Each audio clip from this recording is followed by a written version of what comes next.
Hello and welcome to Trial TV Live. I am the Squeegee of Justice. Thank you so much for joining us today as we continue our coverage of Washington versus Ali and Ali. I hope everyone is doing well today.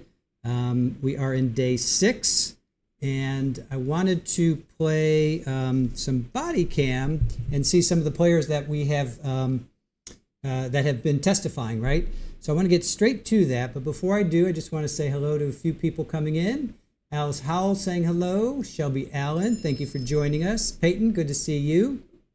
Fur Baby's mom, Tim Pace and Debbie Blair. Debbie Owens, good to see you. Gretchen, Missy Russell. Ed Ginn, good to see you. Shirley Roth. Josh, thank you for joining us. Appreciate you guys coming in. Grab a seat, and let's pick up on day 6. Jenny G, Richard in the kitchen. Good to see you. Jojo, Little Lulu, Hazel, Colleen and Melissa, Cheryl, 13th Juror, Rabbit, Rainbow Rabbit Hole, love the music on this channel. Thank you so much for that. Daisy Jane, Kate, Bice, Shirley Stanley, Karen, thank you all. Grab a seat. All right, so let's go ahead and let's play some body cam. So we've seen a lot of these. We've seen a lot of these. The officers have testified. The witnesses have testified. So I want to hear. Let's go ahead and let's listen to what they have to say, because I think it'll be pretty interesting now that we've heard their testimony. Let's check it out. Rebellious, or because she got in a minor argument with her parents. The girl told police her parents were allegedly going to send her to Iraq. Why? An arranged marriage with an older man. The girl refused, and she was actually leaving her school with her boyfriend when her parents found her, and they allegedly threatened to kill her. Her father reportedly took out his anger on his daughter and his daughter's boyfriend. He allegedly punched her boyfriend in the face and even choked his daughter so hard, at one point she lost consciousness. So he's been hunting them down all day. Apparently he was already told not to come to this school, not to be here, and he still showed up here, saw them out front, and started to fight with both of them. The dad and yeah, he's primary aggressor. Good.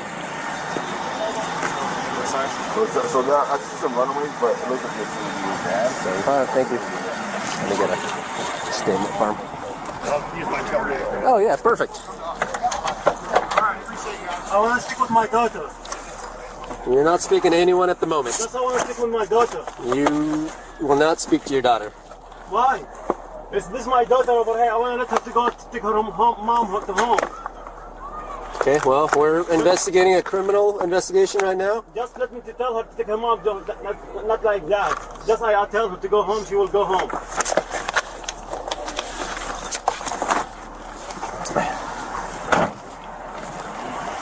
I ran out of statement forms. Do you have any? I'm not going to come and have them fill out. Who is this? That's mom and sister. Mom, sister, and dad have been tracking runaway. She's okay. Okay, so I had it right. That's what I'm about to try. Who are these people in the truck? Witnesses? They came and saw suspect dad beaten, trying to get involved, and so this guy tackled dad and had him detained for me when I got here. Oh, nice. The moment I got here. So Where's the dad at? dad's in the back of my car. Okay. Yeah. Yep. He's detained. Not under arrest yet, but the more sounds of it, he's going to be the primary aggressor. It happened right here? Yeah. Yep. Do we need eyes on? Yeah, Evaluated? if somebody does, yeah. And so boyfriend should be with her too. Okay, I'll let her know. Okay, so again, you're not under arrest at the moment, but I'm going to read you your rights, okay? So you have the right to remain silent. Anything you say can be used against you in a court of law. You have the right at this time to talk to your lawyer and have him present with you while you're being questioned. If you cannot afford to hire a lawyer, one will be appointed to represent you before questioning if you wish. Do you understand each of these rights I've explained to you?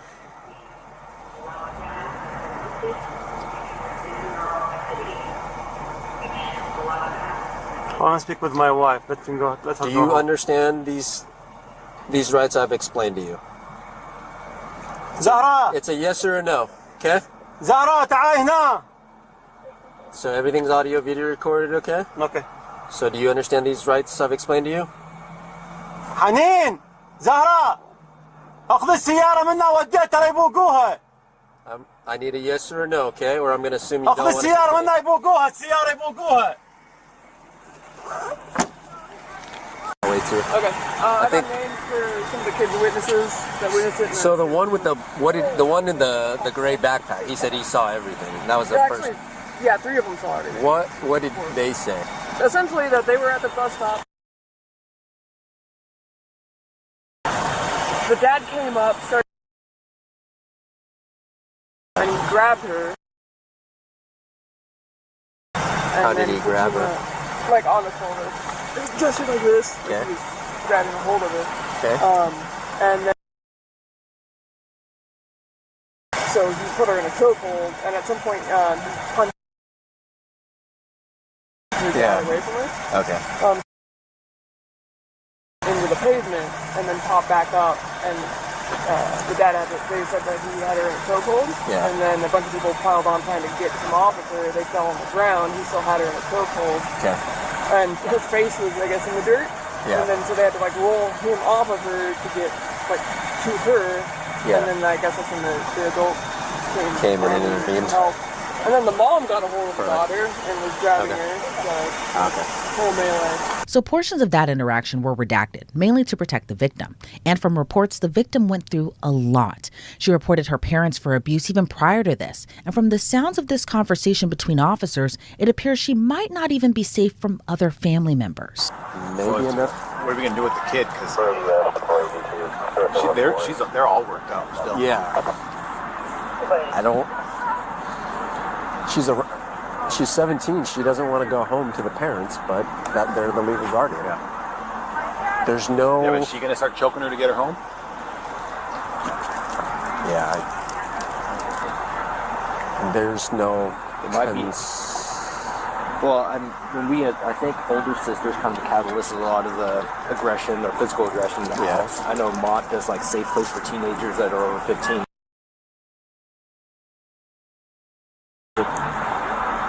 I mean, If she doesn't feel safe going home, I think older sister says older sister hit her with a broom allegedly. Oh, really? This summertime. Because she's like the discipline of the family, older sister. So. Okay. Do you have any information you can share with them to maybe try to calm them down, or is it just whatever you say gonna take them off more? I can try. Are they just upset that dad's going to jail, or? Well, they want to be with him and they want to go be with her, and they're worried about him getting taken away. I can go see. Yeah, I mean, they weren't. I wouldn't tell them that much. They were really reluctant when I was at their house. They just didn't want anything.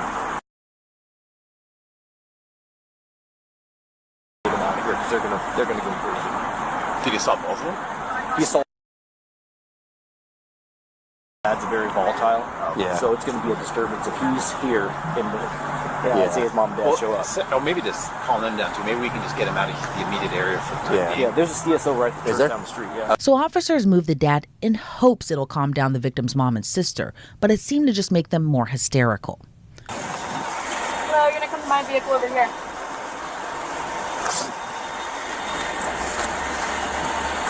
I can speak with my wife. Not at the moment. زهراء زهراء شيل السيارة بالسويتش مالك الثاني. ترى ذول حرامية يبوقوها. شيل السيارة ترى ذول يبوقوها. شيل السيارة منا. In the car. Hey. Let's go. Take a seat. السويتش هناك بعد واحد عندش ثاني. لا تعال خذ هذا الثامن عندي. Hold on, let me get there. Do you need medical attention at all, Ihsan? No. Do you need medical attention at all? Let me give her, let me just talk to my wife. Hey, Hassan, as soon as you get you in the car, Get in the car and Just a we'll roll second, down. just a second, sir. take seat though, okay? Just a second. Get in the car. I'm here. Just a second. No. زهراء تعالي هنا شوية. Hassan, I will let you talk to her if you get in the car, but I'm not going to have you guys screaming across the parking lot. So take a seat, please. We'll roll down the window for you. From my pocket. Is that your cell phone? Or? No, I'm good. I'm going to grab that. You have gloves. Yeah, he's been detained. He's nothing yet, so I got to go ahead. Just your wallet and stuff? No. And your key? Oh, she needs keys? Yeah. Okay. Give me my wallet, Dad. Yeah, we got you. We're not. Give me my wallet there.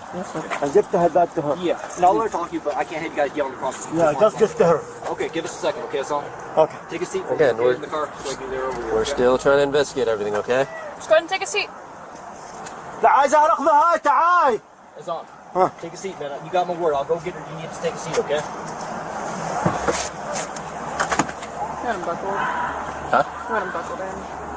Yeah. I can do it. Come on. Do you need help with the other leg?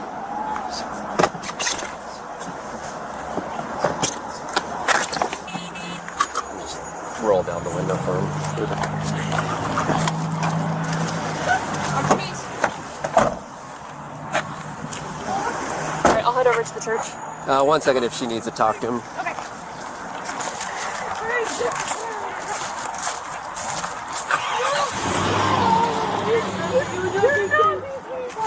You know how they are. When your husband assaults a high school student, he has to he's going to be He did not assault no one. This is my daughter. No, he didn't. I have proof. I was recording everything. He kicked me in the face. But- He pushed but my mom we and my promise. dad.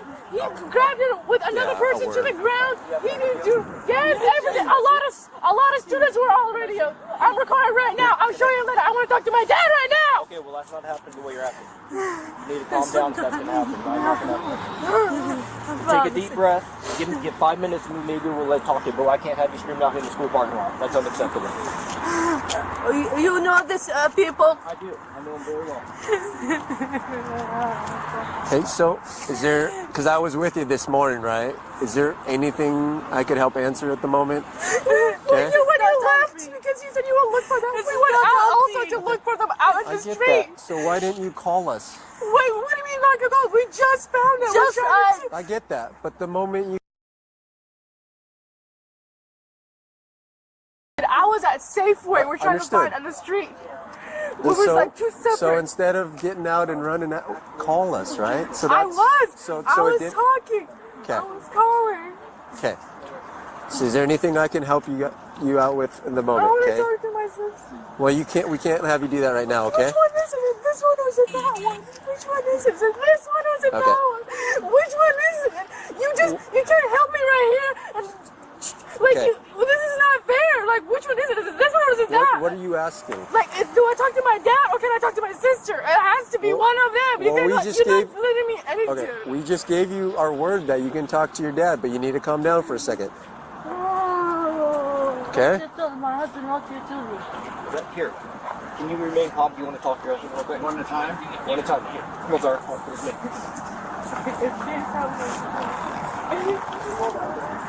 Where is she going? She's going to talk to dad. Hang on. One at a time. You guys don't get to both talk to them at the same You time. said The you have victim's sister, video. seemingly in defense of her dad, shows video of what happened right before officers arrived, kind of placing the blame on the bystander who restrained her dad until police got there. Well, we've seen their recording, okay? But what your statement is, it's contradicting what they're saying. So for me to do a thorough investigation, I need to see that. Okay. So can I see that? Okay.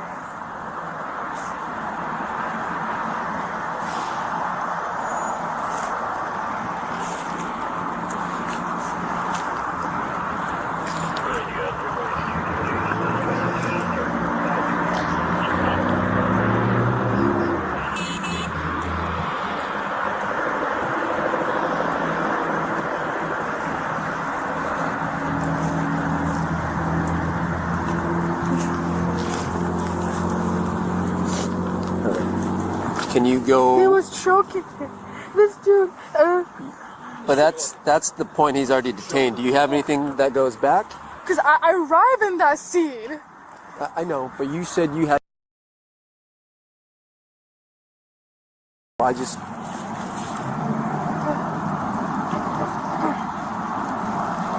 That's him right there. Okay. he punched me right there. See, he's trying to he punched me because he threw my phone. I was holding it like this, and he threw it right there. Let's see. And that's why it got cut off right here. See? I was recording because I could see, and he was right there. He threw my phone. That's why I cut, and then that's when he was trying to get to me. You see how she's holding him? Yeah. No, but you said that. I told you I just got onto the scene.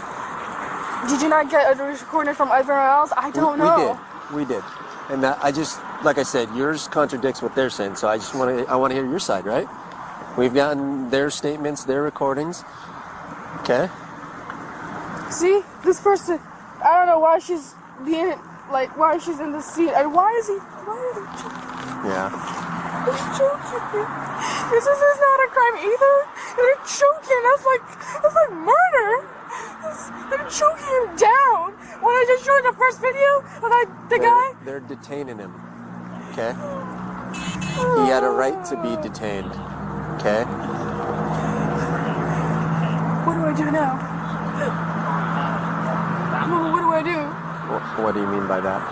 What do I do now? What do you want me to do? What did I do? It's my sister and my mom and my dad. And what do I do? So who's gonna have it? So your mom, my siblings. Your mom's not involved, and you're not, other than being here and seeing it, right? So my siblings, my siblings, my little brother. My dad. Okay. So you guys will be fine. No. Okay. It's not fine. How is this fine? How is this fine? How can you say that? How can you say that? How can you say that? I know there's a lot going on. The best thing we can do right now is let us do our investigation, and then we can give you more information about what's going to happen with your sister and what's going to happen with your dad, okay? So what we need from you is to just kind of try and relax as much as possible, give us a good statement. In a little while, you'll be able to talk to your dad. So right now, you're going to have to play the waiting game, right?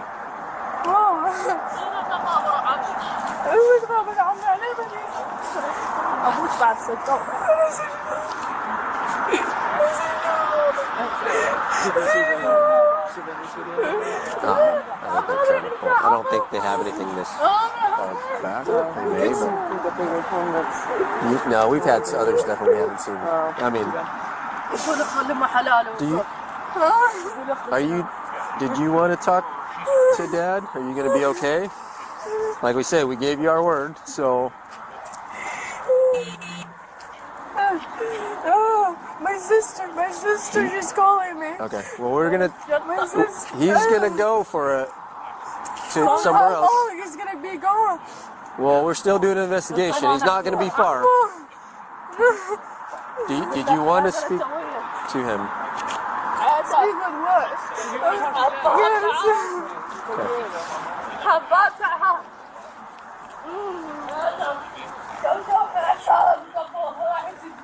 The girl's mother and sister stayed on campus until police told them they gotta leave. You're a little bit more settled down than Mom, okay? So I need you to take her home. Understood? You need to go home. So she can't be here technically. There's a trespass, right? It's not through city yet, but so Timberline wants her trespass, right? So remember that? There's a restraint, anti-harassment, right? Yeah, but the whole family's there because. Understood. But technically, I'm gonna give you some grace, right? But you need to take her home.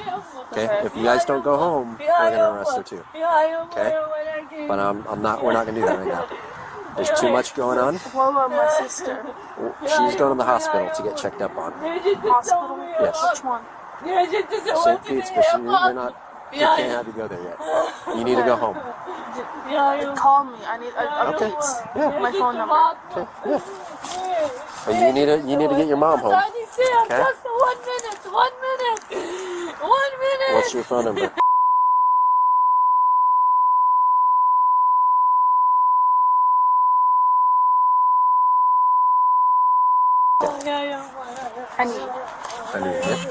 So is that something you can... If she's going to the hospital, I need updates. Okay. But I need... Mom, she would get... Okay, you need to get mom home. I will get home. What would you Right like now. updates? Yeah, I'll give you my word. I'll give you my word. Yeah. Okay. So if you can convince mom, okay?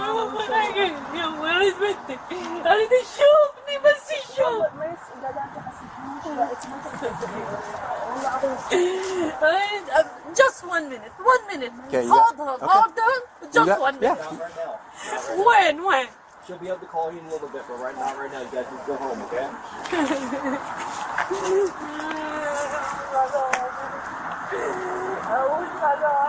Everything.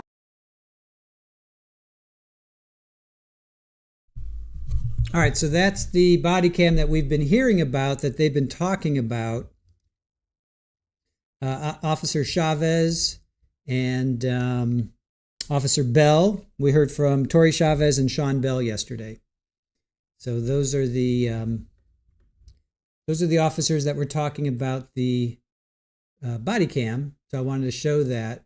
I don't know why they didn't show that in court, because there's no reason for that not to be shown, right? I mean, they're all adults. I didn't really see any kids per se, but anyway. All right, Sherry M., I'm glad you are feeling better. I mean, you said something about, let's see, have a great day. Pop in, like, and share for the support your channel. Hugs from Oakland. Thank you, Sherry. I'm glad you're feeling better.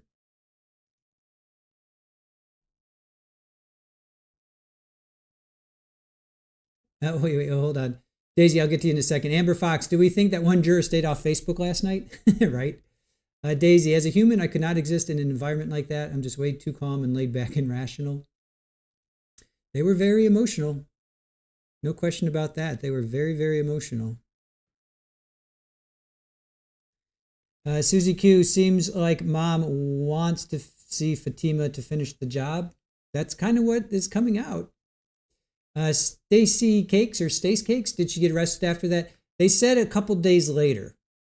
She was arrested a couple days later. I don't know when she was arrested. I don't have that affidavit. The one who was on Facebook is an alternate. Yes, that is true, Yala. That is true. It was alternate. Let's see, who was on Facebook? Alternate number 2 went on Facebook a few days after and saw some news, but didn't really read it.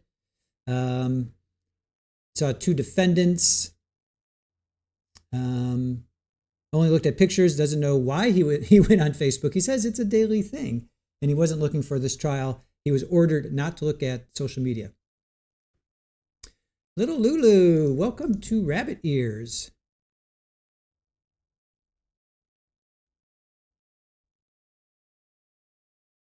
All right, hold on a sec.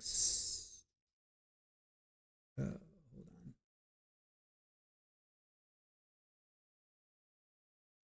No, don't tell me.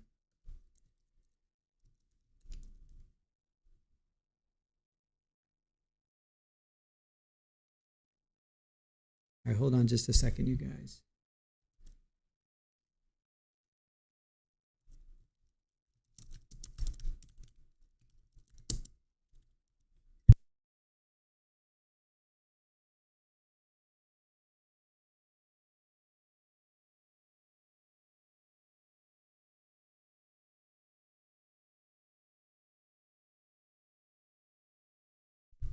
All right.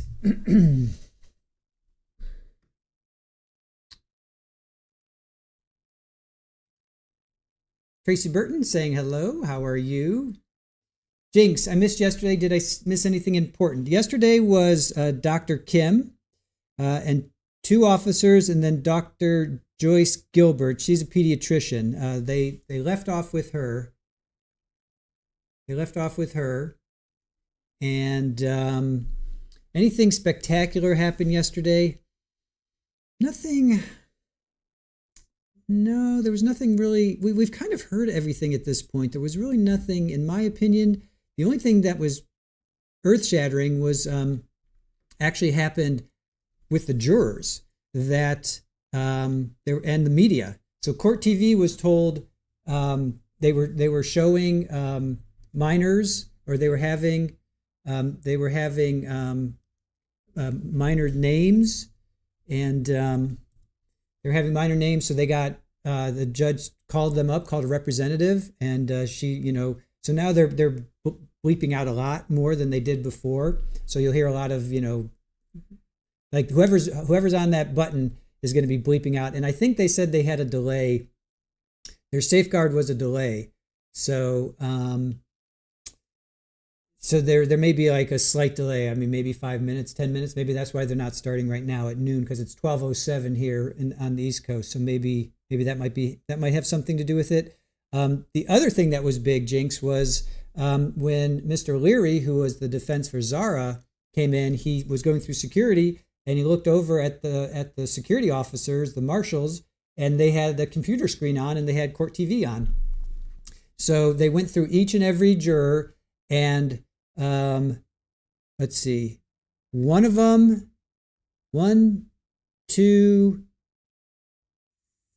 of them said they had seen something last week, and they turned it off immediately. So like 3 to 5 seconds, and they turned it off immediately.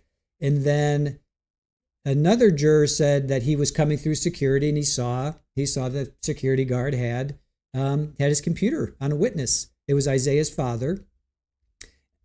Excuse me. Then we heard from alternate number 2, and he said that he was on Facebook. And so we had 4 out of the 14 said that they, there was.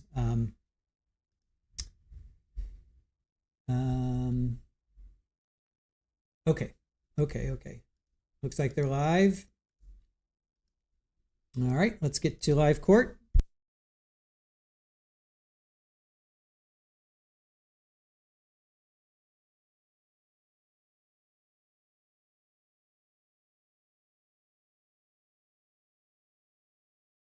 Airflow and also blood flow are compromised? Yes. Okay. And I want to ask you some questions about the different ways that blood flow can be compromised. What is the jugular vein? In our neck, there are 2 jugular veins. A vein is a thin-walled blood vessel that takes blood from an area of the body back to the heart and the lungs. So the jugular veins are on the outside of the neck, bringing the blood down from the brain after the oxygen has been used. So it's deoxygenated blood coming down from the brain, going back into the heart to go to the lungs and get oxygen again. There's 2 jugular veins, 1 on each side of the neck. Okay, and for the record, when you were explaining the location of the jugular veins, you were pointing to the opposite sides of your neck. Opposite sides and outside. The jugular vein is on the outside of all the structures in the neck. Okay. And you started talking about sort of the blood flow when it comes to the jugular veins. Can you sort of explain to the jury the relationship between sort of the heart and the lungs when it comes to blood flow? Yes. So the heart has 4 chambers, and 2 of those chambers will send blood to the lungs, where all of the air sacs get the oxygen, and that oxygen goes across the thin membranes into the blood. The blood then goes back from the lungs to the other 2 chambers of the heart, where the heart pumps oxygenated blood everywhere into our body. It's a closed circuit, and it works constantly without us even thinking about it. Okay.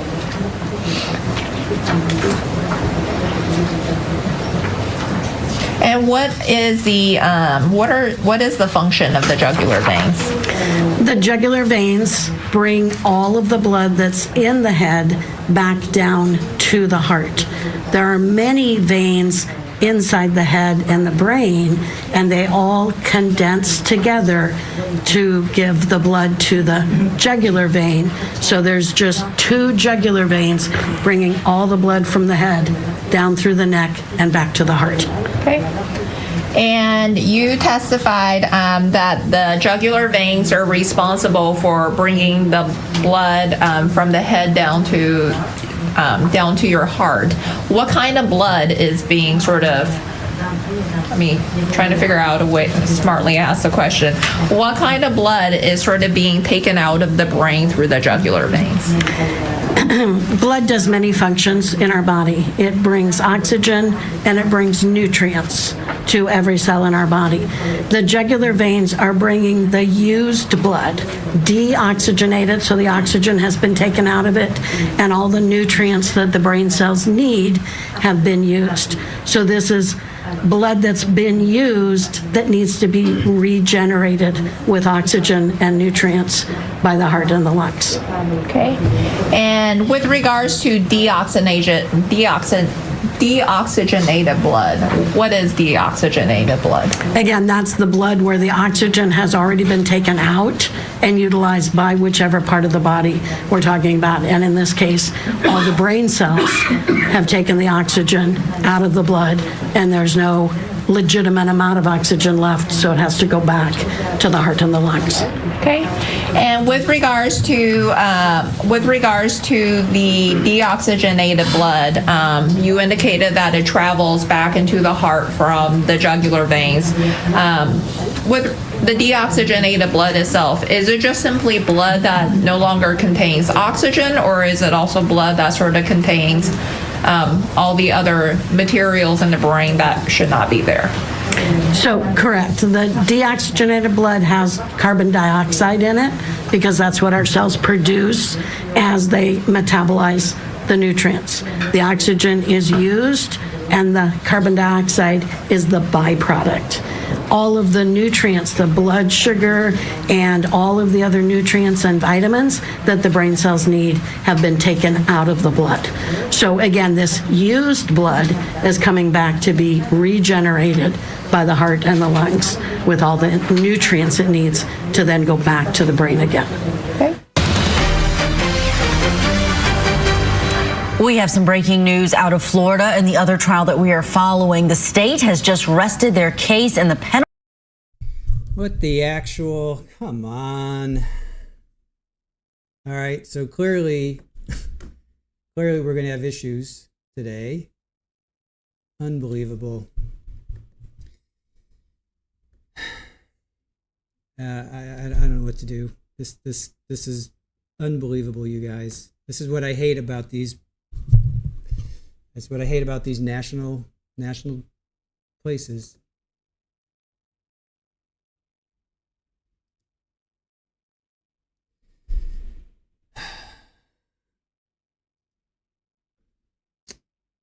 All I can do.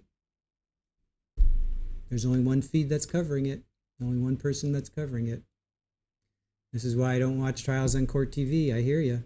They're the pool feed, and they were fine up until today. I don't understand. They were fine up until today, and now they're doing this.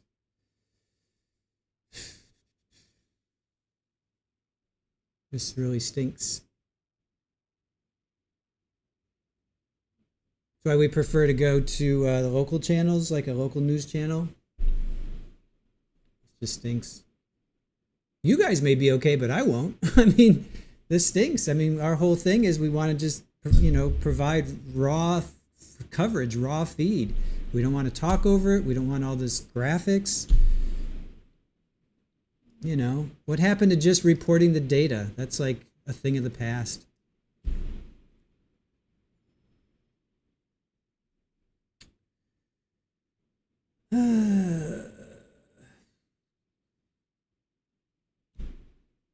So, all right, I'll be back.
So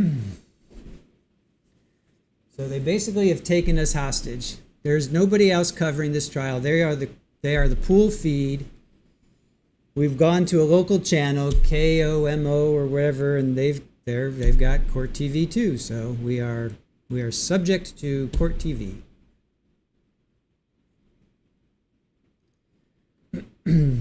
This is what's happening. That's what's happening. That's what's happening right now. We have to wait. We're subject to them.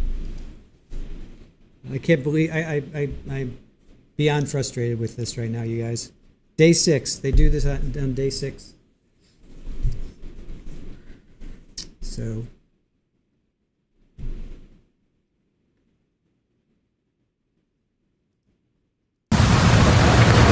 By what? For what my dad did. Okay. Did you have any fear? Yes. Unbelievable. Unbelievable.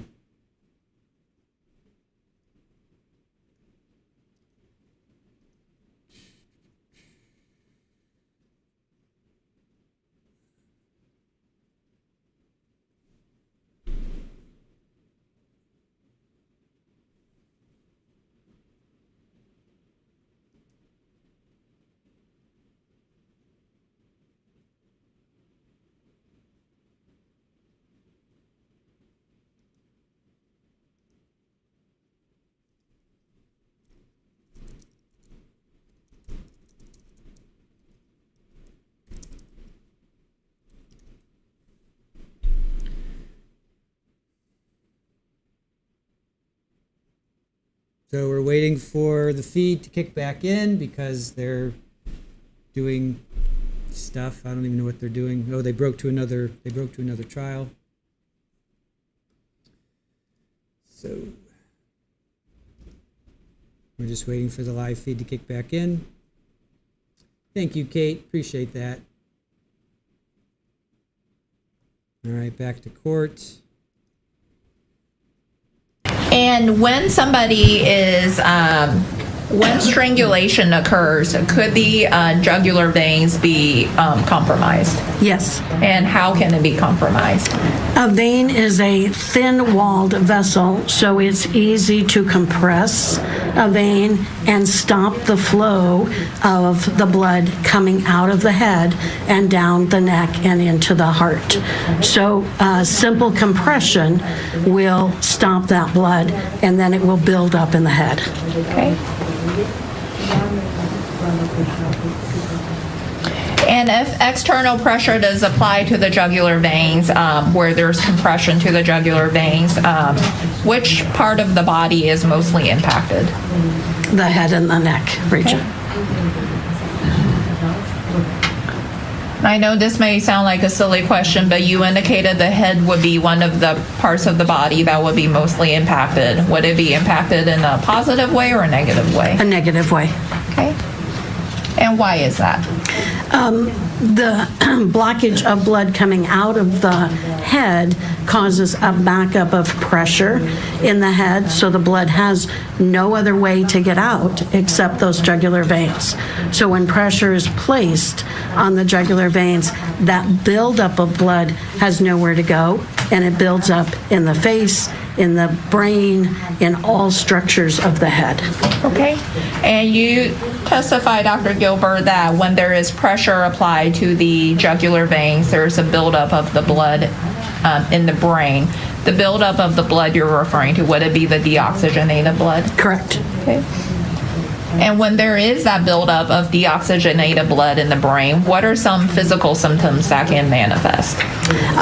There's a higher blood pressure in the brain. There is accumulation of the byproducts that should be coming out of the brain, all of the carbon dioxide and the used up chemicals from the brain cells. All of that is being trapped inside the brain and inside the head without the ability to be cleansed and recirculated.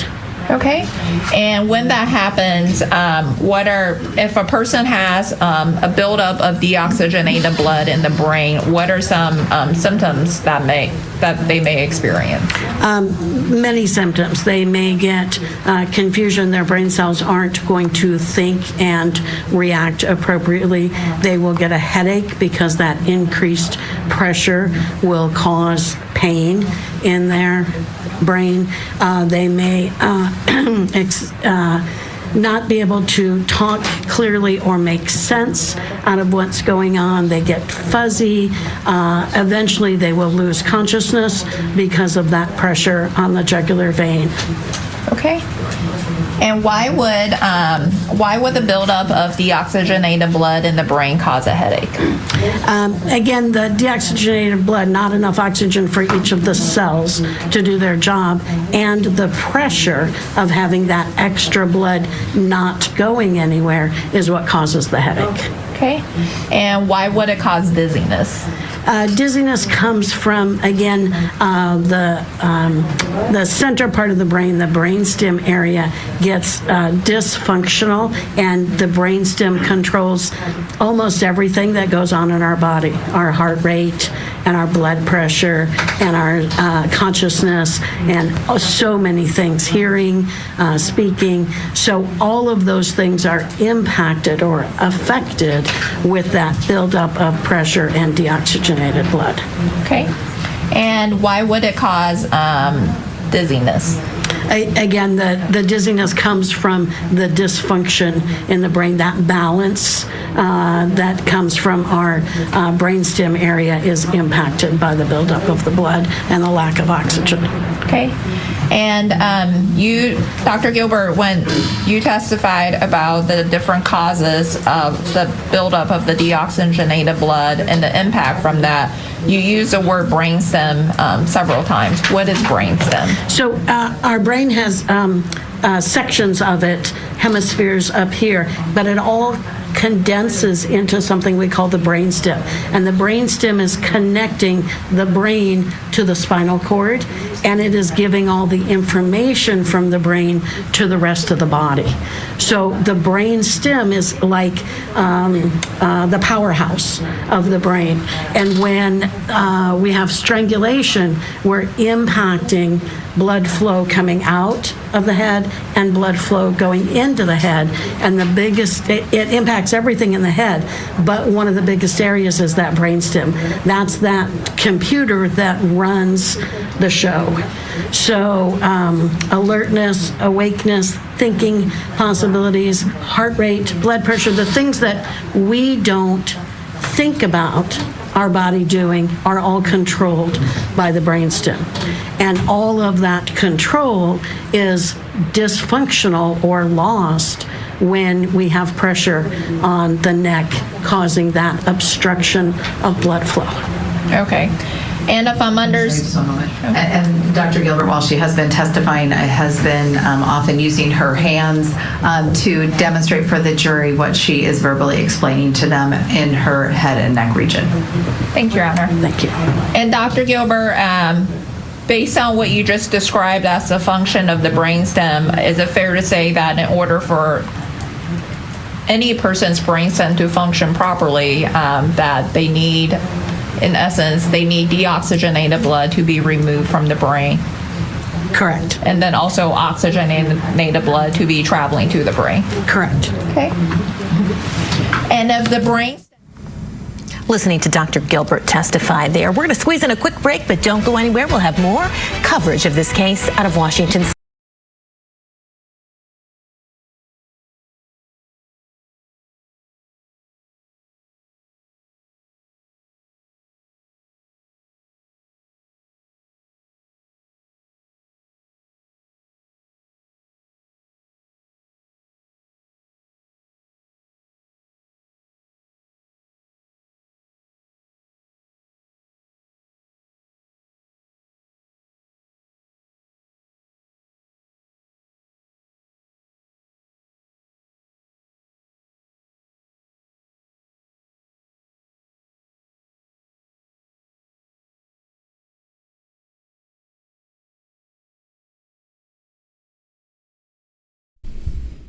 So it looks like this is going to be our day, you guys.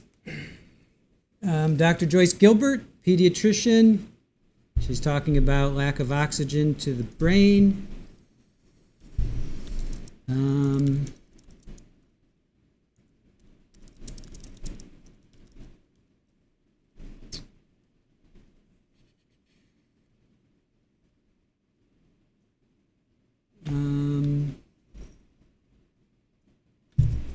I don't know what to do. I don't know what to do with.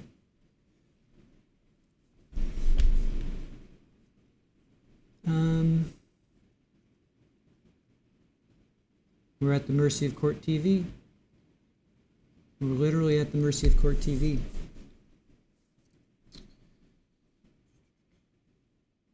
There wasn't even enough to recap. There was like 5 minutes of recap, or 5 minutes of testimony, not even enough to recap. She was talking about lack of oxygen to the brain. So, yeah, go to their X page. Go complain, you guys. Go do what you got to do. Are we being punked? Right? Well, appreciate that, Shirley, but this is not what I want to do. This is not what I want to do.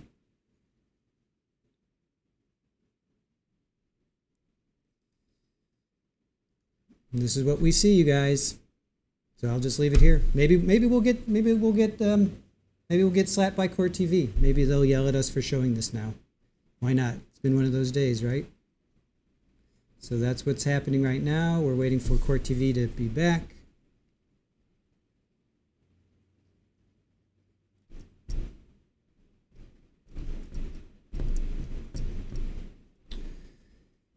So let's see. Penny says Dr. Gilbert is an excellent witness. Yes, she is. Nomad says you can't chat on Court TV unless you join. Yeah, I think it's like $2.99 or $1.99 or something like that. Not quite sure what it is. Eddie says we'll get back from break. Then they'll take another 10 minutes talking. Yep, we're going to hear like 2 minutes of testimony, and then they're going to go to a break. So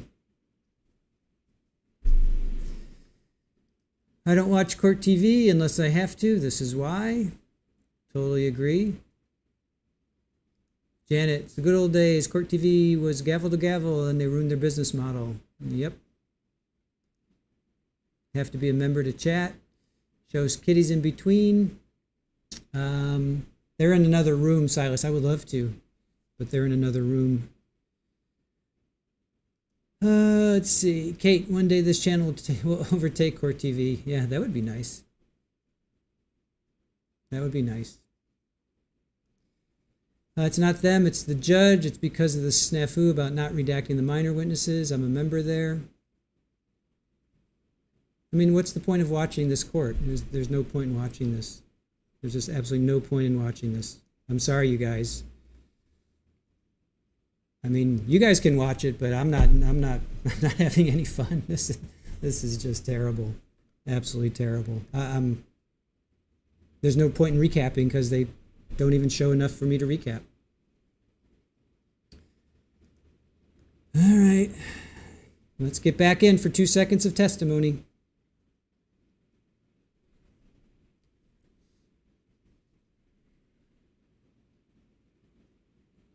And we're also monitoring that YouTube page to answer your questions right here. We're all watching together day 6 of the attempted murder trial for these 2 parents who are accused of trying to kill their daughter. Witnesses say that after finding their daughter Fatima walking with her boyfriend, that Mr. Ali punched the boyfriend and placed his daughter in a chokehold until their daughter. And we're restrictions. That's right. And we want to welcome in not only our viewers on air, but also our online viewers who are watching on our YouTube page. And you may have noticed that today we are simulcasting. This is due to the court restrictions and to keep things that are being said inside of the courtroom that the public can't hear out. But don't worry, it's for this trial only, and you won't miss a moment of this trial that we're monitoring. And we're also monitoring that YouTube page to answer your questions right here. We're all watching together. Build up of consciousness. Now he and his wife Zahraa both face attempted murder charges. Let's get you back inside that courtroom now, right where we left off, with more from Dr. Joyce Gilbert. And if the brainstem if the brainstem is in essence dysfunctioning due to the buildup of the deoxygenated blood, can it also cause vision problems? Yes. And how does it cause vision problems? Well, again, the brainstem is right near the vision center, so that buildup of pressure causes dysfunction of the vision cells as well as the lack of oxygen. Makes it difficult for somebody. They describe blurry vision and eventually loss of vision with obstruction in the neck. Okay. And you testified about blurry vision and the eventually loss of vision. With regards to the loss of vision, would it be temporary or permanent?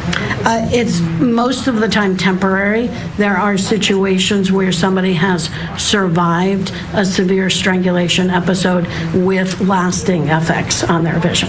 Okay. And what about if the brainstem is impacted due to the buildup of the deoxygenated blood, can it also cause hearing issues? Yes. Okay, and how does it cause hearing issues? Again, in a similar fashion, the hearing part of the brain and the brainstem function for our ears to hear and make sense out of sound. And when that is impacted by pressure on the neck, then our hearing becomes diminished and sometimes to the point of complete loss of hearing during the episode. Okay.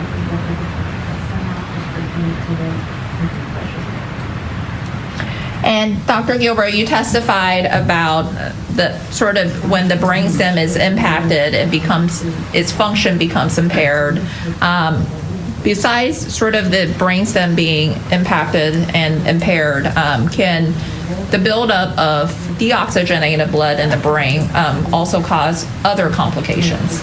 Yes. Okay, and what are some of those complications? Again, every aspect of the brain is impacted by this backup of blood with the pressure and the lack of oxygen and the lack of nutrients.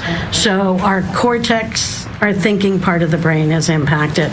Our motor centers are impacted. Our ability to move in a concerted effort and make a point of what we want to do is impacted. And again, eventually, everything is impacted to the point of unconsciousness. Okay.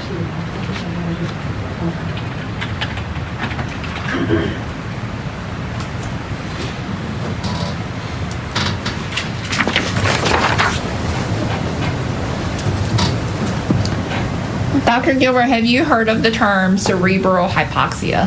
Yes. And what is that? Cerebral means brain. Hypoxia means lack of oxygen. So cerebral hypoxia is lack of oxygen to brain cells. Okay. And is there also a relationship between muscle tone loss and jugular vein compression? Yes. And what is that? And how does jugular vein compression cause muscle tone loss? Again, with the deoxygenated blood, so lack of oxygen, lack of nutrients, the muscle control center is in the center, the temporal part of our brain, and so we lose control over our ability to move any of our muscles in our body, arms, legs, all of the motor skills are diminished or lost with the pressure on the neck. Okay. And what is, have you heard of the term asphyxia? Yes. And what is asphyxia? Asphyxia is a term to describe lack of oxygen to a certain area of the body. It just means the oxygen isn't getting to where it needs to be. Okay.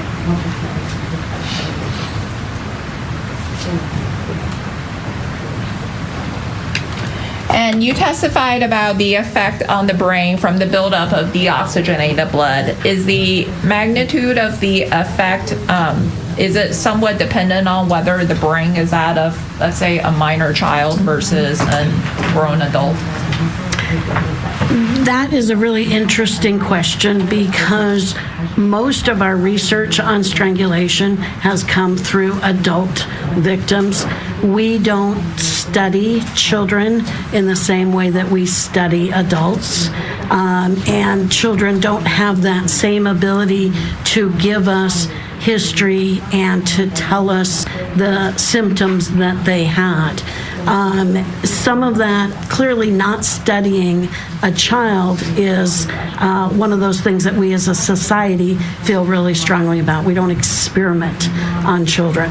So when we are utilizing the literature and the information from adults and what they are able to tell us during a strangulation episode, we are also utilizing that information on our pediatric patients. The person we're talking about today is closer to adult than, say, a 6-year-old would be. So it's easier for me to say that the adult literature and the science that we know about strangulation will apply to her.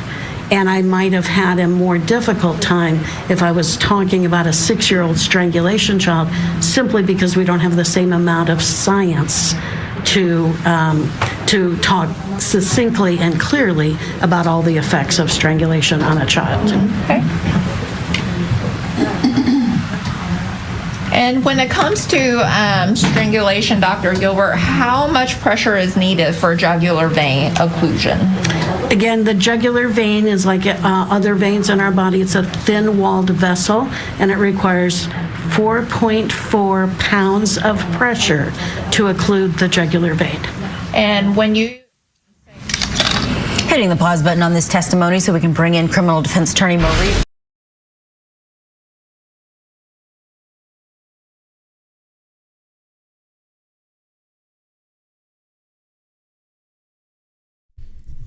All right. So we're just gonna have to we're gonna have to suffer through this, you guys. I'm so sorry. This is just we're just gonna have to suffer through this, unfortunately. So let's see. You know what I can do? How about this? So right now we have Dr. Joyce Gilbert. We still have, let's see, this is day 6. We still have to go through defense. Defense still has to go through their case in chief. State still hasn't finished. So we probably have at least another, I don't know, I guess the defense is going to have a case. So we're still going to have, who knows how many more days we got to suffer through this. So,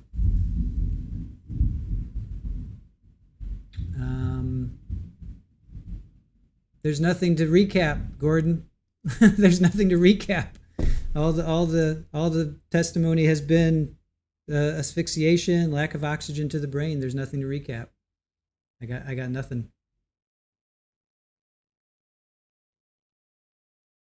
So, you're welcome, sarcasm. All right, we got to figure out what to do. Thanks for hiding all the full, distracting, unnecessary clutter. I agree. Let's see, what else can we play?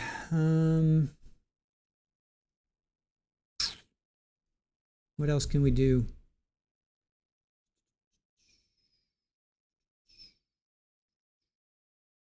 I don't know what else I can play. I guess we could play Fatima's testimony. But then it's gonna be so disrupting. We're gonna have to go back and back and back and back and forth, back and forth, back and forth. Missy, I'm sure we're not going to get through this court day. Yeah. Well, they're going to do this, Missy. Yep. They're going to do this for the rest of this trial. Hey, Big Bear. We're at the mercy of Court TV. 007, why stop trial to bring in rando attorney? They're going to do this for the rest of the trial. So I'm even thinking about just dropping this trial and doing something else. Because I don't know. What do you guys want to do? Do we stay on? Do we stay on this trial, or we just let it go? Because it's literally every 5 minutes and they take a break. So we may just bounce to another trial, because they're going to be doing this for the rest of the trial. So what do you guys want to do?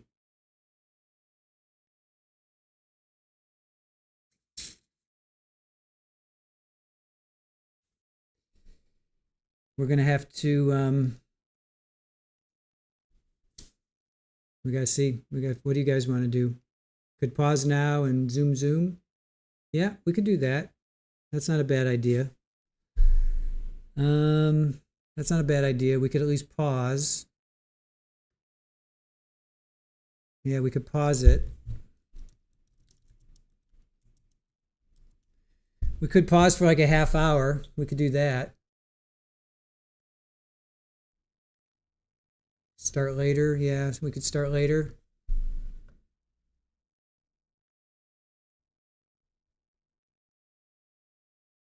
Suppose we could do that.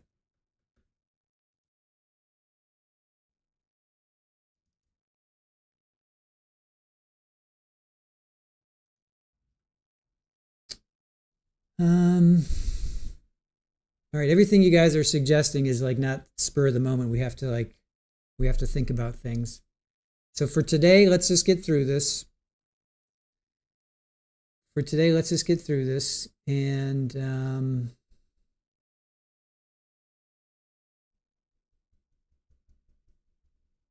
all right, I'm going to pause it for a half hour. We'll just pause it for half an hour. Let's try that. Let me try that. We'll go live, and then we'll just pause it. All right. So we'll pause it for now, and let's play. We can play. Let me think for a second. Let's pause it for now.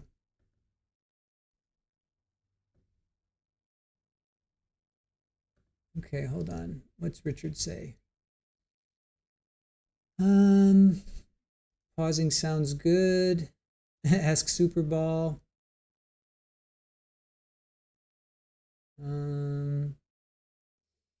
We could do Coburger.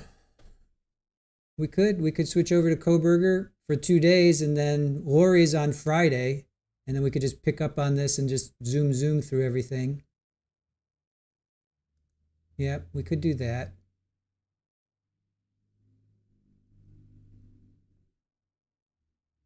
We could do that. Oh, I didn't mean to pull up the bot. All right, let's get through today. Let's at least get through today. And let's play Fatima. All right, I have it paused. We'll pause it now and we'll play Fatima. And then at least we can fast forward, and then we'll figure out what we're going to do tomorrow. Maybe we'll do Coburger and then just play this on Thursday. All right, let me hold on a sec. Let me play Fatima. We'll do that. And we'll get back to live, and we'll let them get like an hour. Well, actually, we'll let them get to lunchtime. Let them get to lunchtime, and then we'll go through it quickly. All right, let me find Fatima's day 2. Fatima is day 2. Let's see. Let's try that. Where's day 2? Day 1. Here's day 2. All right. So let's do this. We have it paused for now, right? We have it paused for now. We'll let it go till lunchtime. We'll play Fatima's testimony now, and then we'll, let's see. All right. No, thank you, Jenny. Appreciate that. Yep, sorry you have to deal with this. Heading to work, catch up on replay later. Thanks for such a great community. I think pause this, switch to Coburger, Lori, then zoom the rest of this starting after that. Thank you for that. We're going to, let me think. Lunch and then come back in 30 minutes later, yeah.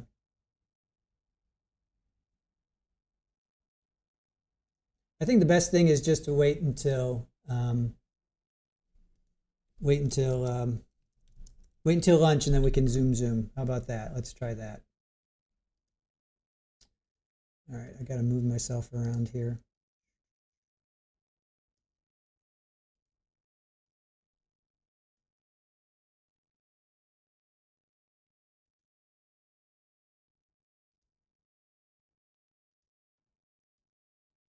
That's going to go up there. Yeah, if you guys want to stick around, cool. If you want to go somewhere else, that's fine too. I don't blame you. And it is what it is. So let's see. I'm going to find Fatima, and we'll do that.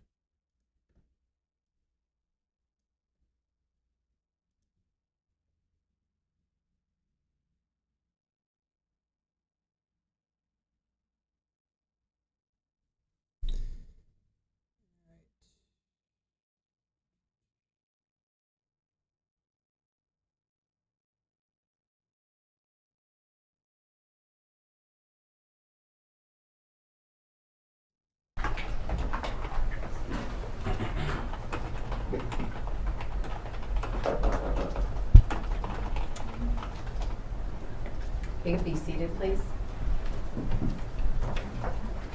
Come forward, please.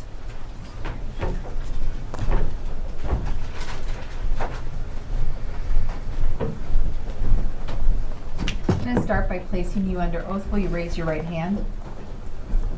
Do you solemnly swear or affirm that the testimony you're about to give will be true and correct? Yes. Please be seated. I'm going to ask that you pull your chair forward a little bit and adjust the microphone. All right, Ms. Stone, you may inquire. Thank you, Your Honor. Good afternoon. Good afternoon. So Fatima, you're a little soft-spoken. We need to make sure that people can hear you okay. So if you have to pull the chair forward a little bit more, that's totally fine, but I may ask you to speak up, okay? Okay. If you can please state your name and spell your last name for the record. Fatima Ali, A-L-I. And Fatima, how old are you? I am 18. When did you turn 18? May 31st. So just recently? Yes. Okay. Fatima, how tall are you? I am 5'1". Okay. And do you know how much you weigh? 101, I think. A little over 100 pounds? Yeah. Okay. Fatima, in 2023, 2024, where did you live?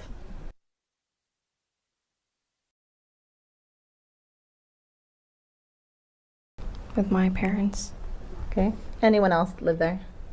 Yes, my sisters and brothers. And when you say your sisters, who are your sisters? Haneen Ali and Nora Huda Ali. And how old is Haneen? She is 21, I believe. Okay, what about Nora? And Nora is 19. Okay. And you said your brothers as well. How old are your brothers? My little brother, Abraham Ali, is about 6 years old. Okay. And do you have another brother? Yes. And Ishaq Ali is about 3. Okay. And you said you lived with your parents. Who are your parents? Ihsan Ali and Zahraa Ali. And Fatima, do you see them in the courtroom today? Yes. Okay. Can you indicate where they're located in an article of clothing they're wearing? Starting first with your dad, please. They're in the right next to the behind the window. Next to the windows. And what is your dad wearing? Black and gray. Okay. And what about your mom? Pink and black. And the record will reflect that the witness has identified Mr. Ali and Mrs. Ali. And did you always live in... Okay. Where did you live before that? Arizona. Okay. And how long did you live in Arizona? 6 years. Okay. Where were you born, Fatima? I was born in Iraq. And so how old were you when you moved to the U.S.? I was about 8. Okay. And Fatima, where do you currently go? Let me ask this a different way. In the fall of 2024, where did you go to school? Timberline High School. At any point, did you stop going to Timberline High School? Yes. And where did you go then? Online. Online Summit High School. Okay. And was Timberline High School in Lacey, Washington? Yes. And what year of school were you in when you started at Timberline? Between freshman, sophomore, junior, senior year? I started for my sophomore year, junior, and my senior year, but I didn't finish my senior year. Okay, so would, in the fall of 2024, would you have been starting your senior year? Or at the beginning of your senior year of high school? At the beginning of my senior year. And you said you'd go online now, is that correct? Not now, but I'm sorry, you said you, at some point you went online, is that correct? yes, Are you at a different in-person high school now? yes. Okay.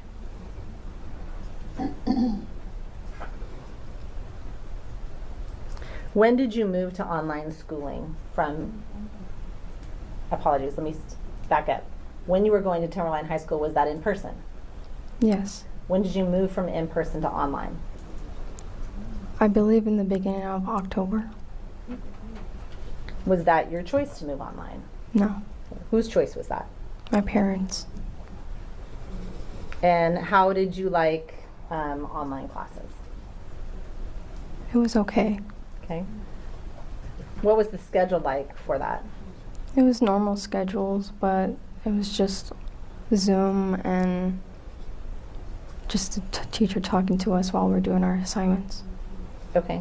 So did that mean those classes then were at a scheduled time versus you can just go online and do them at your own pace? It was at a scheduled time. Okay. How many days a week was that? Every day. And were you able then to do them from home? Yes.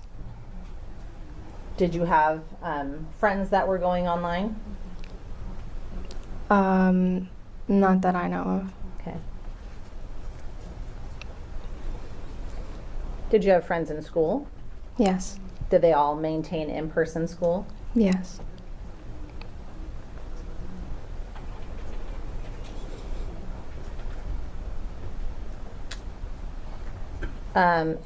When we talk about your friends at school, are you familiar with someone named Isaiah? And where do you know him from? From Timberline High School. Okay. And was he in the same class or your group as you? Meaning, were you both seniors at the time? No, I was the senior.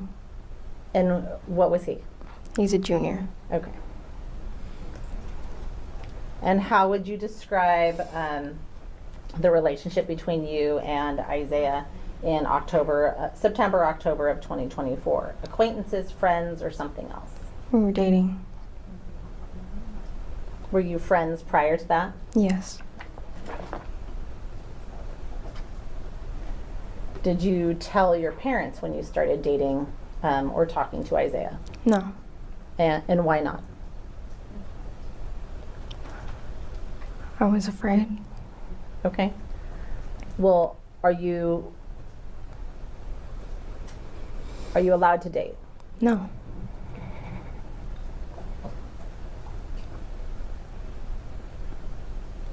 How old were you at the time? 17. Ultimately, do you know if your parents found out you were dating? Yes. Okay. Who found out first? My mom. Did she tell you that she knew? Yes. When you moved to online school, was a reason given for why you were moving to online school to you? To me?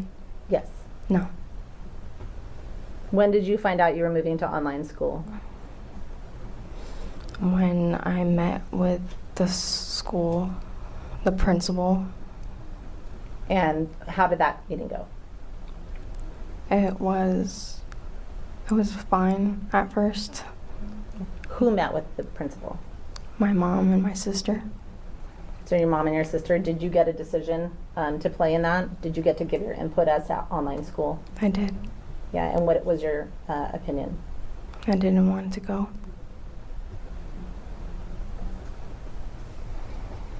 So who decided that you were going online? My mom. Okay.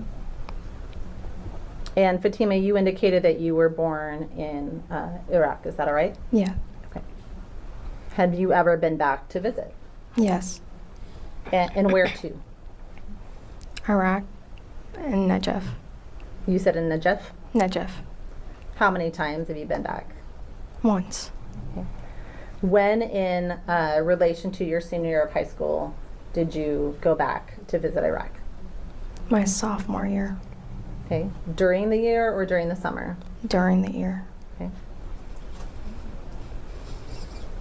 So you would have been, if my math is right, about 16, is that correct? Yes. Okay. Is that where your family or extended family, or any extended family, is located? Yes. Okay. Did you like visiting Iraq? Sometimes. Sometimes. Is there anything about Iraq that you, without explaining it, is there anything about Iraq that you didn't like? Just felt unsafe. Okay. When you came back to America from your visit, how did you feel about being back in America? Going back? About being back here in the United States. When you returned from Iraq and that visit, how did you feel about being back in the United States? Better. Okay. And when you say better, what do you mean by better? Feeling safe. So on or about Friday, October 18th of 2024, were you already in online school at this point? Can you repeat that? Sure. When did you move from in-person school to online school? I think you said the beginning of October earlier. Is that correct? Yes. So in the middle of October, on October 18th, Friday, October 18th of 2024, were you actively going online to school? Yes. Okay. Were you aware at that time of any pending or future trips to go back to Iraq? Yes. And do you know when you were scheduled to fly for that trip? Not at that moment. Okay. Do you know now, or let me phrase this a different way, when were you scheduled to fly for Iraq? I don't know what day, but it was a Friday. Okay. Is there an incident that happened on or about October 18th, 2024 at your school? Yes. Okay. When was the planned trip to Iraq in relation to that incident? That day. Okay. And how did you find out that you were going back, you were scheduled to travel back to Iraq? Can you repeat that for me? Sure. How did you find out about the trip? I found out by my mom first. Okay, and when you say you found out by your mom, what does that mean? I overheard her conversation. Talking to who? My aunt. Okay. And did anyone else confirm that for you later? Provide more details? Yes. Who? My sister, Henning. Okay. And do you recall, in relation to the incident we're going to talk about in a little bit, when did you find out about the trip back to Iraq? Can you repeat that for me, please? Sure, no, that's okay. How long did you know you were traveling back to Iraq before the incident we're going to talk about? Days, weeks, months, hours, something different? Like a week or so. Okay. And when did you talk to your mom about that trip, meaning how long are we going for? What do I need to pack? Did you get any of that kind of information from your mom or your dad? Yeah. Okay, what kind of information did they give you about the trip? To pack a lot of clothes. Okay. How long were you going for? More than at least 2 months. Okay, so a couple of months? Yes. Did you have a round trip ticket or a one-way ticket? One-way ticket. And what, if anything, did they indicate about the online schooling that you were actively engaged in? Were you going to maintain your schooling? Yes. So their plan was to maintain that same schooling? Yeah.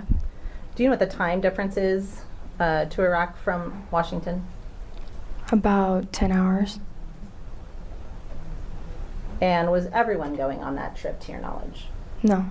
Who was not going on that trip? My dad and my sister Henning. And who was going on the trip? Does that mean everyone else was going on the trip? Yes.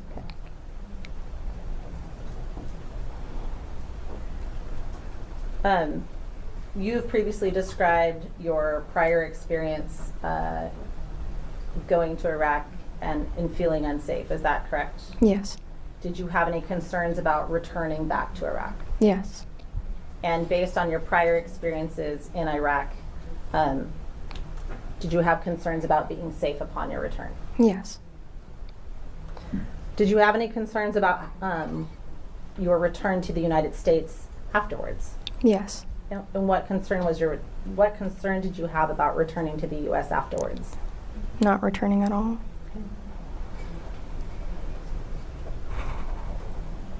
Did you explain to your parents that you didn't want to go back? No. And why not? Because no matter what I say, it doesn't really change. Okay. How would you describe your communication style with your parents and theirs with you? Not good. And when you say not good, do you have an open communication back and forth? Can you talk to your parents about those types of things? No.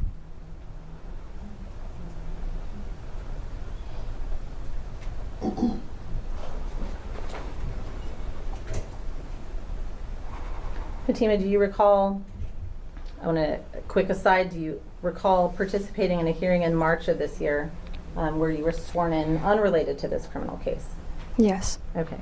And do you recall during the course of that hearing being asked a question about whether someone had contacted you, to which you indicated an answer that was not true and accurate? Yes. Okay. And do you recall during an interview with defense counsel earlier this year where you were asked about that question specifically? Yes. And when you were asked about that hearing, did you indicate to defense counsel that the hearing statement you had provided was not true and accurate? Yes. Okay. So on October 18th of this year, as I understand it, you didn't feel like you had a very open communication style with your parents. Is that correct? Yes. Just a moment. Ms. Stoney said October 18th of this year. Oh, apologies, Your Honor. Thank you. October 18th of 2024. Yes. Okay, last year. You indicated that you hadn't expressed those travel concerns for the reasons that you stated. Once you decided you didn't want to go back, did you make a plan about what to do? Yes. Okay. And can you tell the jury, please, what that plan was? To run away. Okay. And how were you going to accomplish that? I have no idea. Okay. Well, on the morning of October 18th, 2024, tell me how that day started for you. What did you do that day? I woke up at 4 in the morning. And what did you do next?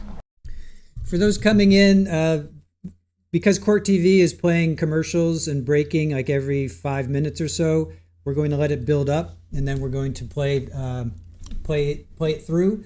So Court is live right now. If you guys want to go to Court TV, they're live. Go over there if you want. I don't want to have to break every 5 minutes and watch TV basically. So we're replaying Fatima's testimony. We're going to let Court TV build up, and then we're going to zoom. So for those that are coming in new, are asking questions, if you want to go to Court TV, by all means go there, check them out. If you want to sit through their commercials, cool. What we're doing is we're going to let it build up, and we're going to zoom. So we're going to let it go for about another hour. We're going to play Fatima's testimony. We're going to let Court TV's feed build up, and then we'll fast forward through it. So that's where we stand right now. I decided to pack up all my things and go out in the back door. Okay. Did you take any money with you? Yes. Okay. How much did you take? $100. Okay. And whose money was that? My mom's. Okay. And you grabbed your things. You took $100 from your mom. You, what kinds of things? When you say you grabbed your things, what does that mean? My clothes. Okay. Anything else? Hygiene stuff. Okay. And where did you go? To the bus stop. And where did you go from the bus stop? To Walmart and Safeway. Okay. So why did you go to Walmart and Safeway? Because school didn't start. And when you say school, which school? Timberline High School. Okay. Why were you waiting for school to start? So I can go there. So you could what? I can go there. Okay. You've talked about, Fatima, where you didn't feel safe. Where did you feel safe? In the school. What happened next? I was going to stop next to a bus stop next to the Safeway. And then what happened? Then my mom or my sister found me in the car. Then what did you do? Ran the other direction. Okay. And what happened next? I waited and I took a little break because I was tired. And then what? I went to the other side so they wouldn't see me. And when you say the other side of what? Like not near a Safeway at all, like somewhere they cannot see where I'm going. Okay. And what happened next? I was waiting for the bus and then I went further away. And then what? After I went further away, I was trying to come up with a plan or something so I can get to the school on time. Okay. And what did you do after you had some time to kind of come up with a plan? Where did you go next? I went into the bus and then I went straight to the school. And when you say the school, are we still talking about Timberline High School? Yes. Is that in Lacey, Washington? Yes.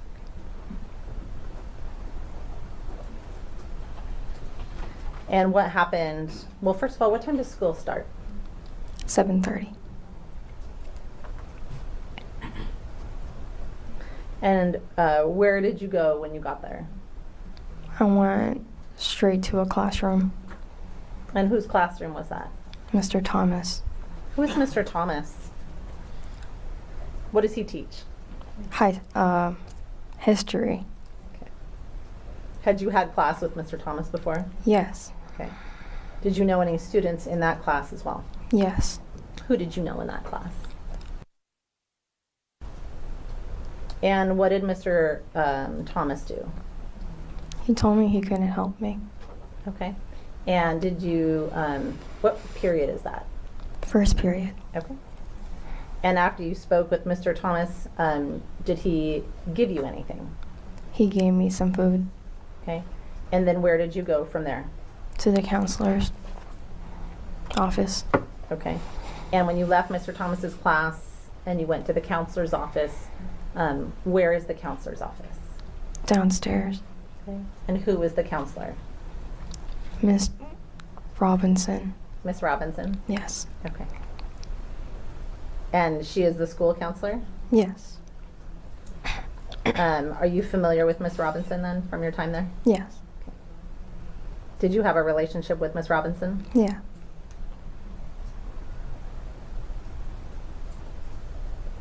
Without repeating anything that you said to Miss Robinson, what happened next?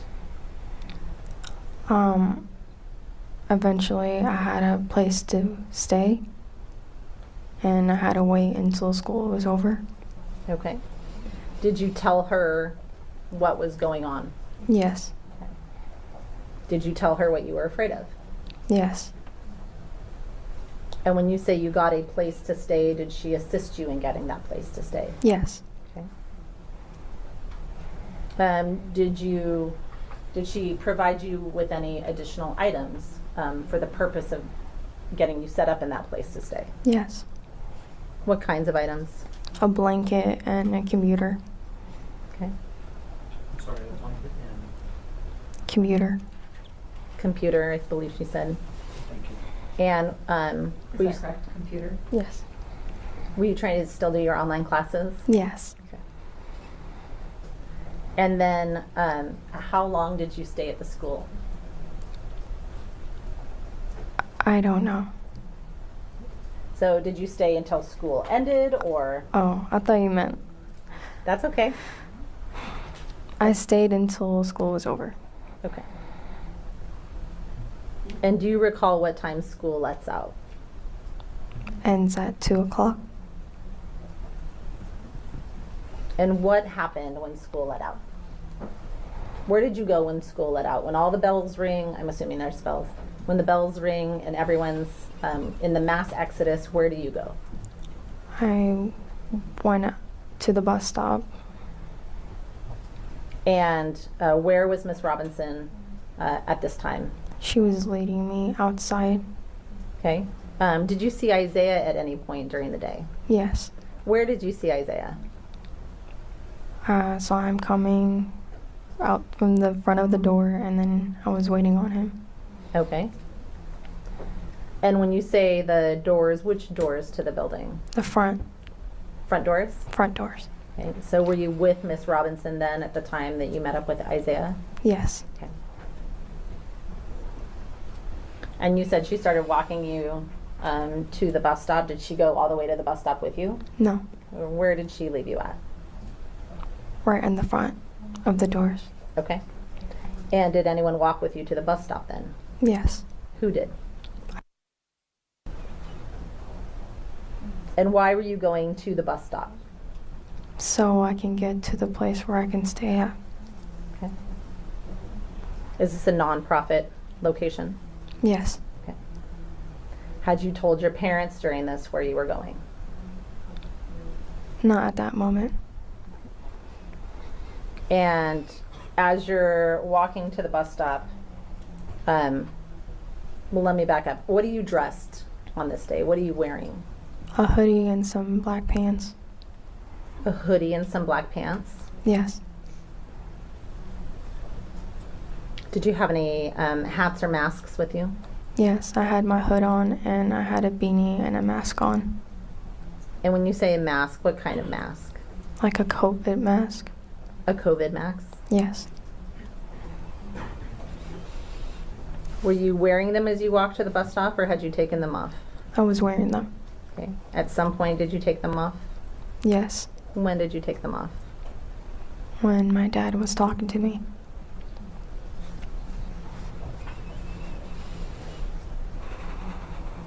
Okay, so as you're walking to the bus stop, what's happening around you? Are there kids? Is there traffic? Is it empty? What does the area look like? Really busy. Really busy? Okay. I And need you to verbally respond. You shook your head, but if you could give a verbal response, please. I apologize. no, you're okay. So is that a yes? Yes. Okay. And remember that the reason, and we talked about it, right? The reason is because we have a court reporter. She has to write down everything we say. So if you nod, she can't write down a nod. If you say mm-hmm, she can't write down an mm-hmm. We don't know what that means. Okay? Yeah. Okay. So as you're walking to the bus stop, what's happening next? I saw my dad's truck And when you say you saw your dad's truck, where did you see that? in the parking lot. Was it parked? Was it driving? What was it doing? It was just parked Okay. And where in relation to you was the truck? next to the bus stop. Okay. What kind of truck does your dad have? Gray Ram truck.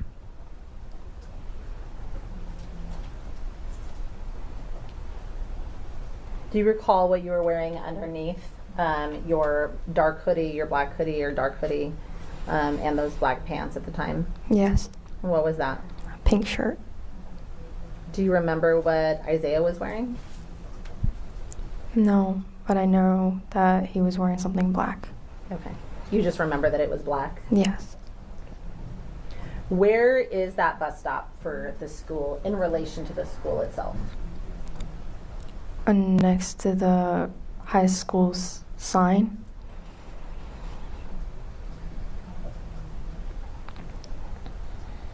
And is that bus stop for a school district bus, a city bus, or something else? A city bus.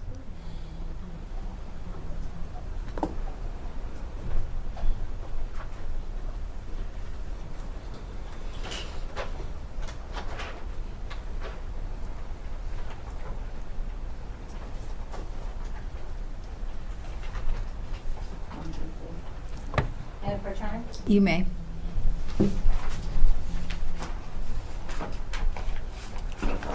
Fatima, I'm going to give you what's been marked and admitted as State's Exhibits 1 through 4.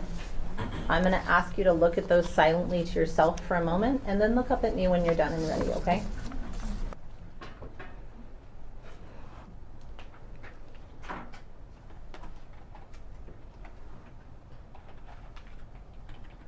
Fatima, do you recognize what I've handed you? Yes. And what are those? It's the bus stop and the school. Okay.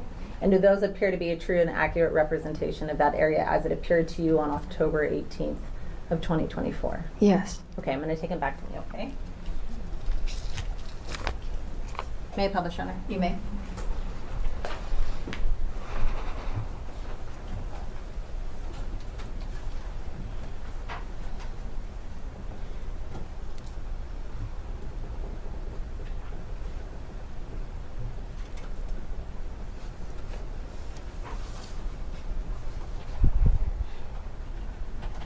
Give it a sec.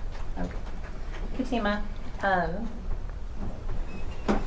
you please indicate which exhibit you have published? yes, Your Honor. I'm showing you what's been admitted as State's Exhibit 1. When you are looking at this, may I approach with the clicker? Yes. If you push this button, you see the little cursor on there? That will move it around, okay? So you can find out what I'm asking. There's a little bit of a delay, so just give it a second. There you go, okay? Fatima, when you said you left from the front doors of Timberline High School, where on the map here are we looking at on State's Exhibit 1? Right and you're there. pointing about the center, just above center of the map, is that correct? And Yeah. it's a little finicky. Okay. And when you said you walked across the parking lot to the bus stop, which direction did you go? And did you follow that trail or that pathway down the middle? It looks like it's almost dissecting the map through the parking lot, connecting to Mullen Road and the bus icon. Yes.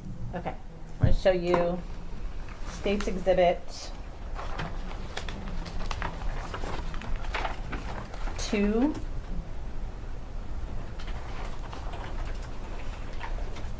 And Fatima, what are we looking at here? What is this a photograph of? A zoom in of the parking lot. Okay. And so when you were traveling from the front doors of the school to the bus stop, which direction are you going based on the parking lot here? How did you travel? So we need you to please try and verbally describe and use the pointer, okay? Okay. I was going the sidewalk. I was just following the trail. Okay, so where the crosswalks are marked on the map with the trail, the crosswalks are marked on the map with the sidewalk that's top to bottom of the photo, about a third of the way over from the left-hand side. Is that correct? Yes. Okay. When you first remember seeing your dad, where was your dad's truck when you first remember seeing it? He was on my right and he was near to the bus stop. Okay, so you pointed out about center left of the photograph, him parked in one of those side lots. Is that correct? Yes. Okay. Did his truck stay there or did his truck move, if you remember? His truck moved. And do you remember where his truck moved to? To the front of the bus stop. Okay, and so now you've pointed towards the bottom left-hand side of the photograph, to the parking lot slots that are almost right directly next to the bus stop. Is that correct? Yes. Okay.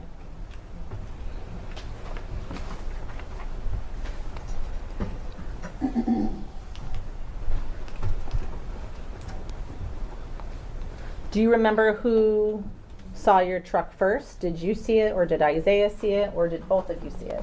I saw it. Okay. And what happened? What do you think when you saw your dad's truck? We didn't think it was his truck. Okay, so when you say you saw your dad's truck but you didn't think it was his truck, what do you mean? Hoping for the best. Okay, so let me ask you a different question then. Did you think it was his truck but you were hoping it was not? Yes. Okay. Why were you hoping it wasn't your dad's truck? Because I was afraid. Okay. So what did you do based on the information of seeing your dad's truck? I kept walking. Okay. And what happens next? I was at the bus stop. And when you get to the bus stop, are there kids at the bus stop? Yes. Okay. And about how many kids, if you know or can estimate? At least 10 and above.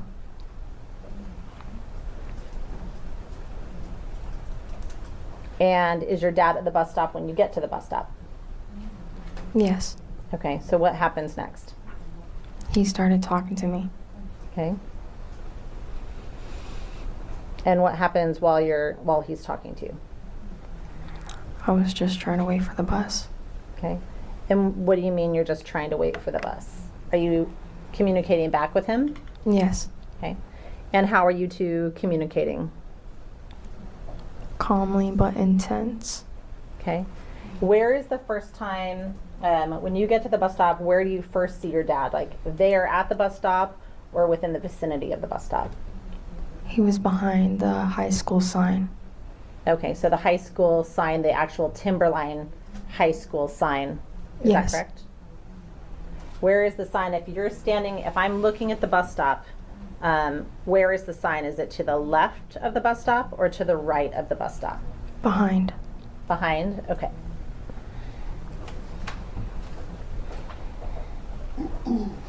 And while you're standing there, your dad walks up. How does that conversation start? With my name.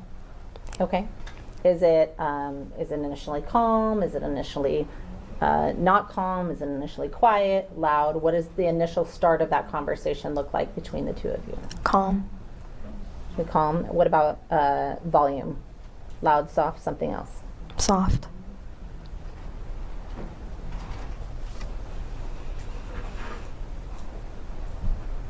Does that, the tenor of that conversation change? Does the volume and interaction between the two of you change as that conversation progresses? To me. What's that? To me, it was different. Okay, and what do you mean by that? I felt the energy and the intensity. So it felt like it got more intense? Yes. Could you tell if other kids were noticing that this conversation was happening? Yes. Okay.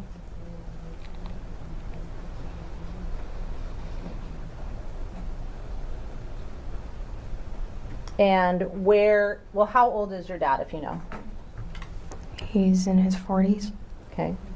Do you know how tall or heavy he is? No. Okay. Is he bigger than you? Yes.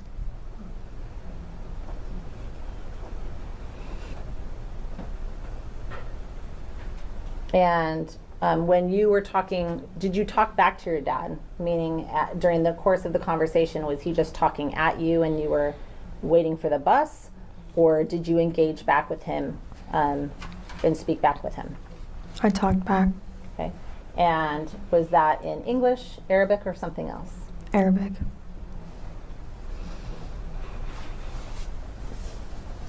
And what were you telling him?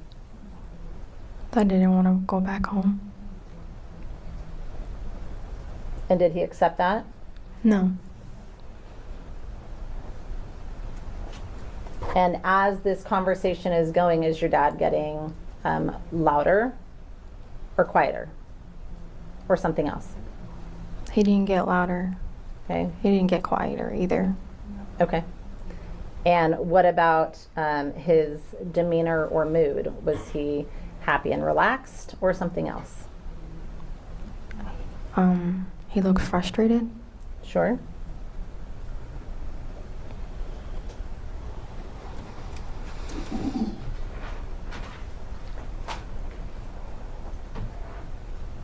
Was your dad aware that people were recording?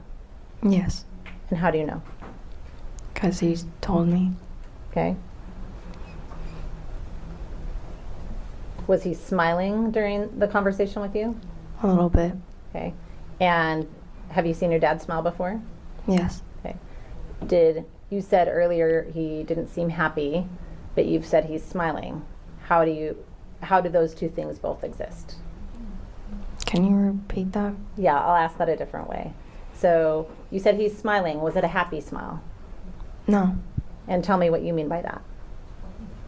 He looked mad while he was smiling. So he looked like he was mad, but he was smiling more as he got angry? Yes.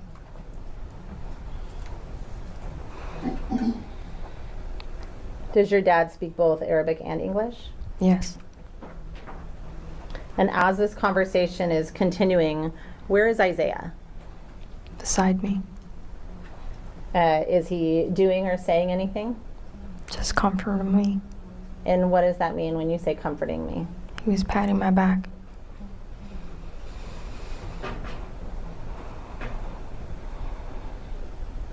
Did you have any kind of updates about where the bus was? Like, meaning, did you know if the bus was coming? Could you see the bus? Or were you still no idea where the bus is at this point? I knew that the bus was coming. And how would you describe the distance between you and your dad physically as this conversation is happening? Can you explain it in a different way? Sure. Were you standing on one side of the bus stop and he's still over by the sign? Are you standing super close to each other, something farther away, or something else entirely? How would you describe the distance between you and your dad during that conversation? It was not too close, but not too far. And every time when I back away, he comes closer. Okay. Did he comment at all about Isaiah patting your back? Yes. What did he say about Isaiah patting your back? That he was getting really upset about it. Okay. Did he have any concerns about how close Isaiah was standing to you? Yes. And what were those concerns that he expressed? I mean, what did he say about it? He didn't say anything. I just knew that he looked really upset that I was standing by him. Okay. So what happens next? After you're having this conversation, Isaiah is patting your back, your dad's getting frustrated, and I believe you said he was getting mad. He's smiling more, but you know he's getting mad instead. What happens next? The bus came. Okay. What happens when the bus comes? I tried to go to the bus. And then what happens? My dad grabbed my hoodie. And what happened next? I don't remember. Okay. So your dad grabs your hoodie. Does he say anything? Yes. And what did he say? My daughter. Okay. Where is Isaiah during this? Beside me. Okay. Is Isaiah still patting your back, or is Isaiah doing something different? Trying to push my dad away. Okay. And this is after your dad has grabbed your hoodie? It was during. Okay. I know you said you don't remember much, so let me ask a couple of specific questions, okay? Let's take it in some bite-sized chunks. At the time your dad makes contact with you and grabs your hoodie, are you standing up, sitting down, lying down, or something else? I was standing up. Okay. And when your dad grabs you, is he still talking quietly, or is he louder at this point? Louder.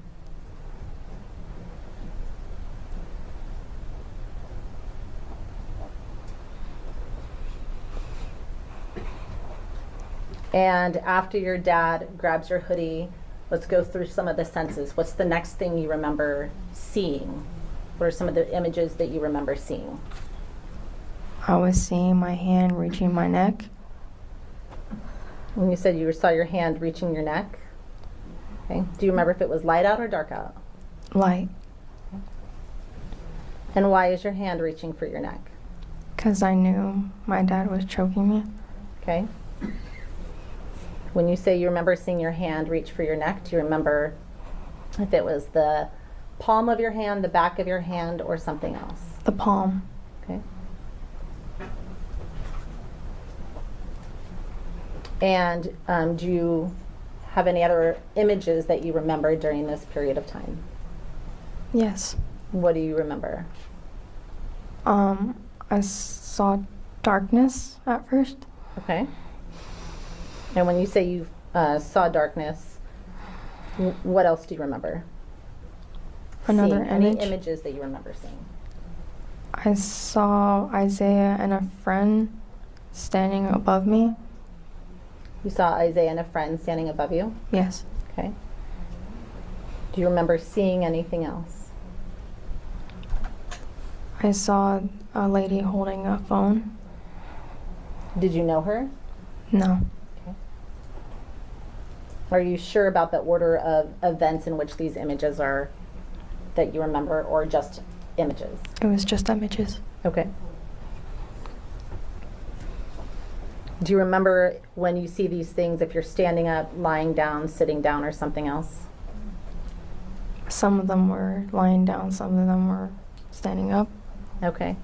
In terms of what you remember when you're lying down, which ones do you remember seeing while you're lying down?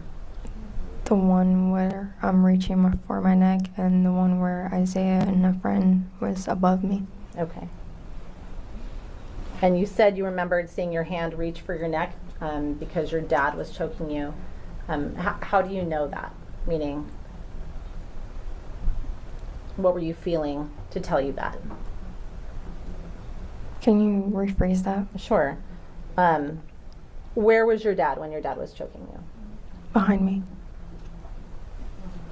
So what's the next thing that you remember feeling, either touching you or that you were touching? I'm not quite sure, but I just knew that my dad was choking me. Okay. Did you feel arms around your neck? Yes. Okay. Do you remember feeling or touching anything else? Yes. What do you remember feeling or touching? The dirt on my face. Okay. And was there dirt on your face while your dad's arms were on your neck?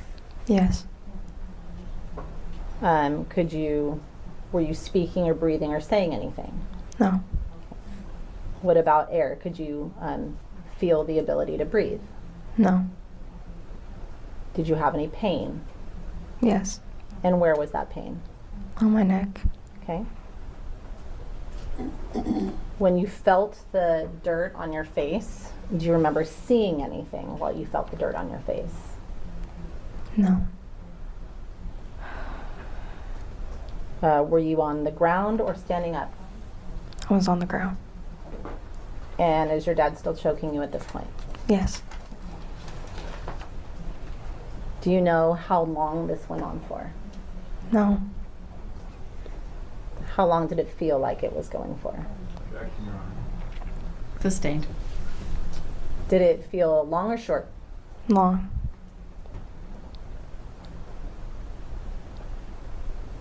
And when you say you could feel, well, let me back up. What are you thinking during this period of time? Heartbroken. Okay.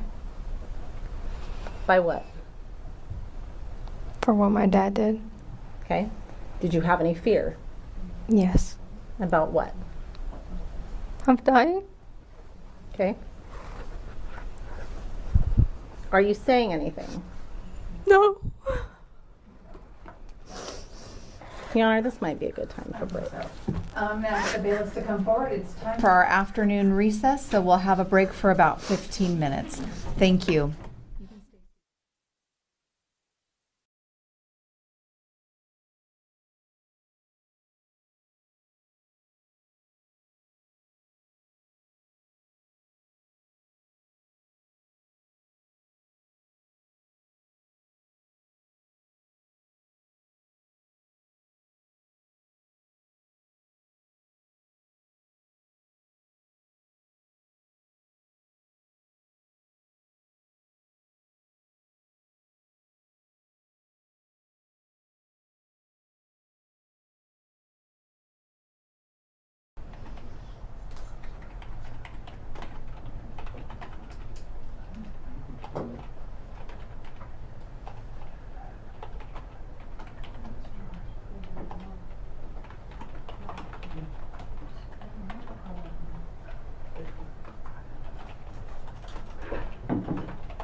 Please be seated. Ms. Stone, you may continue. Thank you, Your Honor.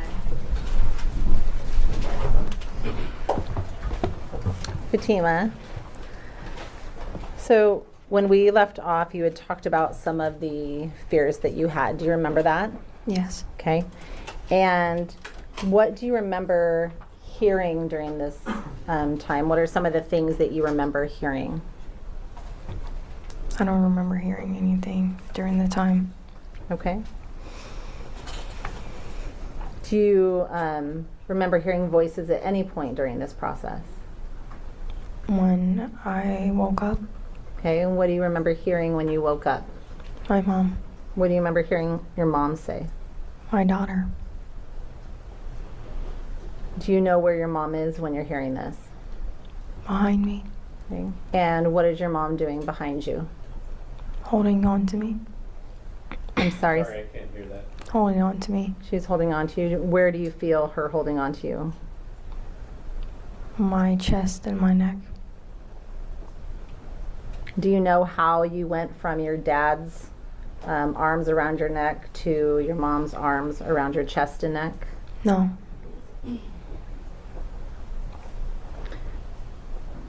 Fatima, this may sound like a obvious question. Is this a normal way for your parents, either of them, to hold you or comfort you? I don't know. Meaning, let me ask this a different way. Is this how your parents have held and comforted you before? Do they normally put their arms around your neck? No. Does that include your mom? Yes.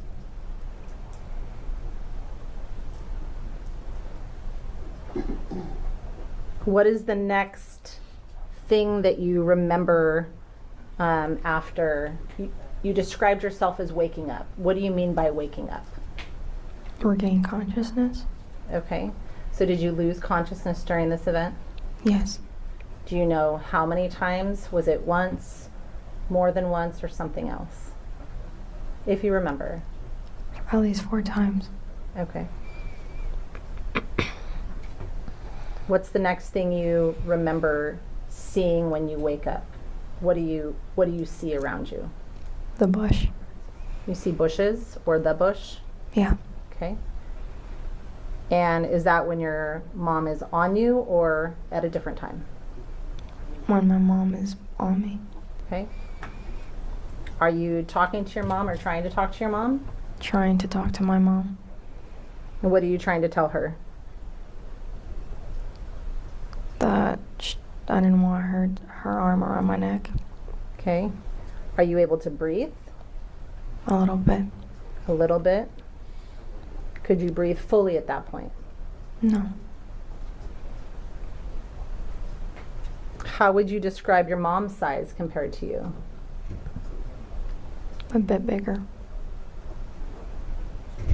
Do you remember if you're standing, lying, or sitting down at this point? Sitting down. Fatima, how would you describe your awareness of your environment around you at this time? A lot of yelling. I'm sorry? A lot of yelling. A lot of yelling. How are you feeling? Scared. Okay. How would you describe your physical feeling? Do you feel like your normal self or something else? Something else. And what is that something else?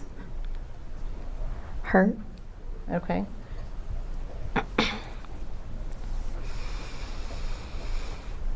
What happened next after you're trying to ask your mom or tell your mom to let go of you?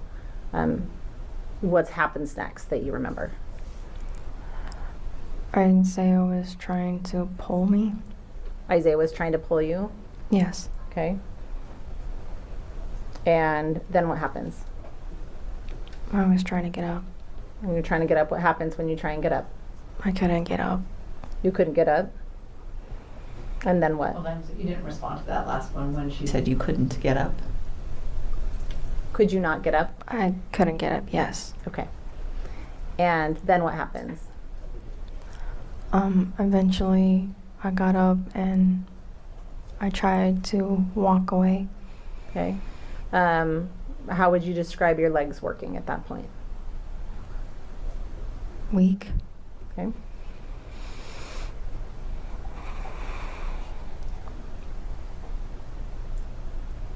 Do you remember whether you saw your sister at all at any point? Yes. Okay, where was your sister? She was holding on to me. She was holding on to you? Holding on to what? My sleeve. And what, if anything, or what communications, if any, are you having with your sister? I didn't have any communications. Okay. Were you doing anything? What were you trying to do during this period of time? You're standing up, your sister's got your sleeve. Where is Isaiah? Where is everyone? I was trying to let her let go of me. Okay, and what happens next? She let go, and then I started running. Okay, and where were you running? To the school.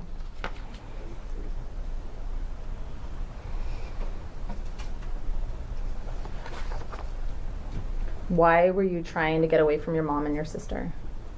Because I was afraid. Okay. Do you remember if your mom ever spoke to you in either Arabic or English to ask you if you were okay? No. No, you don't remember, or no, she did not? I don't remember, and I don't think she did. Does your mom speak English to any extent? A little bit. Are you aware whether she has communicated or communicates with your teachers or school in English? Yes.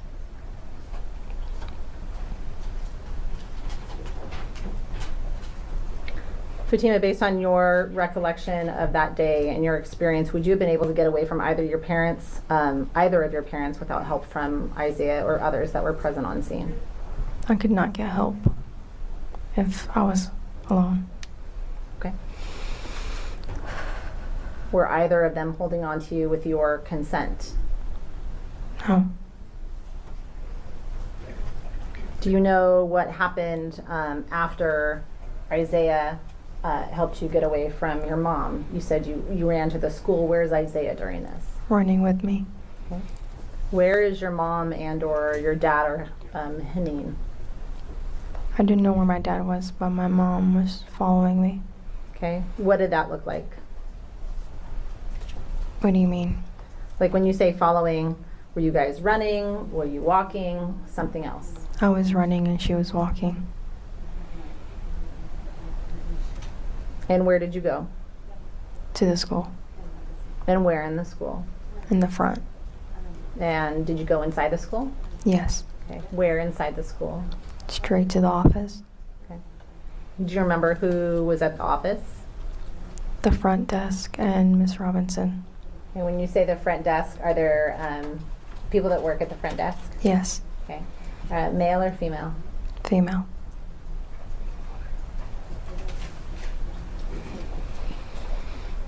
Did you tell them anything when you got there? Yes. And what did you say when you walked in? He was trying to kill me. And how did you feel physically? Did you have any pain anywhere? Yes. And where did you feel pain? My throat. In your throat? Yes. Okay. Anywhere else? My body felt weak.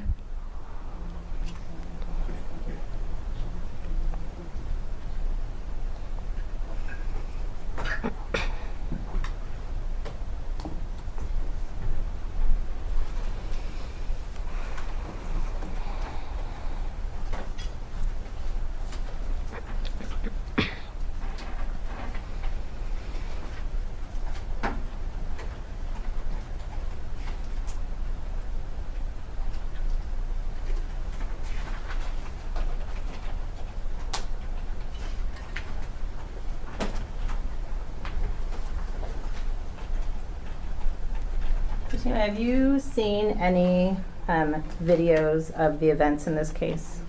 Only one. And what video was that? Do you remember? I think it was a kid recording. A kid's video? Yes. Do you know who took that video? No. Okay.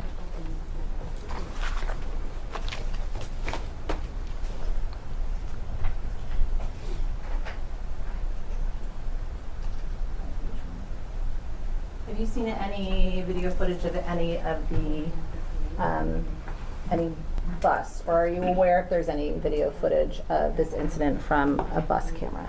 I'm aware. Okay, have you actually seen it? No.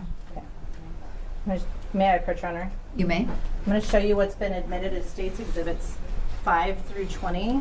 I'm going to ask you to look at these silently to yourself and then look up at me when you're done, please.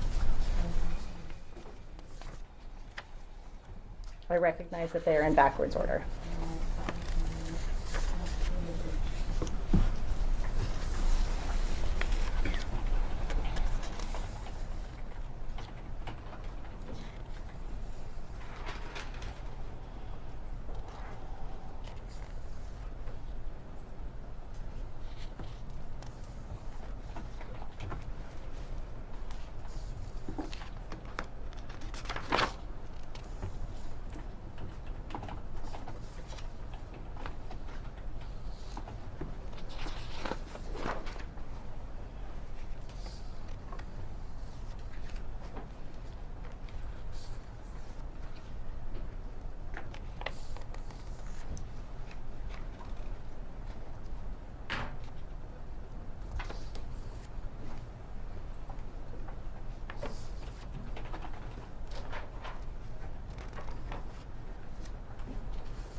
Fatima, have you ever seen those before? Can you repeat that for me? Sure. Have you ever seen those photographs before? No. Okay. I'm going to take them back from you. Fatima, based on your review of State's Exhibits 5 through 20, are you depicted in these photographs? Meaning, can you see yourself in these pictures? Yes. Okay. And permission to publish, Your Honor? You may.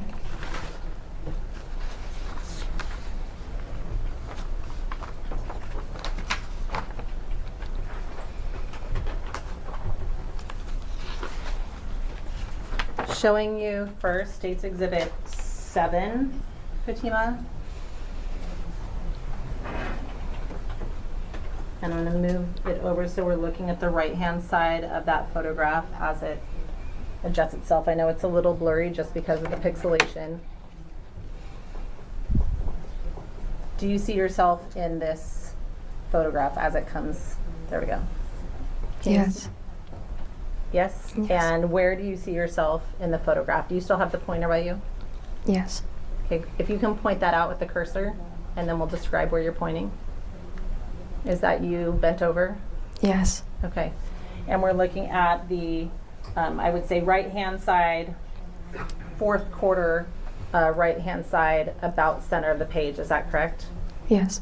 And who is to the right of you in the black hoodie and the pants, the jeans?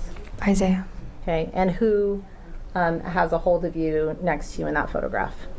My dad. Okay. State's Exhibit. And Fatima, do you see where you're located in this photograph here? Yes. Where are you located in that photograph? On the ground. So you're already on the ground at that point? Yes. And who is standing there with the Nike backpack? Isaiah. Okay. And who is holding on to Isaiah in this photograph? My dad. Okay. And the witness did use the pointer to point out what she identified as herself, which is just below mid-center. Thank you. And that whole grouping is still in that same area with you, is that correct? Mid right-hand side of the photograph and just below mid-center? Yes. Okay.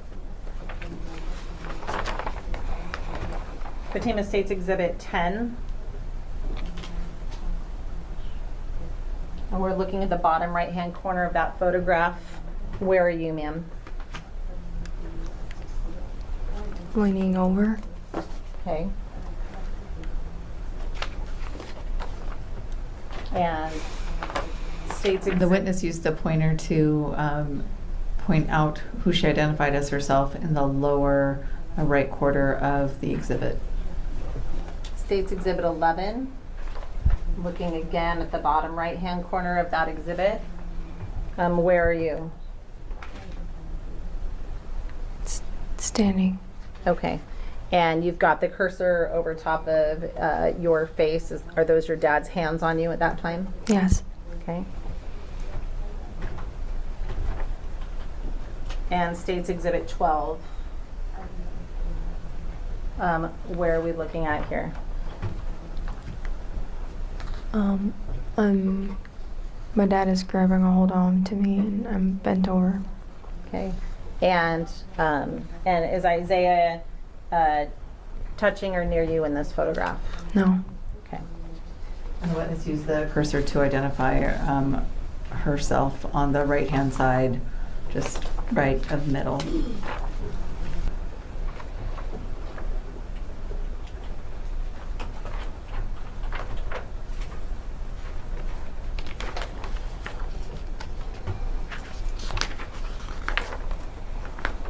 And Fatima, State's Exhibit 15. We're looking at the right-hand side, center of the page. Do you see yourself in there? Do you know where you are in that photograph? I do. Where are you, ma'am? On the ground. And can you see your shoes in that photograph? Yes. Okay. And the witness used the cursor to identify where she was at on the ground in the same area where the other people are congregated. Thank you. Fatima, do you remember, I'm going to show you State's Exhibit 16. And we're looking again, right-hand side of the photograph, center of the photograph. Do you see the individual in the orange vest? Yes. Do you remember the individual in the orange vest? No. Okay. Do you remember seeing him at any point during that? No. Okay. State's Exhibit 17. Looking at this photograph, do you see the individual right in the middle of the screen, running across, crossing the street, right in the middle of that photograph? Yes. Do you remember seeing that individual at any point during these events? No. Okay.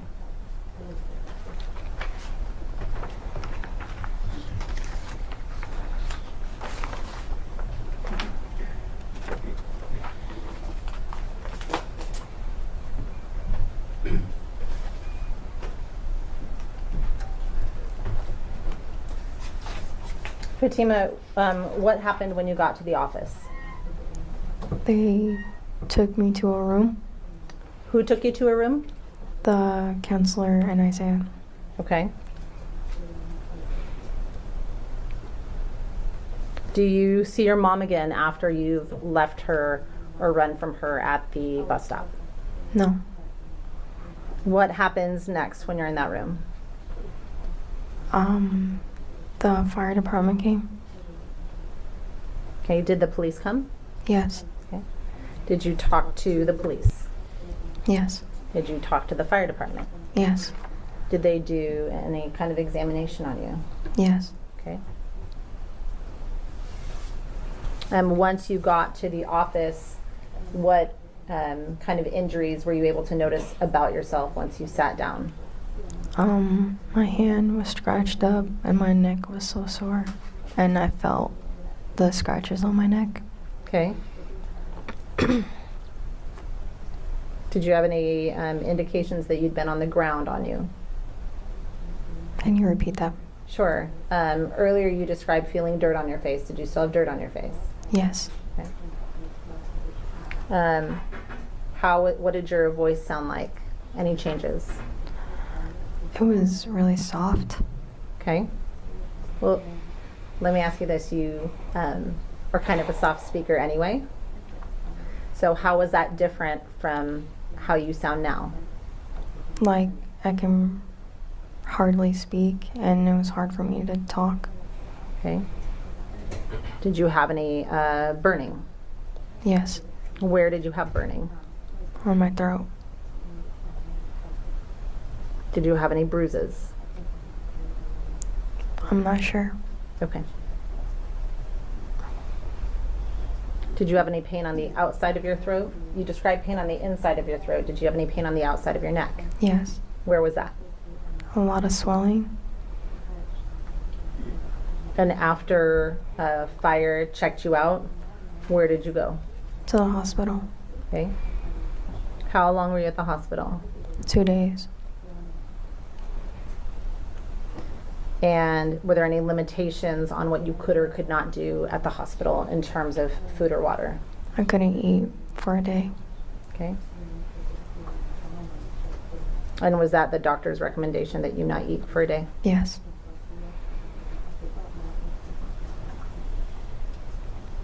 And what about when you were allowed to start, did that apply to liquid too, if you remember? Yes. Okay. And what about when you were allowed to start eating and drinking? How did that feel? Really sore. And do you recall if photos were taken of you prior to you going to the hospital? Yes. Okay. Do you know who took those photos? No, but I know it's a lady. It was a lady that took them? Yes. What about while you were at the high school? Do you remember if anyone took photos of you at the high school? I don't think so. Okay. Or if you do, they did, you don't remember? I don't remember. Okay. Fatima, do you know if your mom was allowed to be on school property? Yes. And was she allowed to be on school property? No. Did your mom tell you if she was not allowed to be on school property? Yes. Your mom talked about that with you? Yes. And what did your mom say about being on school property? That I couldn't go either. That what? That I couldn't go to school either. That because she couldn't go, you couldn't go either? Yes. Okay. Are you aware whether a trespass letter was provided to your mom? Yes. Were you there when it was provided to your mom? Yes. Was anyone else there when that letter was provided to your mom? My sister and my dad. Okay, and your sister is? Haneen. Okay. Do you remember who provided that letter to your mom? A cop. Okay. Do you remember if it was a male or a female officer? A male. Okay.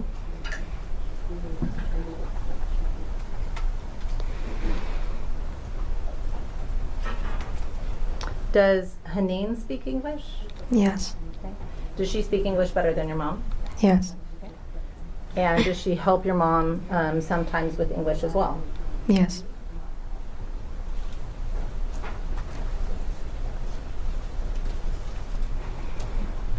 Do you know, did your mom ever talk to you about whether she was allowed to have contact with Isaiah? I don't know. Okay.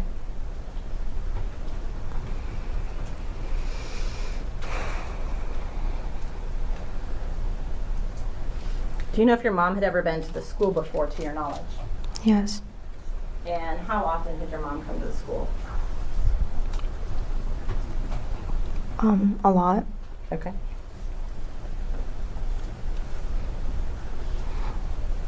So it wasn't an unfamiliar location, is that fair? Yes. Okay.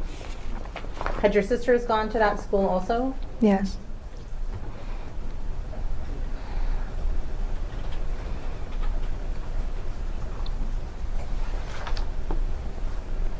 And based on your observations of your mom, would your mom have been comfortable enough communicating with school staff in English? Objection.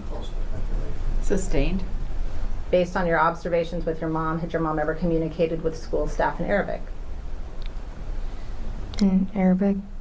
Right. Did the schools talk to your mom in Arabic? No. Did your mom talk to school staff in English? Yes. Did she ever have Haneen come do that for her, or did she do that herself? Haneen came and did that for her. Every time or sometimes? Sometimes.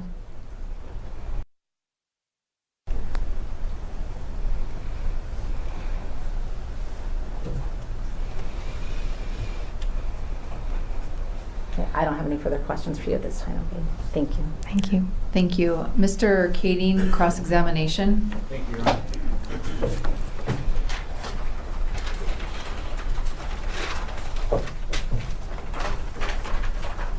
Good afternoon. So Fatima, I have a few questions to clarify for you. You talked about I guess, leaving Timberline High School in late September, early October, right? Yes. And you went to online school. Yes. Before you went to online school, you went and had a meeting with the school district, right? Yes. And one of the issues that you were having going to school is that you were not attending, correct? Yes. Selection, relevance, overall. And so you went to a meeting in the school district with your mom and your sister Haneen, right? Yes. Okay. And at that meeting, it was decided that online school might be better for you. Is that right? Can you repeat that for me? At the meeting with the school district, it was decided that online school might be better for you. One of the reasons is because you were not attending in person. Yes. Okay. And one of the reasons you weren't attending in person was because you didn't get your 504 plan that you were talking about, right? Yes. Okay. So you were decided to do online school so you could be at home and make sure that you did your work, right? I didn't decide. Okay, but that's what was the decision that was made between your mother and the school district. Yes. Okay.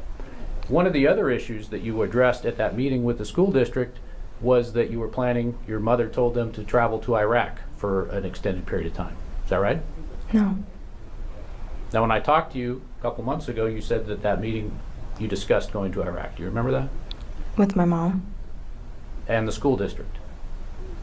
No.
All right.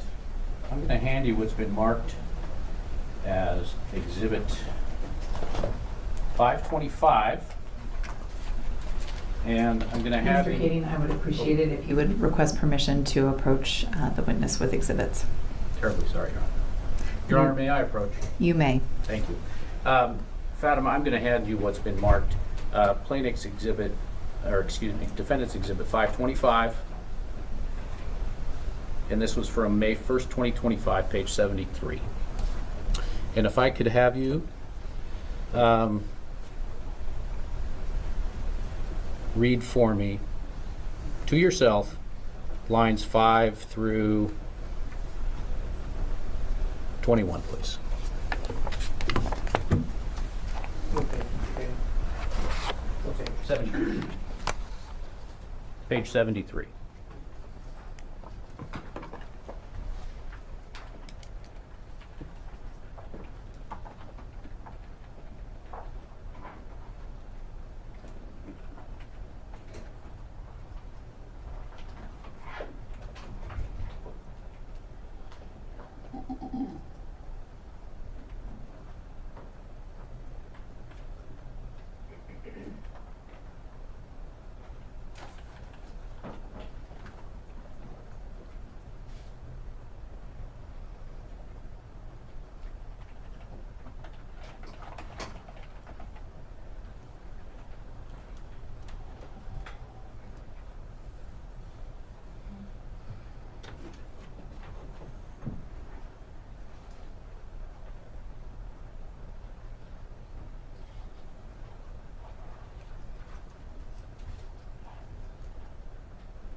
Okay? Do you remember that conversation? Yes. Okay. And we talked about you going to Iraq, right? Yes. And wasn't one of the things discussed at your meeting with the school district and your mother your travel to Iraq? It wasn't with the school district. Pardon me? It wasn't with the school district. Okay. When we were talking, you said that you were going to be changing schools and you had trouble with attendance at Timberline. You said yes, right? Your next answer was not just that, it was also to go to Iraq. Right? Yes. Okay. So, you were changing schools, going online because of attendance problems. Yes. You were also going to attend school from Iraq online, right? I'm kind of confused here. Okay. What's confusing? I asked you, did you talk about doing school in Iraq? I didn't talk to the school district. I talked it with my mom. Okay. And you discussed doing school online with her? Yes. And so that you could do that while you were in Iraq? Yes. For an extended period of time? Yes. So you knew about the trip to Iraq? Not at that moment. You talked about it doing school in Iraq, but you didn't know about the trip to Iraq? Not at that moment. I didn't know what day. Okay, you didn't know the exact day? Yes. But you knew the trip was planned? Yes. Okay. All right. So you started to do the online school at the beginning of October, and you stayed in online school until the 18th of October. Is that right? Yes. Okay. All right. Now,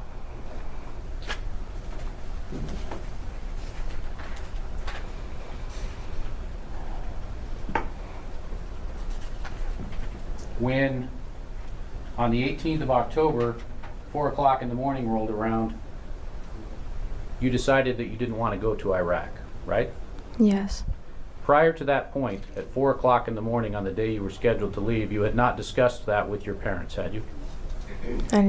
I did not discuss that. Okay, so you made a decision at 4 a.m. just to run away? No, not at 4 a.m. Okay, so you made the decision prior to that? Yes. Okay, so you'd been thinking about it? Yes. Okay, and you didn't discuss that with anyone? Yes. Didn't discuss it with Haneen? I did not. Or your mother? Yes. Or your father? Yes. Okay. So, you said earlier in your testimony that you found out from you overheard your mother talking with your aunt about going to Iraq. Yes. When was that? I don't know what day. Okay. Was that before the online school or after the online school? I'm not sure. Okay. When you were going to Iraq, you were traveling with your mother?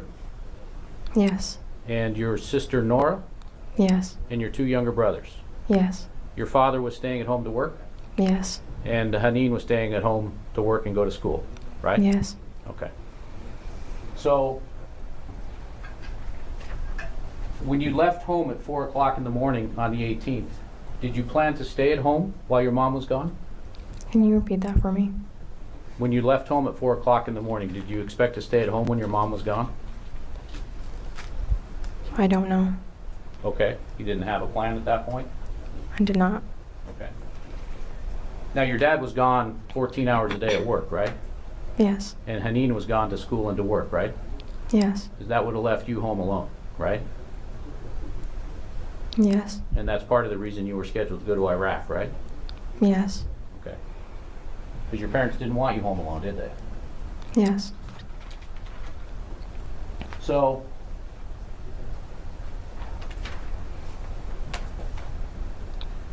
you also said earlier during your direct testimony that you felt safe at school. Yes. But you didn't go to school very often, did you? Yes. You skipped a lot of school. Yeah. Okay.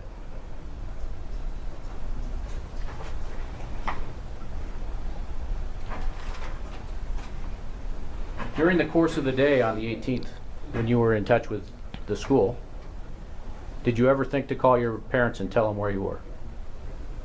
Can you repeat that for me? when you were at school on the 18th, did you ever think to call your parents and tell them where you were? No.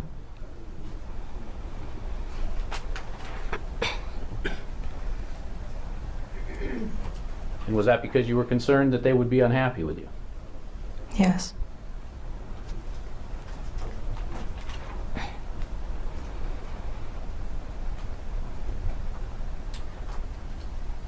You said when your dad came to the school that he looked, well, you said you were talking with him in a calm manner at first, right? Yes. And that he got more upset when you were telling him that you weren't coming home, right? Yes. Okay. So you had made that decision not to go home without consulting with your parents at all, right? Yeah. Okay. And had you talked to Isaiah about that as well? No. Okay.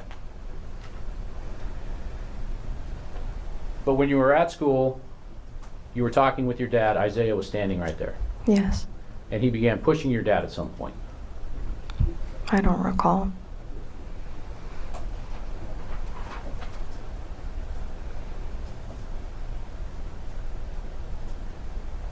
Okay, you said that Isaiah was standing next to you, he was patting you, which was making your dad upset, right? Yes. Okay. And then Isaiah was putting himself between you, right? No. He was not putting himself between you? Can you please repeat that for me? Was Isaiah standing between you and your father? No. At any point? Oh, not that I remember.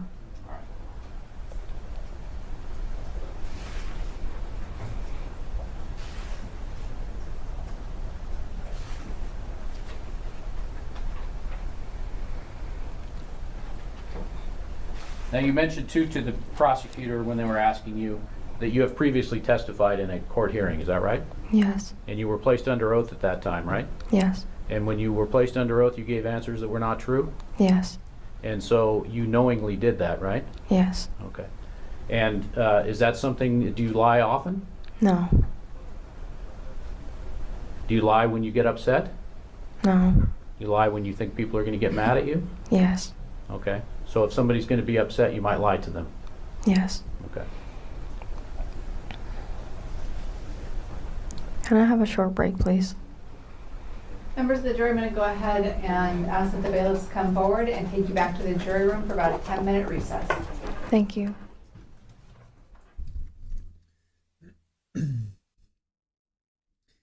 All right, we can zoom. We're letting, for those that are just coming in new, Court TV has the feed. They got admonished yesterday for showing, I guess, having minors' names. So they weren't deleting them or redacting them soon enough. So now they're streaming and they're breaking in every 5 minutes. So we're letting the feed build up, and it's close to building up. It's been like, let me see, it's been.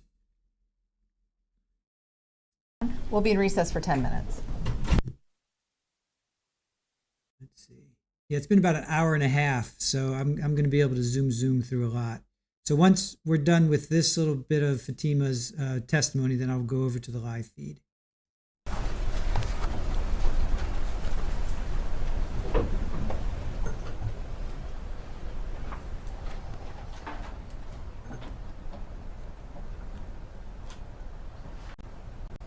For Iraq was to get your brother.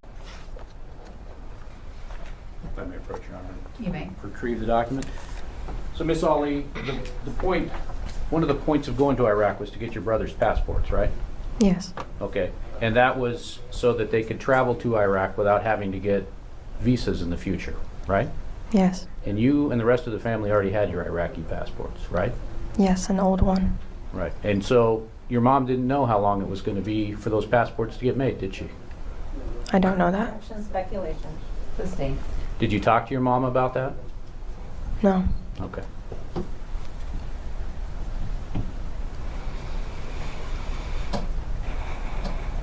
Just one final question. Then you said that you didn't communicate well with your parents, Yes.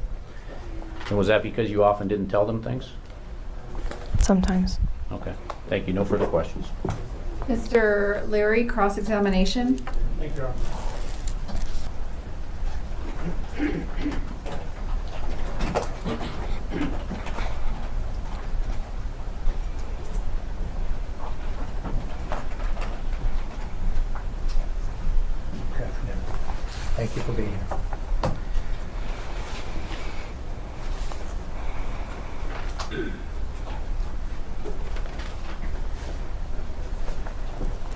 If you had to say whether you were closer to your mom or your dad, is it correct in saying that you're closer to your mom?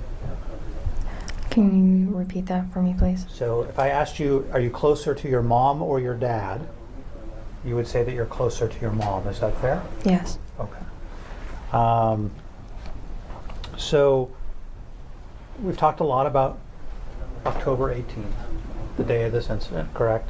Yes. And that was a Friday. Yes. And that there was a trip planned later that afternoon, right? Yes. And you had made a decision at some point before that to not make yourself available for that trip, correct? Yes. And so that was kind of the point of running away that particular day, right? Yes. Okay. And your parents had a pretty good idea of kind of what you had at your disposal. And let me explain that question. For example, they knew that you didn't have a cell phone at the time, correct? Yes. And I'm going to ask you that you raise your voice just a little bit because you're very soft-spoken, okay? You weren't working at the time, correct? Yes. And you probably didn't have a lot of savings, right? Yes. And by your own account, you didn't necessarily have a plan as to where to go, right? Yes. And so you left at 4 o'clock in the morning, and did you set an alarm? Yes. Is that a yes? Okay. You shook your head yes. I said yes. Okay. And I will say that this is true for every witness in terms of having to be corrected as to yes or no. All right. So you had so when you went to bed on the 17th, you had a plan. You're going to wake up essentially in the middle of the night, early morning, correct? Yes. All right. And you knew that at some point your parents are going to wake up and find you gone, right? Yes. Did you have your own bedroom? No. Who did you share a bedroom with? My little brother. Okay. And how old was the brother that you shared a bedroom with? 6 years old. 6 years old? Okay. And so was he a heavy sleeper? A little bit. And so you were able to wake up at 4 o'clock in the morning and not wake your brother up, correct? Yes. And so you didn't say anything to your little brother when you left, fair enough? Yeah. Okay. So your parents wake up, and at some point in the morning they figure out that you are gone, right? Yeah. Or at least that was what you would assume. Fair enough? Yes. Okay. You didn't leave a note, correct? Yes. And it wasn't like you had a car at the time, right? Yes. Okay. So as far as they knew that you have just disappeared, right? Right. And they don't have any idea kind of where you are, correct? Correct? They don't know where you are, correct? I don't know that. Well, they wouldn't be able to track a cell phone, correct? Right. You didn't tell them where you were, right? Yes. And there's no note, right? Yes. So, you know, they may have ideas where you may be, but they don't necessarily know where you are, correct? Yes. And they don't know if you're safe, right? Right. Okay. You described kind of your mom as being worried at varying points in this day, correct? Can you repeat that for me, please? So, at times you've described her demeanor as worried about you, correct? Yes. Okay. Obviously about your condition at the school after this incident, right? You described her as worried at that point, right? Yes.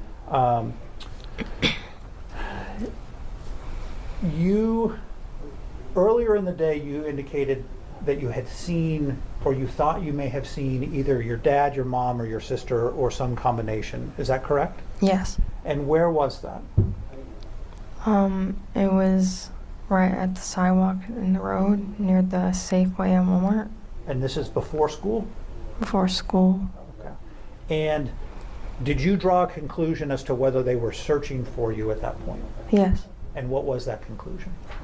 That they were searching? Yes. Okay. And who did you see at that point? I didn't see anybody. I just saw cars. Okay. Familiar cars. And was it one car? No. No. So what cars did you see? My dad's and my mom's car. Okay. And were they traveling together, or in close vicinity or separate? Close vicinity? Okay. And were you able to see who was in the car? No. And do you think that they saw you based on the proximity to where you were? Yes. And your conclusion is that they may have seen you? Yes. Okay. And your response was to then hide, right? Yes. Okay. And there was no verbal communication back and forth at all. Is that right? Yes. Okay.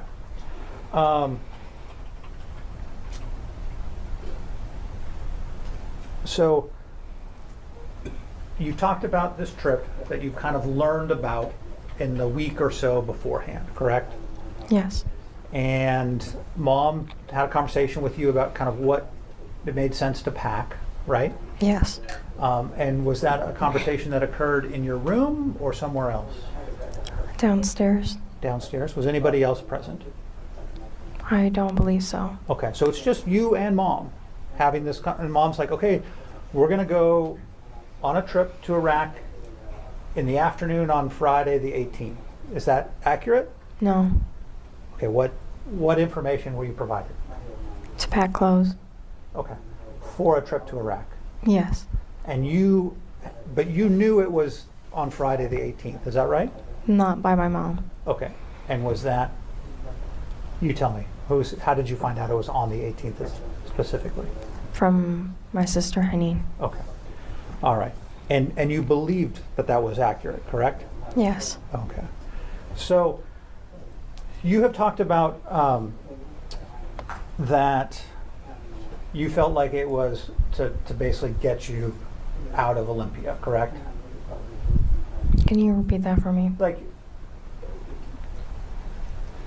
they were taking you in part because they didn't want you to be with Isaiah. Is that one of the things you were suspecting? Yes. Okay.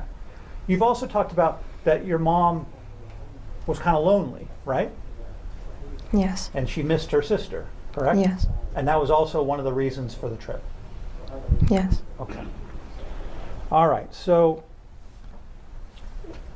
we have kind of the description of what happened at the school, and you're walking across the parking lot, and we saw you on exhibits 1 through 4 kind of show your path to the jurors, correct? Yes. And you saw it was a green truck, is that right? A gray truck. Oh, I'm sorry, a gray truck. My hearing is not as good as it once was. Okay, so a gray truck. And you saw it and you're thinking, could be my dad, I hope it's not my dad. Is that fair? Yes. And were you able to see inside the truck? No, I avoided to see inside the truck. Okay. And so, so you have no idea if the people in the truck saw you because you were kind of avoiding eye contact. Fair? Yes. Okay. And so you then go to the bus stop and then you see or are told that your dad is approaching, correct? Yes. And so you're not surprised at this point because you were clued off as far as the gray truck, correct? Yes. And so at this point you have no idea whether your dad is with anybody at this point, correct? Yes. You don't see your mom, correct? Yes. And you don't see your sister Haneen, correct? Yes. Or your sister Noor? Yes. Okay.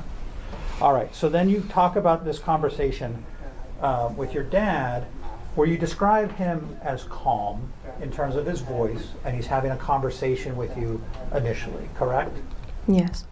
And did you see him walk up to you? Were you able to see him approach you? No, I avoided that. Okay. So somebody told you dad was coming and then you avoided? Is that what happened? No, I just didn't look behind me. Okay. And so at what point do you know that your dad, does he call out to you? Or at what point do you realize my dad is actually here? When I turn around. Okay. So you turn around and he's how far away from you? Right beside me. Okay. In front of me. Is it okay? So you turn to him and you're face to face having a conversation. Yes. And he didn't run up on you, correct? Yes. And didn't have his hands raised initially, correct? Yes. And he's just having a calm conversation with you, correct? Yes. And is that conversation in English, in Arabic, or a combination? In Arabic. Okay. And is that common for you? With my parents? Yes. Yes. Okay. So when you're in the house, the primary language is the primary language Arabic? Yes. Is it almost exclusive when it's just family? Sometimes we can speak English, but most of the time we're supposed to speak Arabic. Okay. And so there was nothing about him speaking Arabic to you that was like, okay, I'm in trouble because he's speaking to me in Arabic, whereas normally he speaks in English. It was just, this is how you would normally converse, correct? Yes. And if somebody was to watch kind of the initial approach, there was nothing that you've described as unusual about this approach. He didn't run to you, and he's not yelling at you initially. Is that fair? Yeah. Okay. So, we've heard you describe kind of how things kind of went downhill from there. Is that fair? Yes. Okay. And the confrontation with your dad, correct? Can you rephrase that for me? So I'm just kind of breaking it up. So we started out by turning around and there was kind of a calm conversation in Arabic, correct? Yes. And then the conversation somewhat escalated, correct? Yes. And then there was some physical confrontation between Isaiah and your dad, correct? I don't know that. Okay. And I should also just say, I appreciate you saying that what you don't remember, because all I want to talk about is what you do remember, okay? So you do remember a physical confrontation with you and your dad, correct? Yes. And that, as you described, is more of your dad's actions as opposed to you responding, fair? Can you rephrase that for me, please? Absolutely. So what you've described is you're not fighting with your dad. Yes. Fair? Yeah. Okay. And so your dad has his arms around you, and you remember kind of your own hand coming up into view. You have a memory of that. Yes. Okay. And your memory, as you've described, is kind of, you remember certain pieces. Fair? Yes. Okay. At this point, when the initial calm conversation started, you did not see your mom, correct? Yes. Okay. And he didn't tell you mom's in the car, correct? Yes. Okay. So you have no idea whether she is still driving somewhere else in Olympia in her car, fair? Yes. Okay. So then you are kind of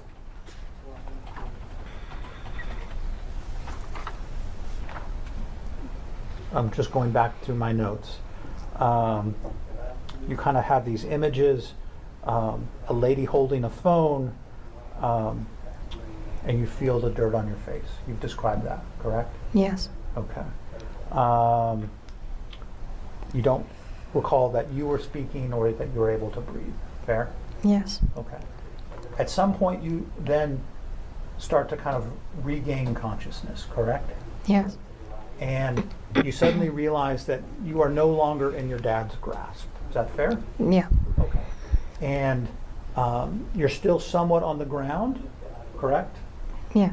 And your mom is behind you and has her arms around you, correct? Yeah. And she is saying, my daughter, correct? Yeah. And do you recall how many times she said that? I don't remember. Okay. You have described that you felt like your mom was trying to protect you from the chaos. Do you remember that? Can you explain that to me? Okay. It was a very chaotic event, correct? Yes. And that's just from what you remember, correct? Yes. And there are pictures that you have seen that the state, Heather Stone showed you, that kind of showed more than you remember. Fair? Yeah. Okay. And that would appear to be very chaotic. Would you agree? Yeah. There's a lot of people around, right? Verbal response. Yes. Thank you. And you are at times standing, correct? Yes. And the times you were on the ground, correct? Yes. Times you were bent over, right? Yes. And there's different positions with your dad, correct? Yes. And there appears to be a large number of students around attempting to intervene, correct? Yes. So somebody who's looking at this from the outside, a fair description would appear to be that this is a very chaotic event, correct? Yeah. Okay. And then, so you wake up, you're kind of seated on the ground? I was like sitting and like kind of leaning down on the ground. Okay. And your mom is behind you, right? Yes. And so your back isn't on the ground. Your legs and bottom may be sitting on the ground, but you're kind of bent at the waist. Is that fair? Yeah. Okay. And your mom is on the ground behind you with her arms around you, right? Yes. Okay. Now, you had a lot of pain at this point, right? Yes. Okay. Pain in your neck? Yes. Pain in your throat? Yes. Okay. And you're somewhat confused at this point, right? Yes. Because, I mean, I think Ms. Stone asked you how long this happened, or how long this was going on. And you said, I don't know, right? Yes. Which makes sense, right? Right. Okay. So you kind of were coming to, and you felt pain in your neck, right? Yes. And you didn't necessarily know what had happened, right? Right. And you wanted to communicate to your mom that your neck hurt, right? Yes. Because you were confused and in a position you had never been in before. Fair? Yes. Okay. And so you then wanted to get words out to your mom to say, hey, my neck hurts, right? Yes. And you have described repeatedly that you were not able to tell your mom what you felt, right? Yeah. And that was because of the pain in your neck, correct? Yes. The difficulty swallowing, Yes. the raspy voice, Yes. and the fact that you were just kind of coming in and out, getting better, but coming out of consciousness. Fair? Yes. And you described that you didn't think that your mom was trying to hurt you. Objection, speculation. Overruled.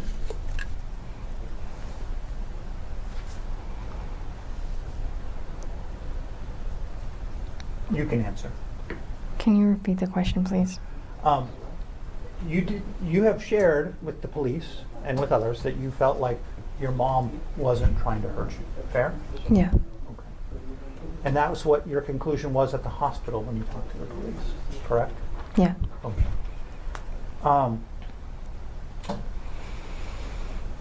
You talked about her being worried, particularly at that point. Yeah. Okay. Scared? Yeah. Sad? Yes.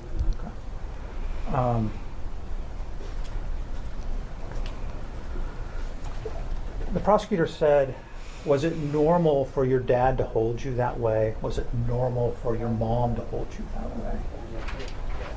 You had never been in anything like this before, correct? Yes. Okay. So, normal or not normal, your mom is just there holding you as you regain consciousness, correct? Yeah. Okay. And how would you describe her voice as she's saying, my daughter, my daughter? Yelling? Yelling? Yeah. Was she yelling at the other people, trying to have them stay away? Was she just yelling out loud? I have no idea. Okay.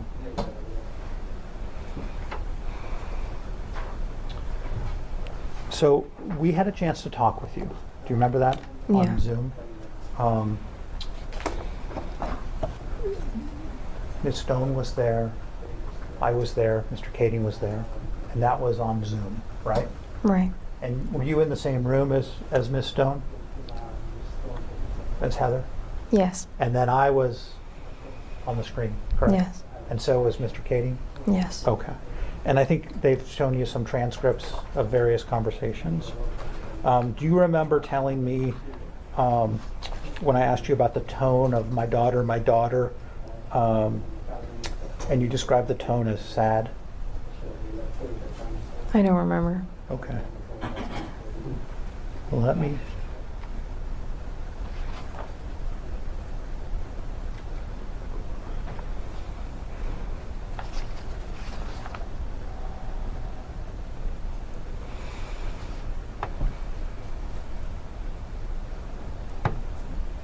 Okay.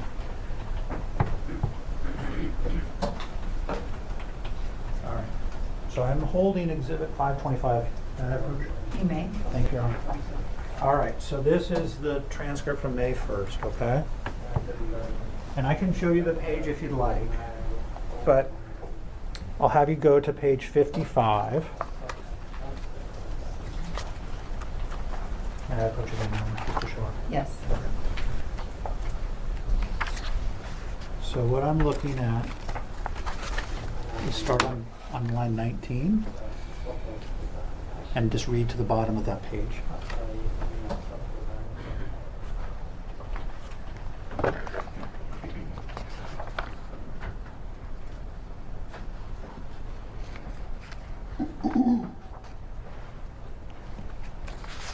And you said that you felt like she was saying it to you, correct? Yes. Okay. And then I'll have you turn to the next page. And I asked you about her tone on line 18 of 56, if I may approach, Your Honor. You may. Thank you. So 18, what was her tone like? Okay, and just read down from there.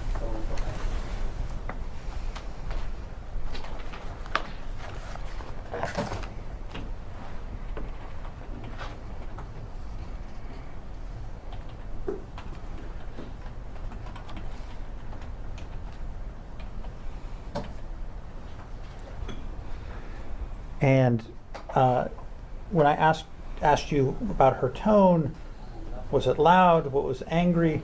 And your answer was it was sad. Yes. Okay.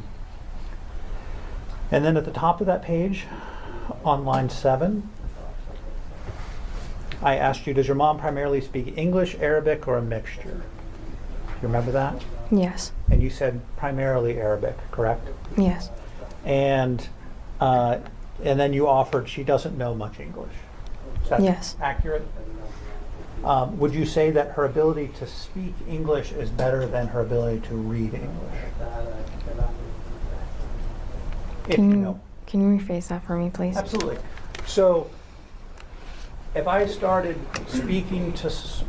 somebody started speaking to your mom in English and then handed something written in English, from what you have observed, does she appear to understand English better when speaking or when she's reading it? Speaking. Okay. Does she read English? No.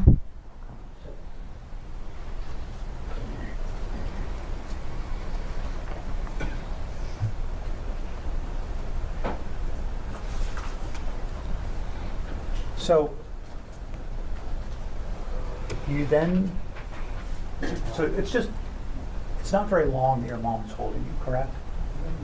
I don't know. I mean, fair enough. From when you kind of regained consciousness to when you started running to the school, we're talking about a pretty short period of time. Is that fair? Yeah. Okay. Minutes, couple minutes or less? I woke up in her arms, so I have no idea. So, and I'm speaking from the point that you woke up to the time that you started running away. How would you characterize that period of time? Like about a couple minutes. Okay. And then she went with you or toward the school, correct? Yes. But then she wasn't able to catch up to you, or did not catch up to you, correct? Yes. And then you didn't see her again? Yes. Okay.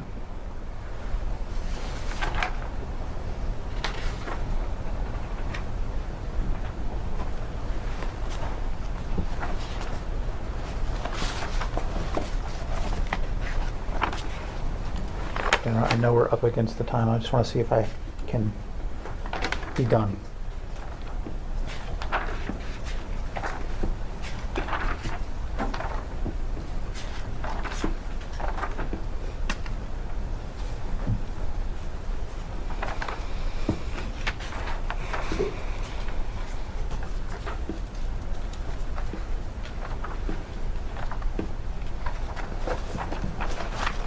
I really appreciate you answering my questions. Thank you. Thank you. Thank you. Get the exhibit? Yes. Thank you. Members of the jury, at this time, I'm going to ask the bailiffs to bring you forward. It's at the end of our day. All right. So I think enough time has built up for us to go back to quote unquote live coverage. We'll go back to today, and because there was a commercial every 5 minutes, we're just going to fast forward, and that was because Court TV got admonished yesterday for showing. I guess letting minors be seen, letting minors be heard. I didn't really hear anything. Definitely didn't see anything. Maybe heard a name here or there, but I didn't hear a full name. Anyway, so they're now doing a live, like it's TV, and every 5 minutes they do a commercial break. So highly annoying. So we can fast forward through all that stuff now. So let's hope that works to our advantage. So let me get back to, I'm going to just go back to the beginning of the day. Oh, and Ozzy Osbourne died. Malcolm Jamal Warner yesterday and Ozzy today.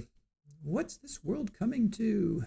And like you guys were saying, it comes in threes, right? So I hate to say that. Who's going to be the third one?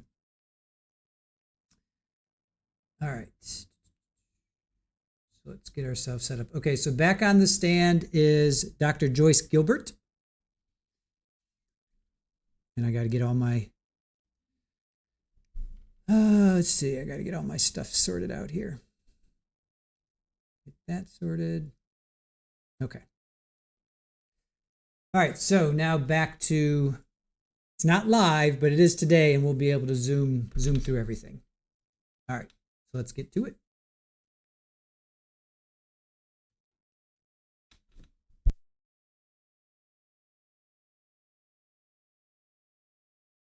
We left off yesterday, we were interpreters. When we left off yesterday, we were talking about strangulation in general. Is that correct? Correct. And I believe you testified that the medical definition of strangulation is, in essence, when external pressure is applied to the neck such that the airflow and also blood flow are compromised? Yes. Okay. And I want to ask you some questions about the different ways that blood flow can be compromised. Can you, what is the jugular vein? In our neck, there are two jugular veins. A vein is a thin-walled blood vessel that takes blood from an area of the body back to the heart and the lungs. So the jugular veins are on the outside of the neck, bringing the blood down from the brain after the oxygen has been used. So it's deoxygenated blood coming down from the brain, going back into the heart to go to the lungs and get oxygen again. There's two jugular veins, one on each side of the neck. Okay, and for the record, when you were explaining the location of the jugular veins, you were pointing to the opposite sides of your neck. Opposite sides and outside. The jugular vein is on the outside of all the structures in the neck. Okay. And you started talking about sort of the blood flow when it comes to the jugular veins. Can you sort of explain to the jury the relationship between sort of the heart and the lungs when it comes to blood flow? Yes. So the heart has 4 chambers, and 2 of those chambers will send blood to the lungs, where all of the air sacs get the oxygen, and that oxygen goes across the thin membranes into the blood. The blood then goes back from the lungs to the other 2 chambers of the heart, where the heart pumps oxygenated blood everywhere into our body. It's a closed circuit, and it works constantly without us even thinking about it. Okay.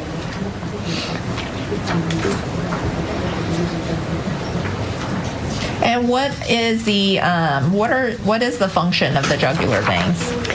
The jugular veins bring all of the blood that's in the head back down to the heart. There are many veins inside the head and the brain, and they all condense together to give the blood to the jugular vein. So there's just 2 jugular veins bringing all the blood from the head down through the neck and back to the heart. Okay. And you testified that the jugular veins are responsible for bringing the blood from the head down to your heart. What kind of blood is being sort of, trying to figure out a way to smartly ask the question. What kind of blood is sort of being taken out of the brain through the jugular veins? Blood does many functions in our body. It brings oxygen and it brings nutrients to every cell in our body. The jugular veins are bringing the used blood, deoxygenated, so the oxygen has been taken out of it, and all the nutrients that the brain cells need have been used. So this is blood that's been used that needs to be regenerated with oxygen and nutrients by the heart and the lungs. Okay. And with regards to deoxygenated blood, what is deoxygenated blood? Again, that's the blood where the oxygen has already been taken out and utilized by whichever part of the body we're talking about. And in this case, all the brain cells have taken the oxygen out of the blood, and there's no legitimate amount of oxygen left, so it has to go back to the heart and the lungs. Okay. And with regards to the deoxygenated blood, you indicated that it travels back into the heart from the jugular veins. With the deoxygenated blood itself, is it just simply blood that no longer contains oxygen, or is it also blood that sort of contains all the other materials in the brain that should not be there? So, correct. The deoxygenated blood has carbon dioxide in it because that's what our cells produce as they metabolize the nutrients. The oxygen is used and the carbon dioxide is the byproduct. All of the nutrients, the blood sugar, and all of the other nutrients and vitamins that the brain cells need have been taken out of the blood. So again, this used blood is coming back to be regenerated by the heart and the lungs with all the nutrients it needs to then go back to the brain again. Okay. We have some now.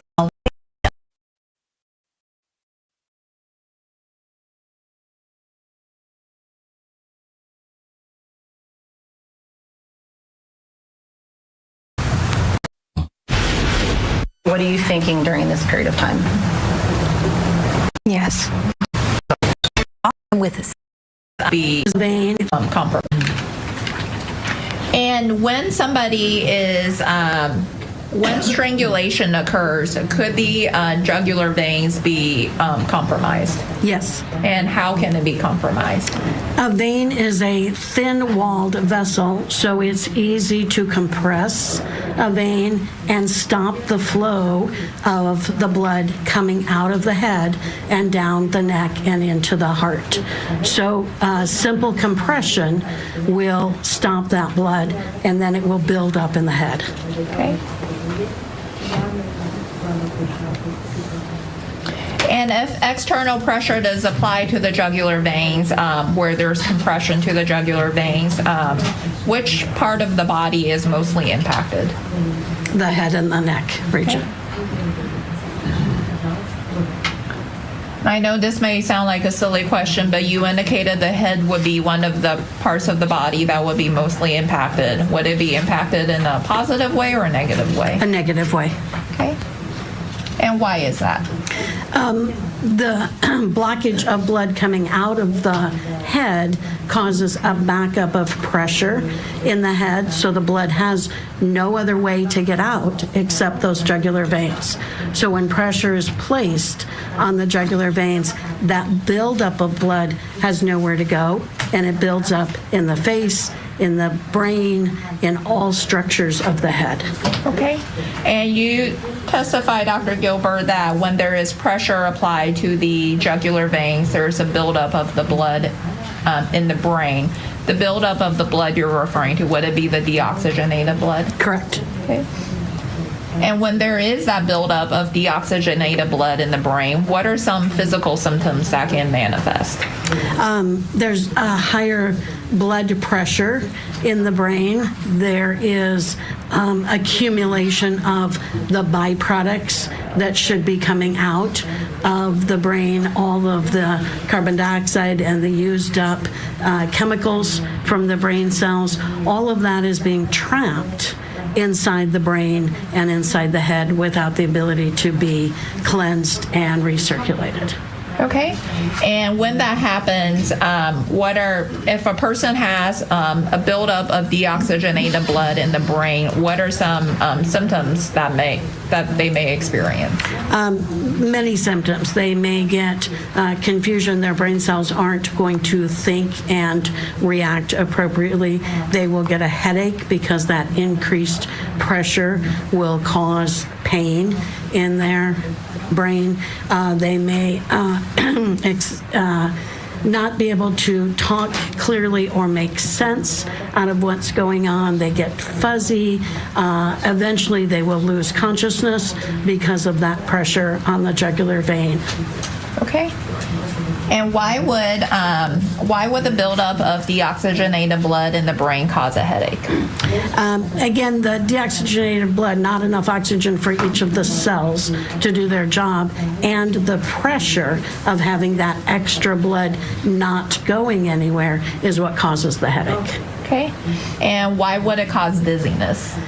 Dizziness comes from, again, the center part of the brain, the brainstem area, gets dysfunctional, and the brainstem controls almost everything that goes on in our body, our heart rate and our blood pressure and our consciousness and so many things, hearing, speaking. So all of those things are impacted or affected with that buildup of pressure and deoxygenated blood.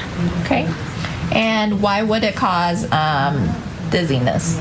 Again, the dizziness comes from the dysfunction in the brain. That balance that comes from our brainstem area is impacted by the buildup of the blood and the lack of oxygen. Okay.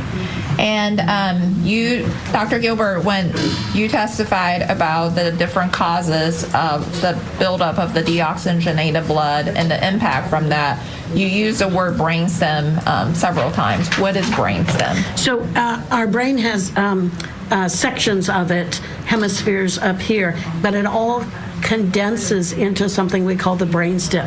And the brainstem is connecting the brain to the spinal cord, and it is giving all the information from the brain to the rest of the body. So the brainstem is like the powerhouse of the brain. And when we have strangulation, we're impacting blood flow coming out of the head and blood flow going into the head. And the biggest, it impacts everything in the head, but one of the biggest areas is that brainstem. That's that computer that runs the show. So alertness, awakeness, thinking possibilities, heart rate, blood pressure, the things that we don't think about our body doing are all controlled by the brainstem. And all of that control is dysfunctional or lost when we have pressure on the neck, causing that obstruction of blood flow. Okay. And if I'm and Dr. Gilbert, while she has been testifying, has been often using her hands to demonstrate for the jury what she is verbally explaining to them in her head and neck region. Thank you, Your Honor. Thank you. And Dr. Gilbert, based on what you just described as a function of the brainstem, is it fair to say that in order for any person's brainstem to function properly, that they need, in essence, they need deoxygenated blood to be removed from the brain? Correct. And then also oxygenated blood to be traveling to the brain? Correct. Okay. And if the brain... Listening to Dr. Gilbert testify there, we're going to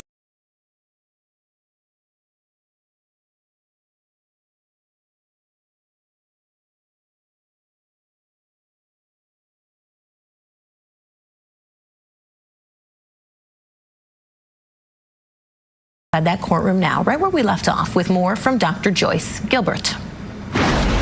And if the brainstem if the brainstem is in essence dysfunctioning due to the buildup of the deoxygenated blood, can it also cause vision problems? Yes. And how does it cause vision problems? Well, again, the brainstem is right near the vision center, so that buildup of pressure causes dysfunction of the vision cells as well as the lack of oxygen. Makes it difficult for somebody. They describe blurry vision and eventually loss of vision with obstruction in the neck. Okay. And you testified about blurry vision and then eventually loss of vision. With regards to the loss of vision, would it be temporary or permanent? It's most of the time temporary. There are situations where somebody has survived a severe strangulation episode with lasting effects on their vision. Okay. And what about if the brainstem is impacted due to the buildup of the deoxygenated blood, can it also cause hearing issues? Yes. Okay, and how does it cause hearing issues? Again, in a similar fashion, the hearing part of the brain and the brainstem function for our ears to hear and make sense out of sound. And when that is impacted by pressure on the neck, then our hearing becomes diminished and sometimes to the point of complete loss of hearing during the episode. Okay.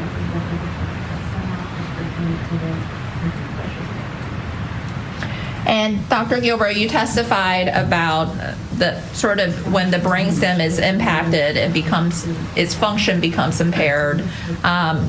Besides sort of the brainstem being impacted and impaired, can the buildup of deoxygenated blood in the brain also cause other complications? Yes. Okay, and what are some of those complications? Again, every aspect of the brain is impacted by this backup of blood with the pressure and the lack of oxygen and the lack of nutrients. So our cortex, our thinking part of the brain is impacted. Our motor centers are impacted. Our ability to move in a concerted effort and make a point of what we want to do is impacted. And again, eventually, everything is impacted to the point of unconsciousness. Okay.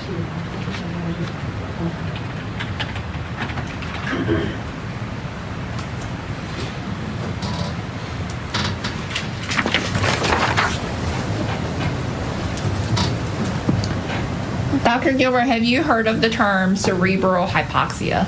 Yes. And what is that? Cerebral means brain. Hypoxia means lack of oxygen. So cerebral hypoxia is lack of oxygen to brain cells. Okay. And is there also a relationship between muscle tone loss and jugular vein compression? Yes. And what is that? And how does jugular vein compression cause muscle tone loss? Again, with the deoxygenated blood, so lack of oxygen, lack of nutrients, the muscle control center is in the center, the temporal part of our brain, and so we lose control over our ability to move any of our muscles in our body, arms, legs, all of the motor skills are diminished or lost with the pressure on the neck. Okay. And what is, have you heard of the term asphyxia? Yes. And what is asphyxia? Asphyxia is a term to describe lack of oxygen to a certain area of the body. It just means the oxygen isn't getting to where it needs to be. Okay.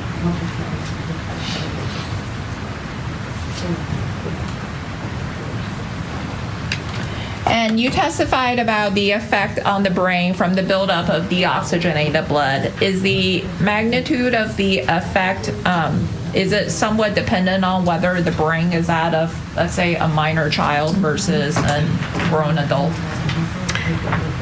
That is a really interesting question because most of our research on strangulation has come through adult victims.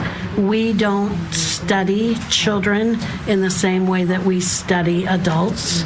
And children don't have that same ability to give us history and to tell us the symptoms that they had. Some of that, clearly not studying a child, is one of those things that we as a society feel really strongly about. We don't experiment on children. Feel really strongly about. We don't experiment on children. So when we are utilizing the literature and the information from adults and what they are able to tell us during a strangulation episode, we are also utilizing that information on our pediatric patients. The person we're talking about today is closer to adult than, say, a 6-year-old would be. So it's easier for me to say that the adult literature and the science that we know about strangulation will apply to her. And I might have had a more difficult time if I was talking about a 6-year-old strangulation child, simply because we don't have the same amount of science to talk succinctly and clearly about all the effects of strangulation on a child. Okay. And when it comes to strangulation, Dr. Gilbert, how much pressure is needed for jugular vein occlusion? Again, the jugular vein is like other veins in our body. It's a thin-walled vessel, and it requires 4.4 pounds of pressure to occlude the jugular vein. And when you... Hitting the pause button on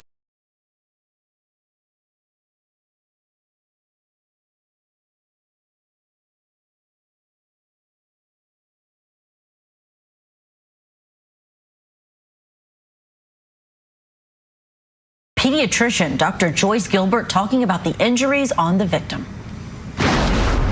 And when you when we talk about occlusion, what do you mean by that? I mean compression, inability to have blood flowing through that blood vessel. Okay. And is it fair to say when the jugular vein occludes, it is, lack of a better way of describing it, is in essence the jugular vein is closed off? Correct. Okay. And when you say 4 pounds of pressure, what do you mean by that? To put that in context, pressure is force, and the amount of force that it takes to close off the jugular vein is very small. It takes 6 pounds of pressure to pull the trigger of a well-oiled gun. It takes 20 pounds of pressure to open a can of peas with a flip top on it. A simple handshake between adults is between 60 and 80 pounds of pressure. So when I say 4 pounds of pressure, that's very little force to occlude or stop the blood flowing down the jugular vein. Okay. And when you say the amount of pressure that it takes for an adult handshake, are you referring to, in essence, I describe it as a very firm grip handshake?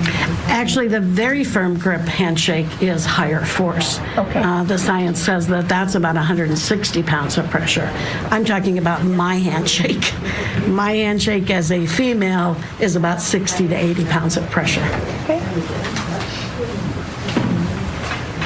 And you testified that jugular vein occlusion can sometimes result in loss of consciousness. How long does it take, based on your training experience, for jugular vein occlusion to result in loss of consciousness? Again, according to the science that we have, it takes about a minute of occlusion of the jugular vein for a person to lose consciousness.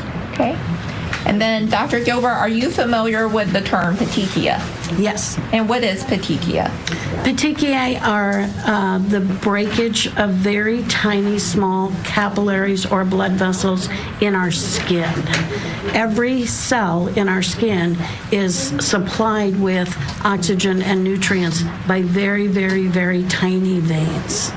And petechiae is a breakage of those veins that causes a red dot visible on the surface of the skin. Okay. And can jugular vein occlusion cause petechia? Yes. And how does it cause petechia? Again, it's the backup of blood without an area, without a way for that pressure of that blood to dissipate or go away. So when you have occlusion of the jugular veins, all of that blood that should be coming down from the head is backing up, and it backs up with pressure into those tiny little capillaries, those tiny little blood vessels in the skin. And so from the point of pressure upward is where you will see petechiae. Petechiae will be above the point of impact. And for the record, you've been using your hands to demonstrate petechiae on the different parts of your head and your face? Correct. Okay.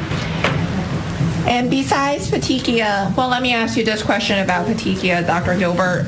When there is jugular vein occlusion, you testified it can cause petechia. Does it only occur in your eyes, or can it occur and appear on other parts of your body? It can be anywhere above the point of occlusion. So we see petechia most commonly in the skin, in the lining of the eyes, so inside the eyelids, in the white of the eyes themselves. Petechia is a visible thing, but we can't look into the brain. If, in fact, we do and we have a person deceased, there's petechiae all over the brain also. So it's the little tiny blood vessels that are rupturing, causing blood to leak out, and that can be anywhere in the head. Okay. You testify that it can appear in the head, but also it can appear on the lining of your eyes. Can it also appear just on your face? Yes. Okay. And then based on your training experience, how long does jugular vein need to be occluded for petechia to be present? Again, based on the science, it's about 20 to 30 seconds of occlusion to then break those blood vessels and cause petechiae. Okay.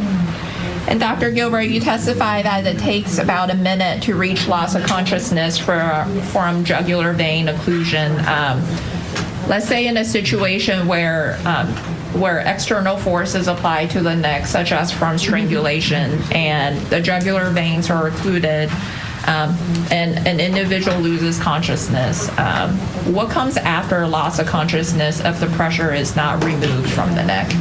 If that pressure continues, loss of consciousness can be followed by a seizure. It can be followed by loss of bowel and bladder control, and eventually it can be followed by brain death. Okay. And when you talk about brain death, is that in essence when the person is also dead? Yes. Okay.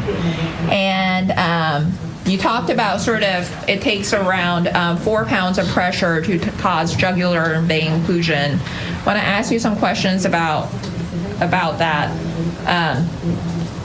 Between when a person loses consciousness to when they eventually when they have a seizure from jugular vein occlusion, the amount of pressure, does that need to change or can it stay the same? It can stay the same, or it can change. Actually, it can be both. And with just jugular vein occlusion, you can have a seizure before you lose consciousness. Okay. And then with regards to jugular vein occlusion and the approximate 4 pounds of pressure, you testified that after loss of consciousness, there could be the seizure, and then eventually there could be brain death. Coming up, more testimony in the trial for parents.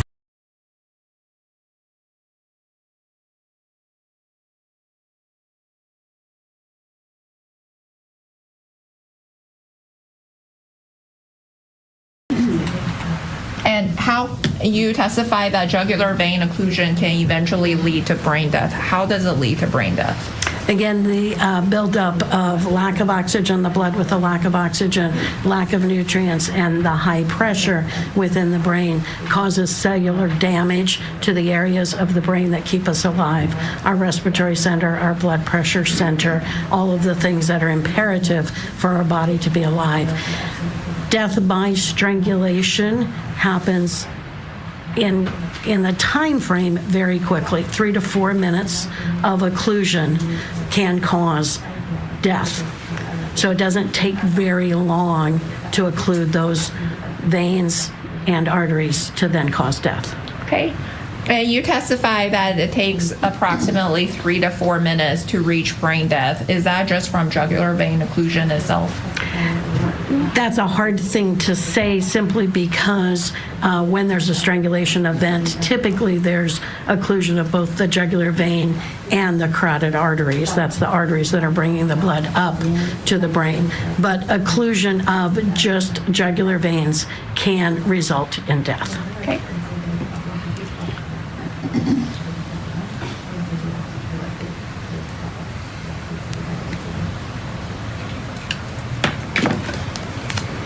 And so just want to make sure I understand your testimony that when external pressure is applied to the neck, the jugular vein will result in compression. Is that right? Correct. And then when jugular vein gets compressed, it can cause occlusion, which as it continues to be occluded, then loss of consciousness will occur. Correct. And then if once loss of consciousness happens and the pressure is not released, then the same amount of pressure can eventually cause brain death. Correct. Okay.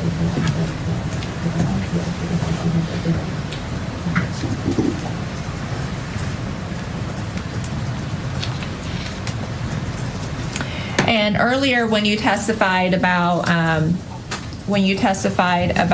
brainstem, you sort of described it as the powerhouse of the brain. Is it fair to say, if I'm understanding your testimony correctly, that a person's brain is somewhat, it can be compared to sort of like a computer? That's the comparison we like to use, yes. Okay. And does the brainstem in the brain also sort of controls every aspect of our body? It does. And does it control how our body functions? It does. Okay.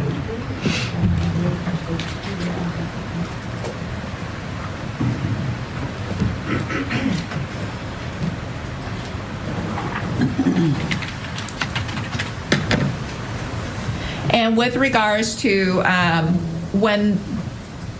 let me ask you this question.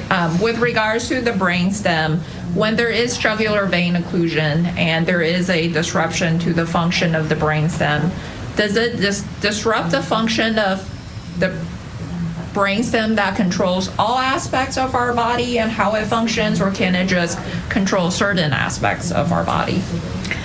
The brainstem controls all of our non-thinking aspects of our body. So again, breathing, blood pressure, eyesight, just everything that we do without thinking about it, heart rate, all of those things are controlled by the brainstem. But the brainstem is the combination of all parts of the brain feeding into the brainstem, which then gives the signals and the information to the body. So when there's damage in the brain, then that damage is interpreted by the brain stem. When there's damage to the brain stem, then we have serious complications within our body. Our heart rate doesn't work well. We don't breathe on our own. We're breathing all the time without thinking about it. That's our brain stem. So when the brainstem is impacted or injured, all of the things that we take for granted are not happening. Okay.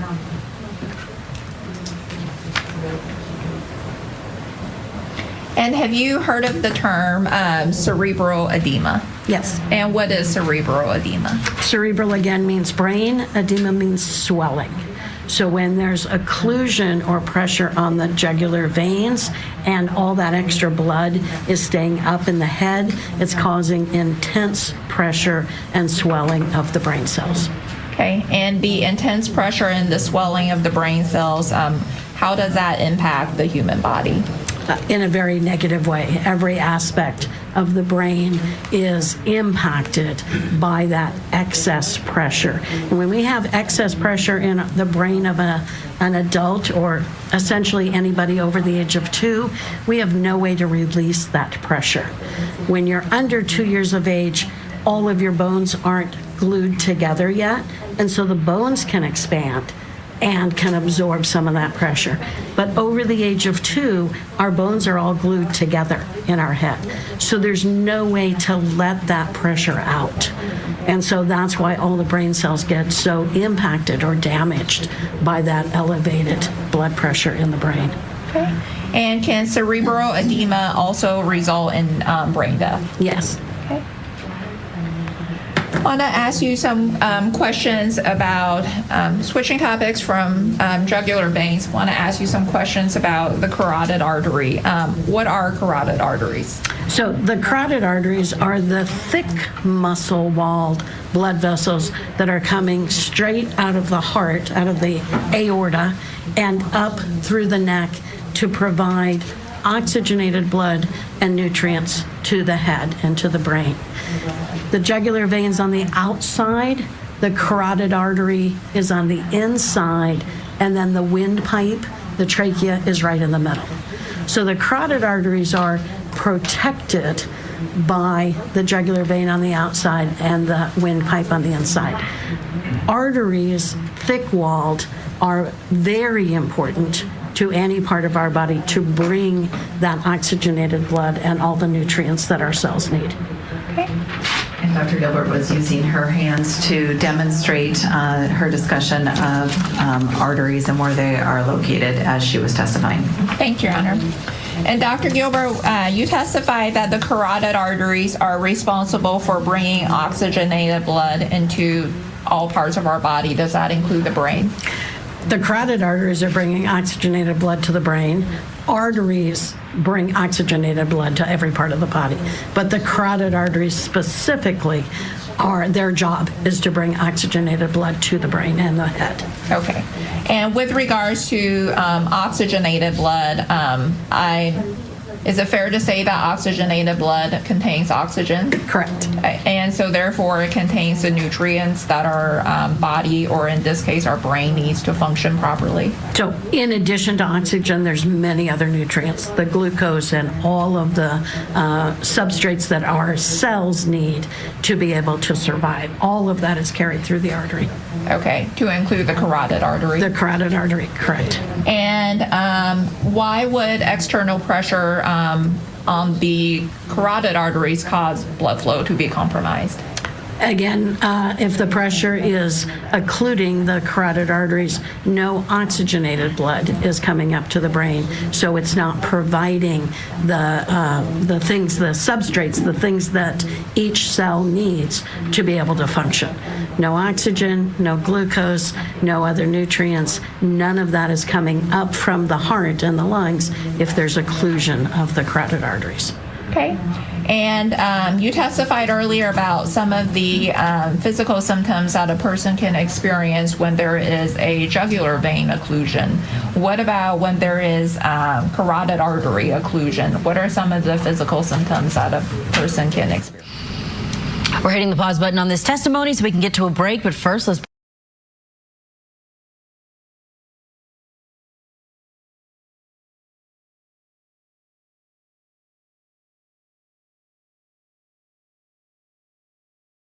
from Dr. Joyce Gilbert, a pediatrician who treated the victim, Fatima Ali.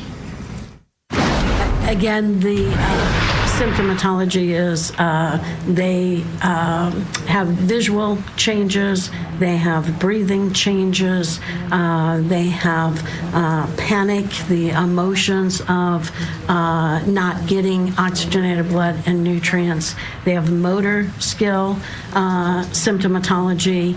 Eventually, with compression of the artery, they will faint and they may stop breathing. Okay. And with regards to, you testified with regards to jugular vein occlusion, the impact on the brain is due to the dysfunction of the brainstem. With regards to carotid artery occlusion, is it the same idea behind it?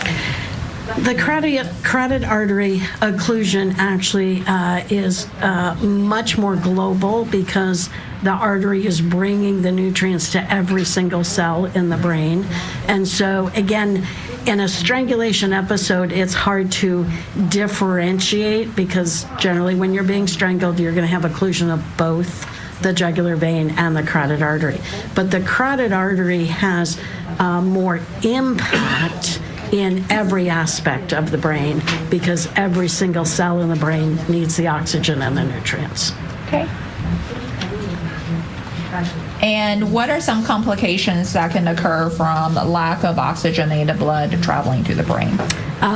Again, loss of consciousness, inability to control movements, seizures, eventually brain death will occur because every single cell is lacking the oxygen and the nutrients that they need. Okay. And have you heard of the term carotid sinus? Yes. And what is that? The carotid sinus is a tiny little powerhouse in the carotid artery. We can't actually see it. It's not something that you see like on an x-ray or a picture. It's a nerve cell area right inside the carotid artery. And the carotid sinus helps control heart rate and blood pressure to a maximum amount. So, for instance, if your blood pressure falls just a tiny bit, your carotid sinus tells your brain, again, comparison to a computer, tells your brain, well, we got to fix the blood vessels throughout the body and fix the heart rate to fix the blood pressure. It is a minute control center for heart rate and blood pressure. Okay. And when there is pressure applied to the carotid artery, say from strangulation, can the carotid sinus be impacted? Oh, yes. And how does that get impacted? So we have something called a carotid sinus reflex. When there's pressure on the carotid sinus and the blood pressure falls and the heart rate falls, then the brain immediately tries to correct that. And it tries to increase blood pressure and increase heart rate. Of course, with occlusion of the carotid arteries, that process is thwarted. It doesn't work well. But that's what the carotid sinus is meant to do. When there's any pressure there at all, then its job is to fix the blood pressure and the heart rate for the body. Okay. And if the blood pressure and the heart rate for the body goes down, and let's say in that situation, and the carotid sinus cannot sort of speak to the brain, so to speak, what ends up happening to the heart? So again, with a low heart rate and a low blood pressure, eventually death. Okay.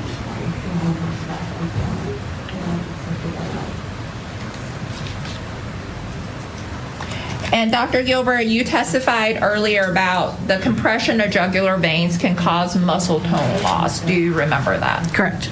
And if there is muscle tone loss from the compression of the jugular veins, what, if any, effect will that have on the pressure to the carotid artery? I'm not understanding the question. Okay. I will go back to that question in a moment. With regards to the amount of pressure for carotid artery occlusion. So remember, jugular vein occlusion is 4 pounds. Carotid artery occlusion is 11 pounds. Still not very much pressure compared to the other examples I gave you of what we need pressure for. Okay. And with regards to carotid artery occlusion, you testified that it can result in loss of consciousness. How long does it take for loss of consciousness to occur? Again, this is much quicker than with the jugular vein. Loss of consciousness with carotid artery occlusion will be within 20 to 30 seconds. Okay. And then once loss of consciousness occurs from carotid artery occlusion, in essence, what comes after loss of consciousness if the pressure is not released? Eventually, death. And the amount of pressure that it takes to cause carotid artery occlusion, you testified that within 20 to 30 seconds it can cause loss of consciousness. And then you testified that after that it will result in death if the pressure is not released. In order to result in death, does it require more pressure or can it be the same amount of pressure? Just the sustained pressure, same amount of pressure sustained. And then how does carotid artery occlusion, how can that result in death? Again, lack of blood flow into the brain, lack of oxygen and nutrients to the brain. Every single brain cell is impacted by that. And most importantly, of course, our heart rate, our respiratory rate, and our blood pressure are the three big things that are impacted that will eventually lead to death. Okay. And approximately how long does it take to reach death from carotid artery occlusion? Again, the science says 1 to 3 minutes for carotid artery occlusion to lead to death. Okay.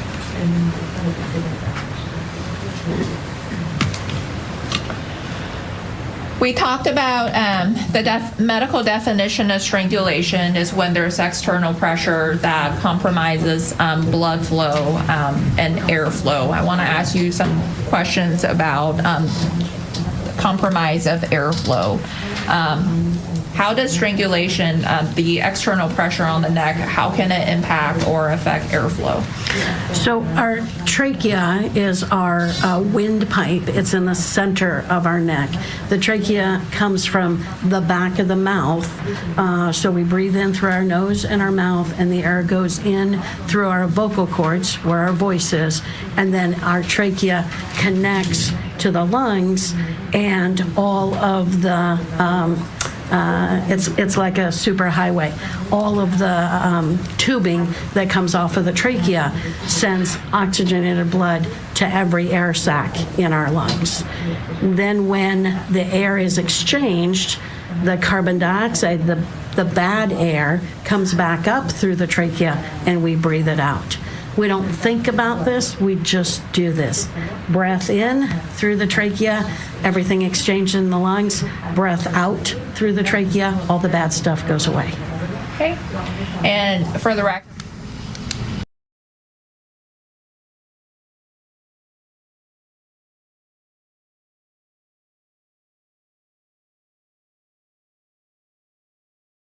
when you were explaining airflow compromise and talking about trachea, you were demonstrating it on your own body. Yes. Okay.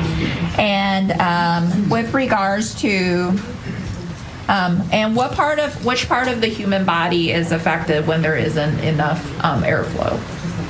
Well, everything's impacted, but immediately the impact is in the lungs. When there's occlusion of the trachea, air isn't getting in to the lungs, air isn't getting out of the lungs. Okay, and this might sound like a silly question, but does a person's lungs need air to function? Yes. Okay.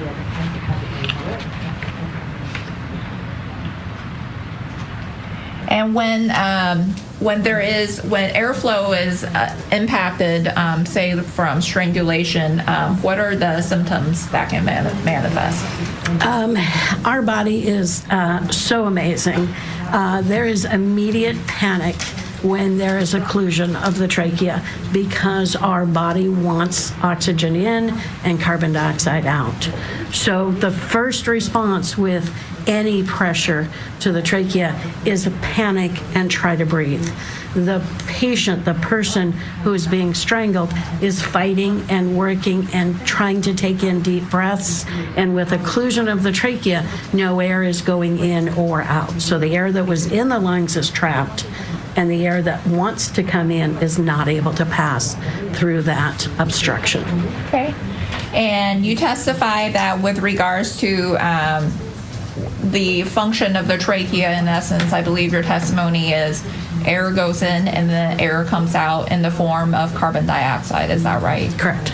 And what happens when there is occlusion to the trachea or airflow is impacted and carbon dioxide does not come out and it stays in our body, let's say in our lungs? What, if any, effect can that have? So again, the carbon dioxide is the bad air, the toxic substances that come from the cells doing their job every day. It makes carbon dioxide. So if that is staying in the lungs, there's a number of things that happen. The carbon dioxide is building up in the body, so all of the cells in the body are impacted by that. But also the pressure of having the air trapped in the lungs can cause the air sacs, the tiny, tiny little air sacs in your lungs to rupture because that pressure is building up as the carbon dioxide is being trapped in there. Okay.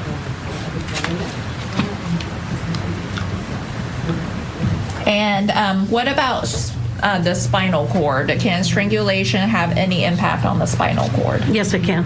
And how can it impact the spinal cord? Again, depending on the method of strangulation, the spinal cord is in the neck. It's in the back part of the neck. So everything we were just talking about is up front, the jugular vein, the carotid artery, and the trachea. The spinal cord is in the back. But with the right amount of force or the right hold for strangulation, there can also be damage to the cervical neck bones, and those cervical neck bones are protecting the spinal cord. And Dr. Gilbert, do you know someone by the name of Fatima Ali? I do. And how do you know Fatima? So as my job in the hospital, as a pediatric-based hospital medicine doctor, I was on service on the Saturday that Fatima was a patient in our pediatric floor. Okay. And you indicated on the Saturday that Fatima was a patient on the pediatric floor. Would that have been October 19th? That's correct. That's the date that I would have worked. I worked Saturdays for a 24-hour shift consistently. And so my Saturday was that October 19th when Fatima was a patient. Okay. And you indicated on Saturdays it's your day to work. It's your day to work a 24-hour shift. What do you mean by 24-hour shift? Our shifts start at 7 o'clock in the morning. Some of my team, there's 6 of us, some of us work just a day shift or a night shift, and some of us work the day and night together. So when we work a 24-hour shift, we work from 7 o'clock in the morning to 7 o'clock the next morning. Okay. And were you one of her treating physicians while Fatima was admitted to the pediatric floor at Providence? Yes. And are you familiar with a doctor named Dr. Jamie Murphy? Yes. And how do you know Dr. Murphy? Dr. Murphy is one of our 6 pediatric hospital-based doctors. She was the doctor working the night shift on Friday, October 18th, when Fatima was admitted. She was the admitting doctor. In other words, the emergency room had taken care of Fatima and determined that she needed to stay in the hospital for ongoing observation. So the emergency room doctor contacted Dr. Murphy to admit her to the pediatric floor. Okay. And are you familiar with a doctor by the name of Dr. Parliament? Yes. And how do you know Dr. Parliament? Dr. Parliament is also one of our 6 pediatric hospital-based physicians. He is actually our lead or our boss over the 6 of us. We're all employed by Seattle Children's Hospital. Dr. Parliament also was a doctor that took care of Fatima during her hospital stay. Okay.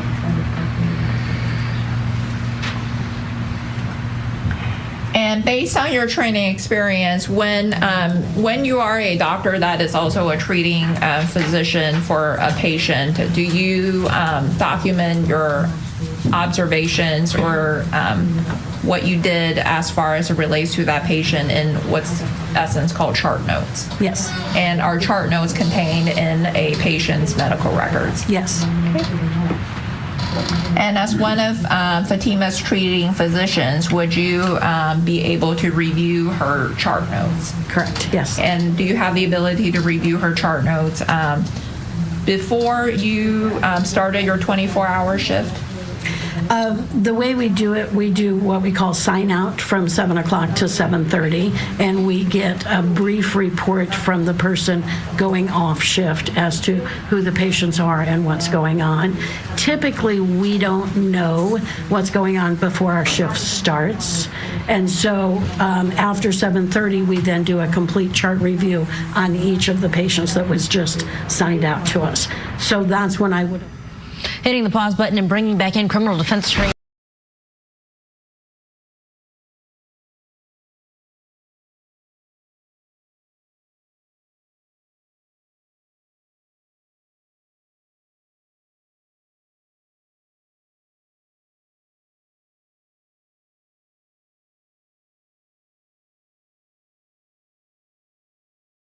That's when I would have looked at Fatima's chart and done a complete chart review. Okay. And then as a physician that with Providence St. Peter's Hospital, do you also have the ability to review a patient's chart notes or medical records even after they have been discharged from the hospital? I do, as long as I have a reason to do so. I can't get into a patient's chart for no reason.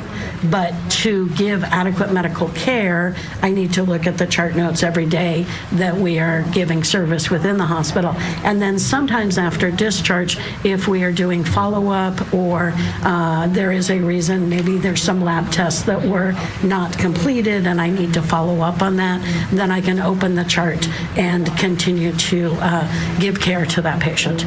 But I can't just randomly say, oh, today I'm going to go look at Joe Blow's chart and do it without a reason. Okay. And with regards to Fatima, was there follow-up evaluation or care that was provided to her at Providence Abuse Intervention Center, in which you're a medical director of? Yes, there was. Okay. And Dr. Gilbert, based on your training experience with strangulation, can strangulation also cause a seizure? Yes. Okay, and what is a seizure?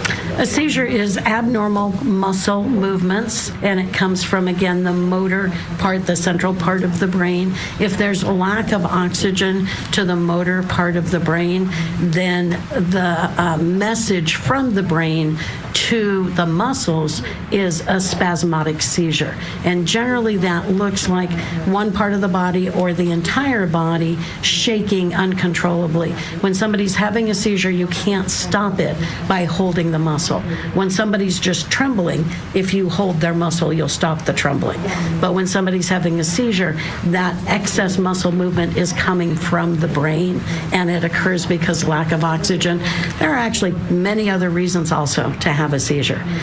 Sometimes children have a seizure from a fever. Sometimes somebody gets brain cancer and they have a seizure because the cancer is doing abnormal things. But when we're talking specifically about suffocation, the seizure is coming from lack of oxygen to the motor part of the brain. And whichever part of the motor part of the brain is impacted will define whether an arm has a seizure or a leg has a seizure or the whole body has a seizure. Okay. And based on your training experience, you indicated the lack of oxygen going to the brain can result in a seizure, and you also testified depending on which part of your body is impacted. Is it your testimony that when the lack of oxygenated blood, when oxygenated blood is not traveling to the brain, that it could be a situation where only a certain body part is impacted that results in a seizure? A certain part of the brain may be more impacted that results in a seizure, yes. Okay. And Dr. Gilbert, based on your training experience as a pediatrician and then also as a pediatrician with the subspecialty of child abuse, have you ever seen any of your patients that have had a seizure? Yes. Okay.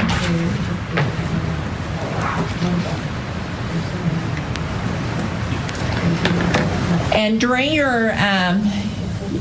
your involvement with this case, during the course of your involvement with this case, were you at some point made aware that there was a video taken by a student capturing the incident at the bus stop in front of Timberline High School? Yes. Okay. And prior to your testimony today, did you have a chance to review that video? Yes.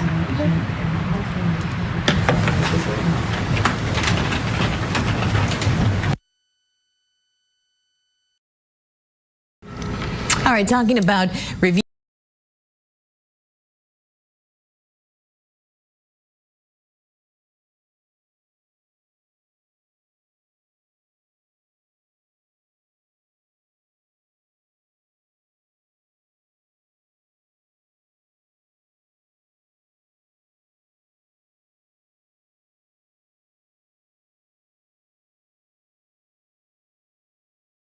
Our own version, which has blurring to protect the identity of the minors in that video. Let's go in for more. I'm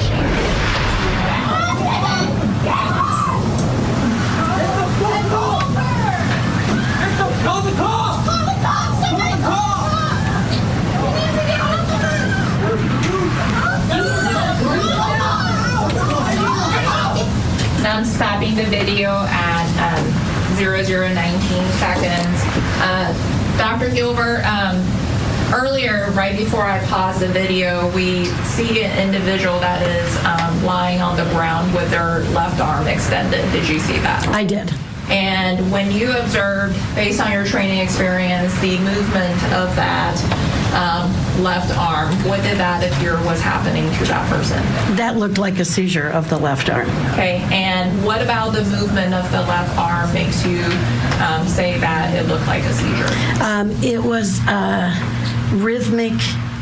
sustained rhythmic movement without a purpose. So the muscles of that left arm kept contracting and relaxing, contracting and relaxing, but she wasn't conscious at this point in time, and she wasn't trying to do something with that arm. So it's that rhythmic motion without purpose that appears to be a seizure.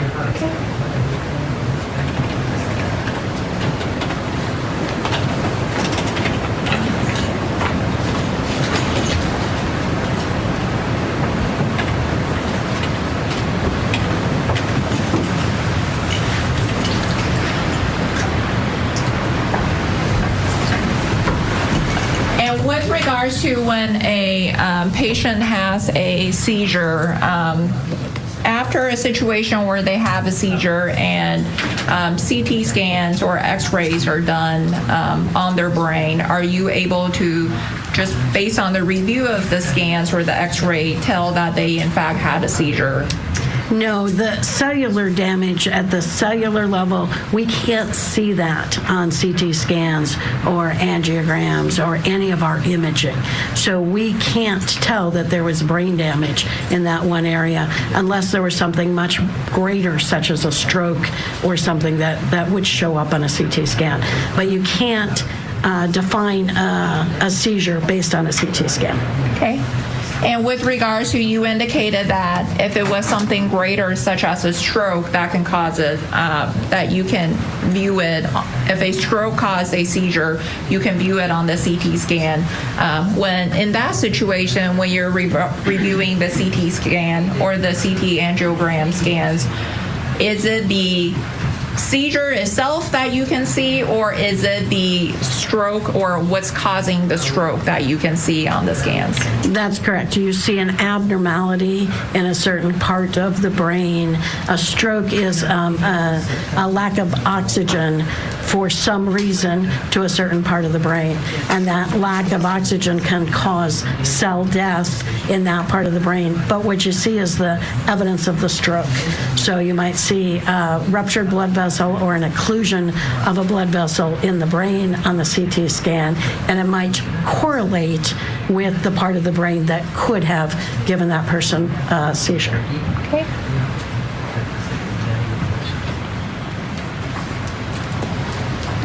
And as part of being one of the treating physicians for Fatima while she was admitted at Providence St. Peter's Hospital, did you also review the exam that was conducted by the forensic nurse examiner, Synovia Rivas? Yes, I did. Okay.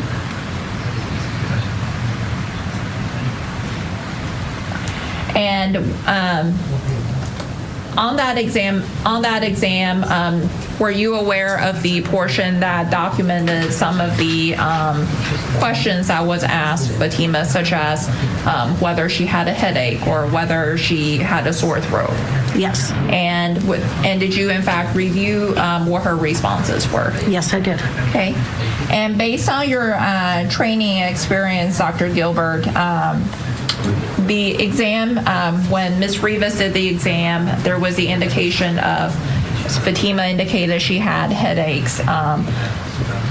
What is the relationship between a strangulation and headaches? Again, the headache is typically typically caused by the backup pressure from occlusion of the jugular vein, and that excess amount of blood in the head will cause the headache. Okay.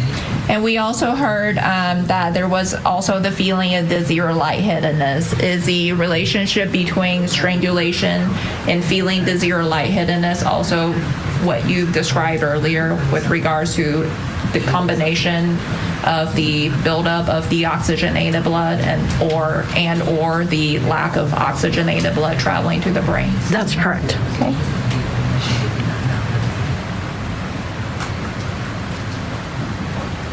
And we also heard testimony there was loss of consciousness. Loss of consciousness, is that also due to what you described earlier from that it could be one of the effects of strangulation due to lack of airflow or lack of oxygenated blood traveling to the brain or buildup of deoxygenated blood? Correct. Okay.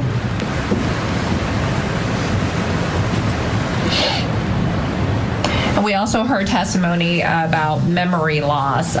Is that also the relationship between strangulation and memory loss? Is that also caused by what you described earlier? Yes, our memory is laid down in a small little area of our brain called the hippocampus. And the hippocampus is right in the center of the brain. When there is lack of oxygen to the brain, the hippocampus shuts down.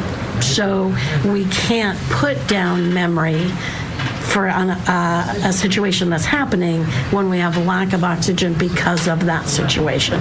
So it's very, very common for strangulation victims to have altered memory or sometimes even no memory of the event itself. Okay. And what about weakness or numbness? We heard from Ms. Rivas that Fatima also indicated she had weakness and numbness. What is the causal relationship between strangulation and that? Again, the lack of oxygen to the motor center of the brain will cause the weakness and the loss of motor control. Okay.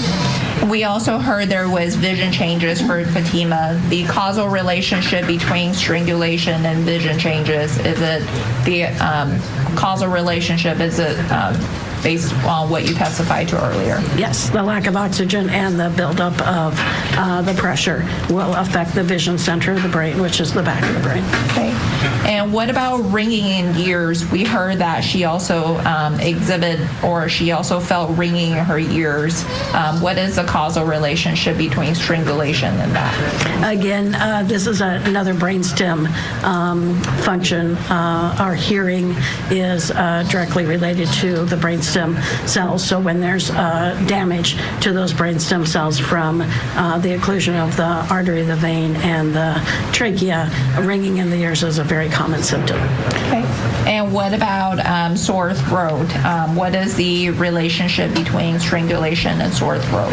So the trachea is the big windpipe right in front of the esophagus, which is our swallowing tube to our stomach, and right in that area is our vocal cords, and we actually have sensation in our mouth and the top part of our throat. And then we don't have the same kind of sensory nerves once we get past the airway. Sore throat comes from, again, the pressure of the strangulation, and in the part of the throat where we have sensation is where we experience that sore throat symptom. We have a hoarse voice or a crackly voice, difficulty swallowing, and sore throat symptoms are very common after strangulation. Okay. And Dr. Gilbert was using her hands as she was describing that portion of her neck and throat. Thank you, Your Honor. And we also heard there was difficulty or pain with swallowing. What is the causal relationship between external pressure to the neck and pain or swallowing? And again, where our mouth goes into the throat region and we're swallowing saliva or food, there is still sensation there. So that pressure causes that discomfort swelling can also occur, causing discomfort for swallowing. Okay. And when you're talking about the pressure that can cause the discomfort, are you referring to pressure to the trachea or pressure to the jugular veins or carotid arteries? The position of the pressure is on the trachea, but it's giving pressure to the esophagus and the throat, which is right behind the trachea. Okay. Yes. And then what about hyperventilation? What is hyperventilation? Hyper means increase, ventilation means breathing. So it's an increased rate of breathing. Okay, and we heard that Fatima, during the strangulation exam, also indicated she had hyperventilation. What is the causal relationship between strangulation and hyperventilation?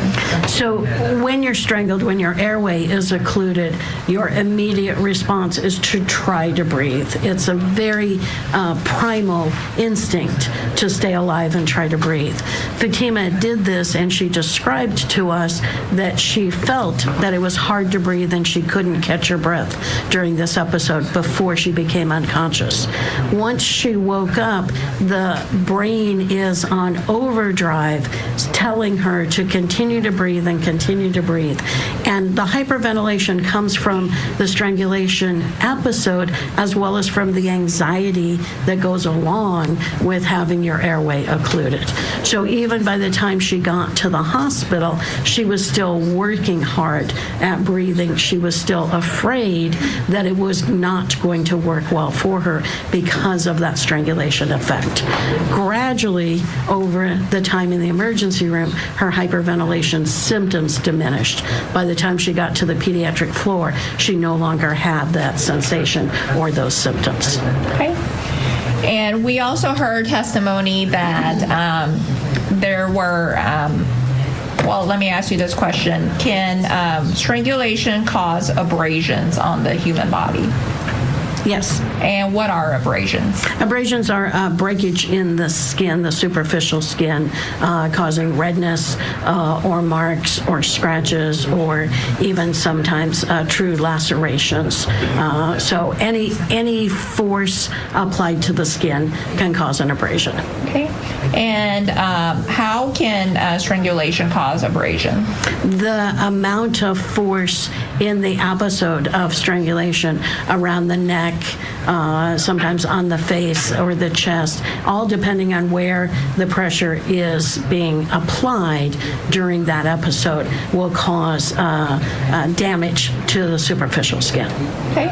And based on your training experience with strangulation, can the individual that is, in essence, being strangled, can they also cause the abrasion to occur? Yes. In the process of trying to breathe during strangulation, sometimes the victim themselves will put their hands up by their neck or will move in a way that causes or increases the amount of abrasions seen.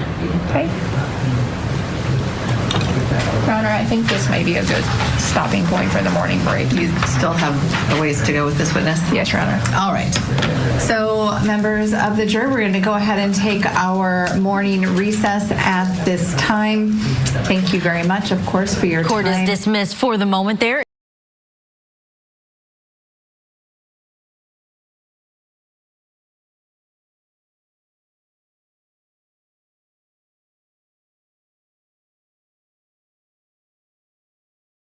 Also review the CT angiogram scans that were done in her case. Yes, I did.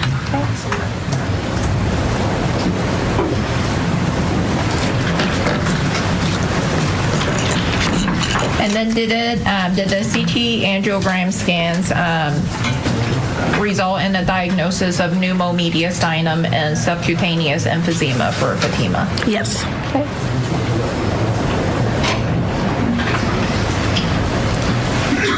And was there, as part of the, and based on the observations of the scans, were you aware that there was were you also aware that an otolaryngologist by the name of Dr. Kim was also consulted on this case? Yes. And being one of her treating physicians, were you also made aware that there was the concern of a tear in her aerodigestive tract. Yes. Okay. Permission to approach the witness, Your Honor. You may.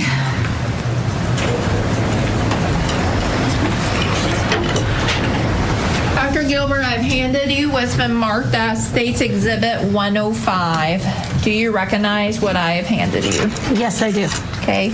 And do you know what is contained on the thumb drive that is labeled State's Exhibit 105? Yes, I do. And how do you know what is contained on that thumb drive?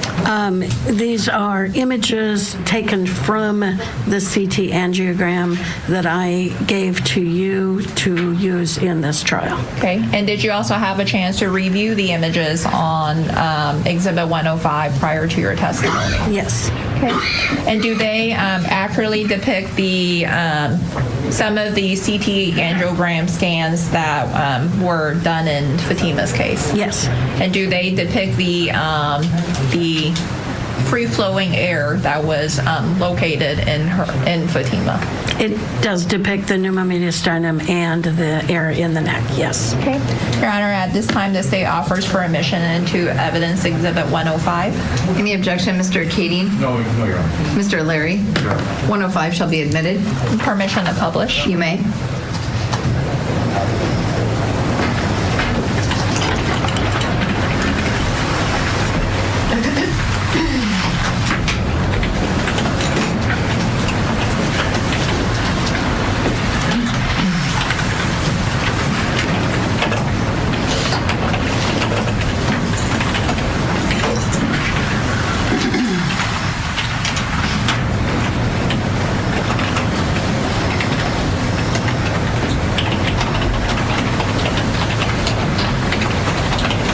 Dr. Gilbert, does Exhibit 105 contain 3 separate scans?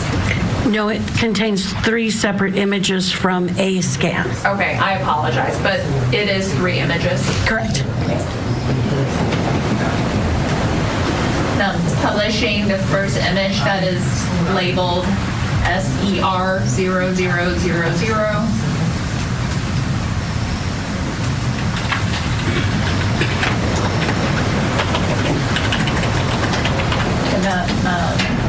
Zoom in.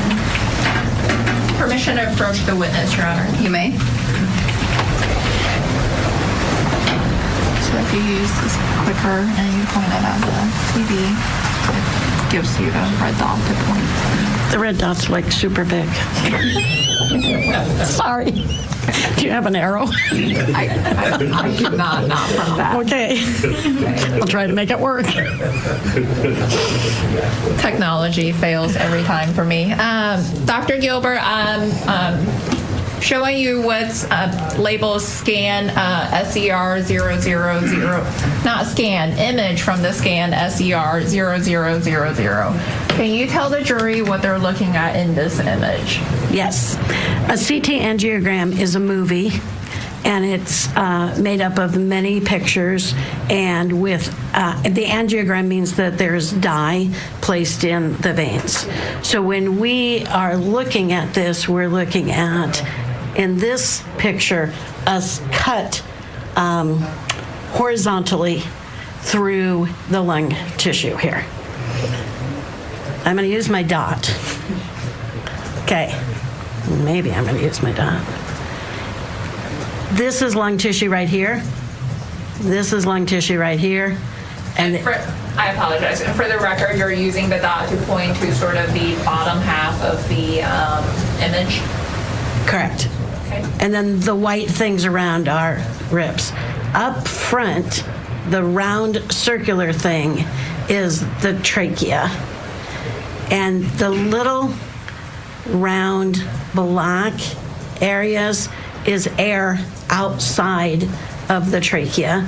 That's going to be called subcutaneous emphysema, or air outside of a area where it should be. And Dr. Gilbert was then highlighting almost the center of the image, maybe just below the center, when she described the black circle and then the small black areas around it. Thank you, Your Honor.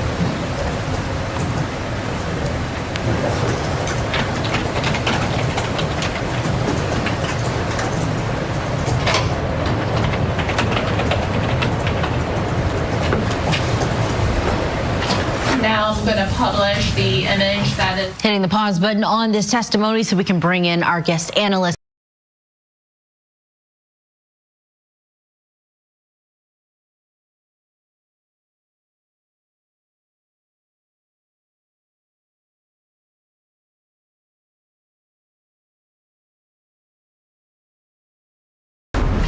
Now I'm going to publish the image that is labeled SER0001.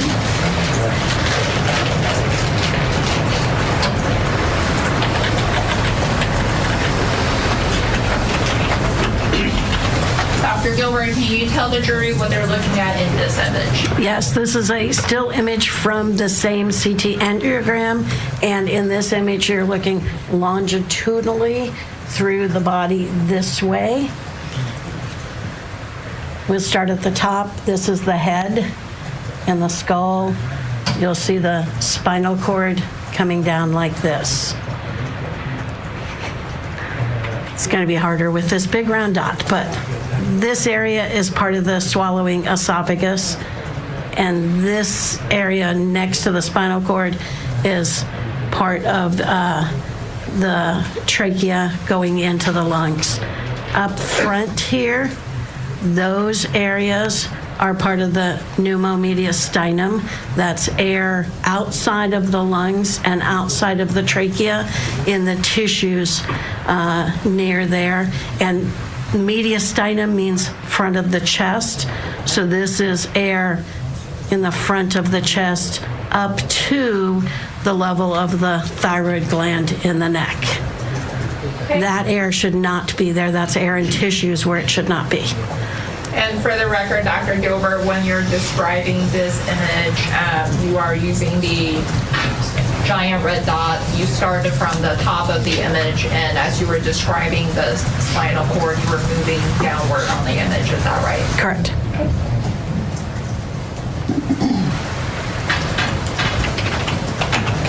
I'm going to publish image that is labeled SER0002.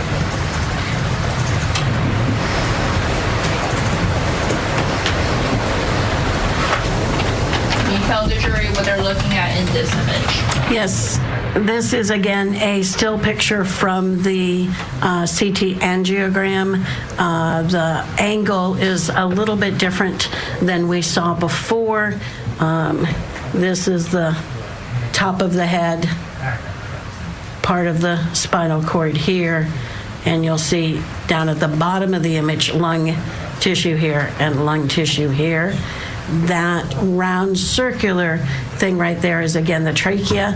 The air outside of the trachea is on my screen to the right, and there is air pockets outside of the trachea.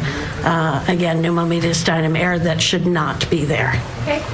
And again, for the record, you are, when you're describing this image, you were moving from an upward, from the upper portion of the image and moving downward. Is that right? That's correct.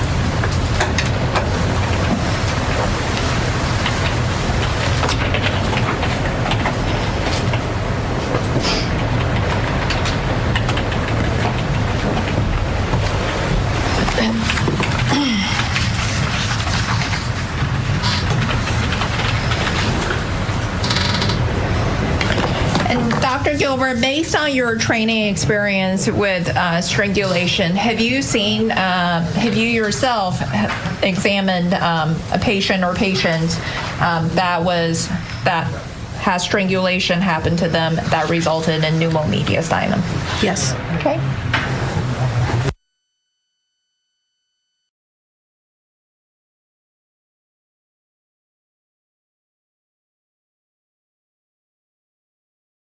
Inside for more testimony.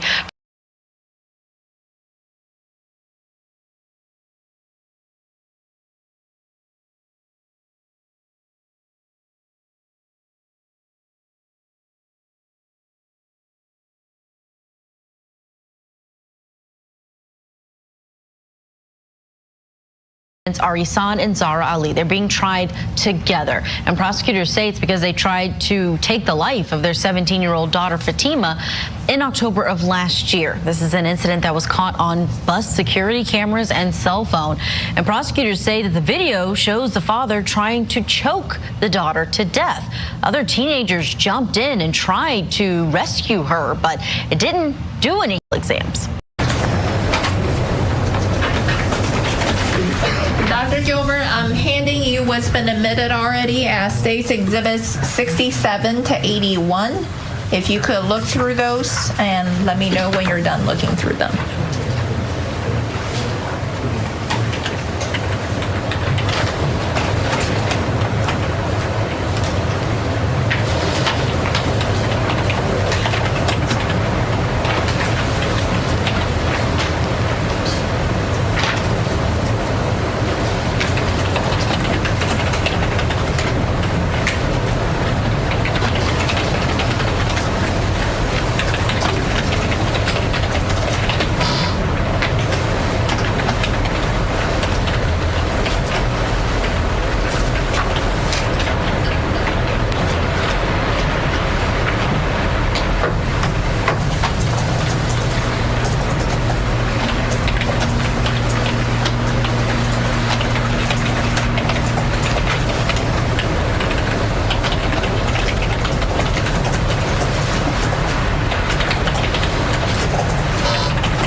And do you recognize Exhibits 67 to 81? Yes, I do. And what are Exhibits 67 to 81? These were photographs taken in the emergency department of Fatima Ali when she presented after the strangulation. And my understanding was that these were taken by Synovia, the FNE who was doing her exam. Okay. Permission to publish Exhibits 67 to 81? You may.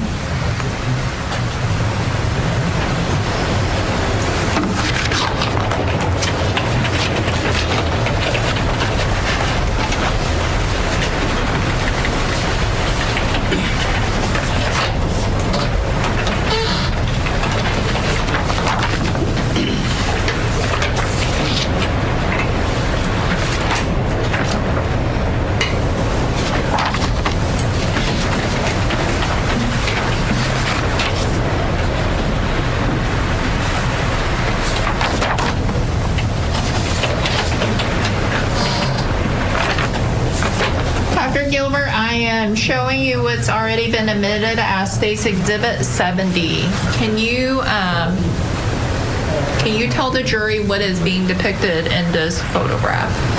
This is the left side of Fatima's head and neck, shoulder,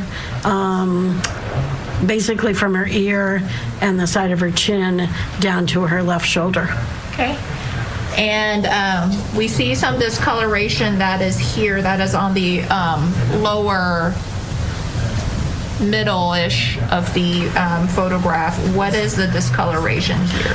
That appears to be an abrasion on the posterior or the back aspect of the left shoulder. Okay. And Dr. Gilbert, you testified earlier that you had a chance to review the video that was taken by the student. During the course of your treatment of Fatima, did you also have a chance to either speak to law enforcement officers or review their reports that documented sort of what had occurred that resulted in Fatima ending up on the ground? Yes, I reviewed the reports. I did not speak to law enforcement in person. Okay. And the discoloration that we see on the shoulder here, on the lower back and shoulder area, could that, based on your training experience, be caused by sort of impacting with the ground? Yes, Fatima actually told me when I talked to her on Saturday that... Just a moment. Did you say objection? Yes, Your Honor. Objection, what's just the one evidentiary basis? Hearsay. Right. I will allow you to ask some further foundational questions as it relates to You wish her to continue as it relates to any conversations and the purpose of those. I'll sustain the objection right now. Okay. And Dr. Gilbert, as being a treating physician with Fatima, did you have a chance to speak to her while she was in essence, admitted to the pediatric floor at St. Peter's Hospital? Yes. And in speaking with Fatima, did you also ask her about what had transpired or occurred at the bus stop? My questioning of Fatima that morning was about any injuries that she had sustained so that I could provide medical care to her. Okay. And did she actually share with you any injuries that she believed had occurred or that she sustained? Yes. Okay. And did those, her statements to you, assist you in providing medical care for her? Yes. Okay. And in this case, did Fatima indicate to you how she went from being upright to ending up on the ground? Yes. Okay, and what did she say? She said that she thought she had fallen on her left side because her left shoulder hurt and her left hip hurt. Okay, and based on your... Button on this testimony, let's bring in National Trial Attorney Mike.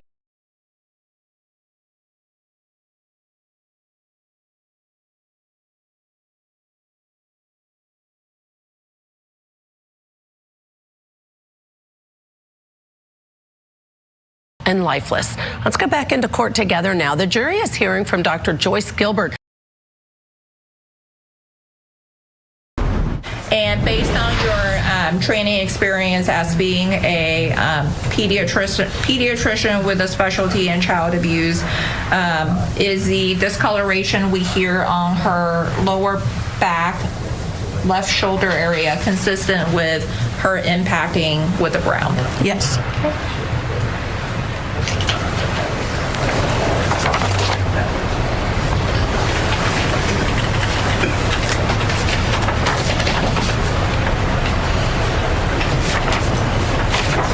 Exhibit 71, can you tell the jury what is depicted in this image?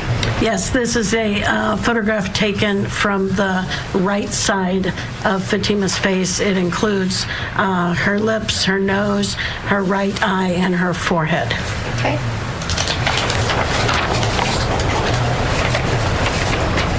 Exhibit 72, can you tell the jury what is being depicted in this photograph? This is again the right side of her face with a more close-up view of the upper eyelid, the lower eyelid, and the right cheek. This picture does not include the nose or the mouth. Okay, and you testified earlier about petechia, and when you examined Fatima, or when you looked at the photographs that were taken by Ms. Rivas, did you observe petechia on any part of Fatima's body? Yes. And do we see any petechia in this image? Yes, there are multiple petechial lesions in this image. Okay, and I believe you still have the clicker. And if you could use that to point to the jury where on this image that you're referring to regarding petechia. Can I just say again, this circle's way too big. Oh, it's a pointer. Oh, now I get a pointer. Thank you. Sorry. Oh, it's hard to control where I'm going. Is there a way to drive this? Your Honor, permission of you may. It's very sorry.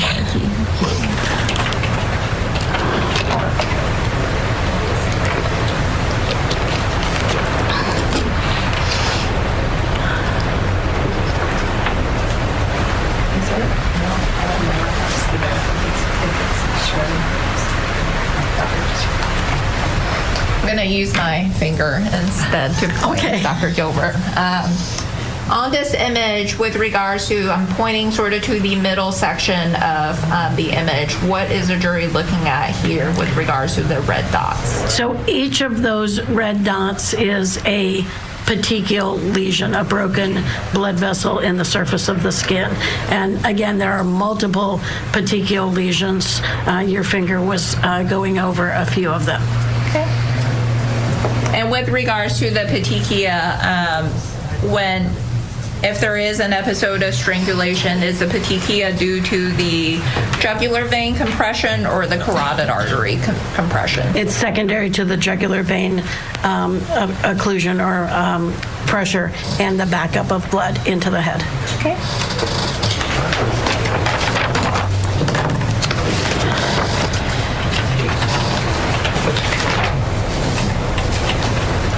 Exhibit 73. Can you tell the jury what they're looking at in this photograph? This is a front view of Fatima's chin with her neck extended and goes down to her top of her chest area. So it's including the entire neck down to the clavicles and then up to the chin. Okay. And you testified earlier about sort of airway occlusion and the location of the trachea.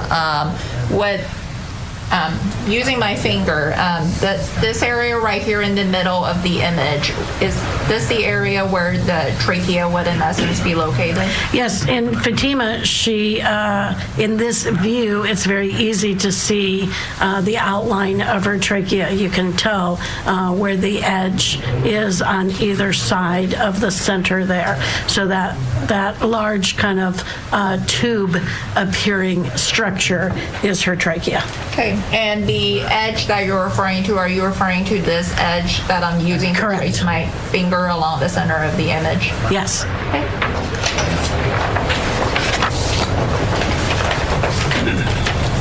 In Exhibit 74, can you tell the jury what is being depicted in this photograph? I would need you to tell me what it says on the back because there's not enough information as to whether this is right or left. Okay. And is there information depicted at the top of the photograph that indicates what is being depicted?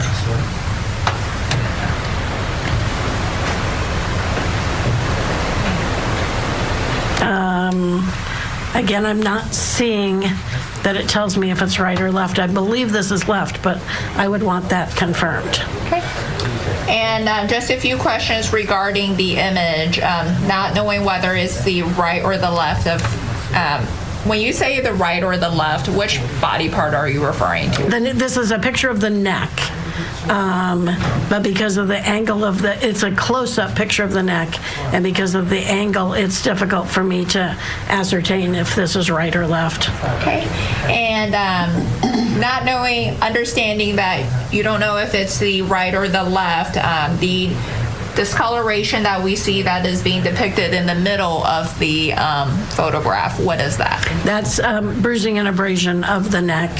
Okay, and based on your training experience, can a strangulation episode cause bruising? Yes. And how does it cause bruising? The pressure applied to the skin breaks the blood vessels underneath the skin, and it requires moderate to severe force of pressure to break blood vessels. And then when the blood seeps out of those broken blood vessels, it extravasates, which means it leaks up through the layers of the skin to become visible as a bruise. Okay.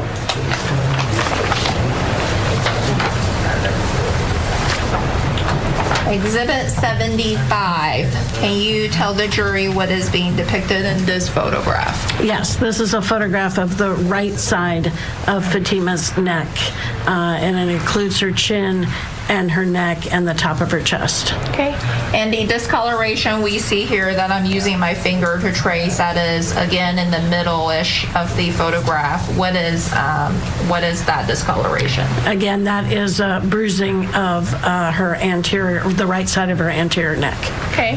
And Dr. Gilbert, you testified earlier about the location of the jugular veins and the carotid artery. Are the well, let me ask you this question. When you're looking at a person's neck, can you see a person's jugular veins and carotid artery? No, you can't. Okay, and based on your medical experience with regards to the location of the jugular vein and the carotid artery on a person's right side of the neck, is that being depicted in this photograph? The Yes. location. The location is correct in this photograph. And where in this photograph would the jugular vein and the carotid artery be? They would be right under the bruised area.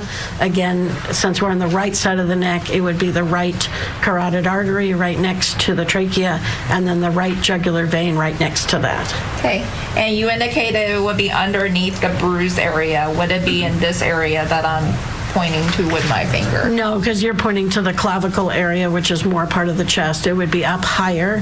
The jugular vein and carotid artery are coming up that right where your finger is, again, right next to the trachea. The carotid artery is closer to the trachea, and the jugular vein is essentially where your finger was. Okay, and for the record, my finger was in essence pointing to the middle of the image.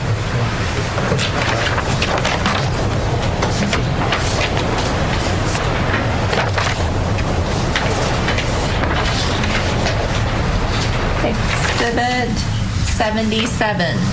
Can you tell the jury what is being depicted in this photograph? Yes, this is an image of the left side of Fatima's neck with her chin elevated. It includes her left ear, and it goes down into her the top part of her left chest. Okay.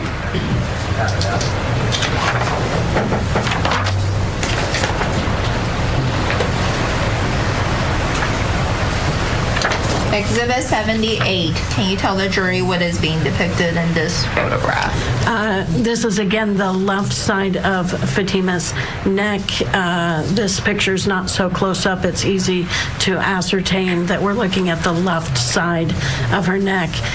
We don't see the chin in this view, and the bottom of this view is actually at the bottom of her neck, not including her chest. Okay. We are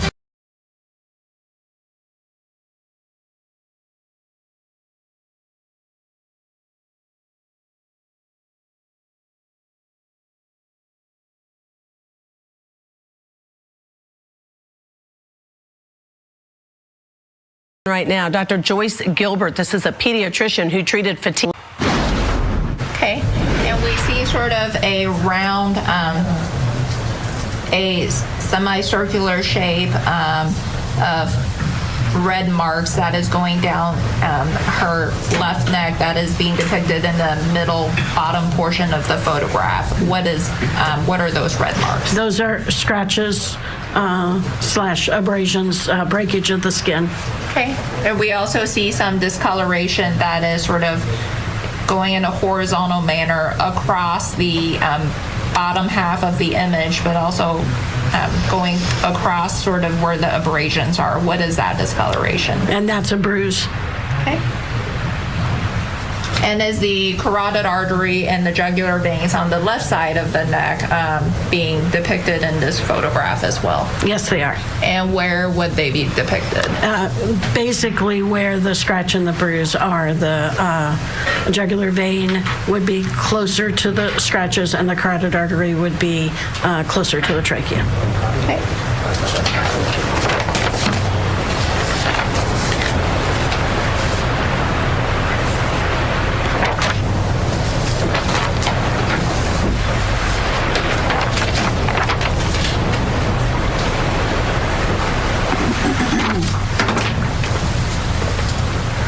Exhibit 81. Can you tell the jury what is being depicted in this photograph? Yes, this is, again, the left side of Fatima's neck, a little bit more posteriorly than the last one. You don't see the ear, and you see the side of the neck going down towards the shoulder. Okay, and you said posteriorly compared to the last one. What does posterior mean? Posterior means more in the back.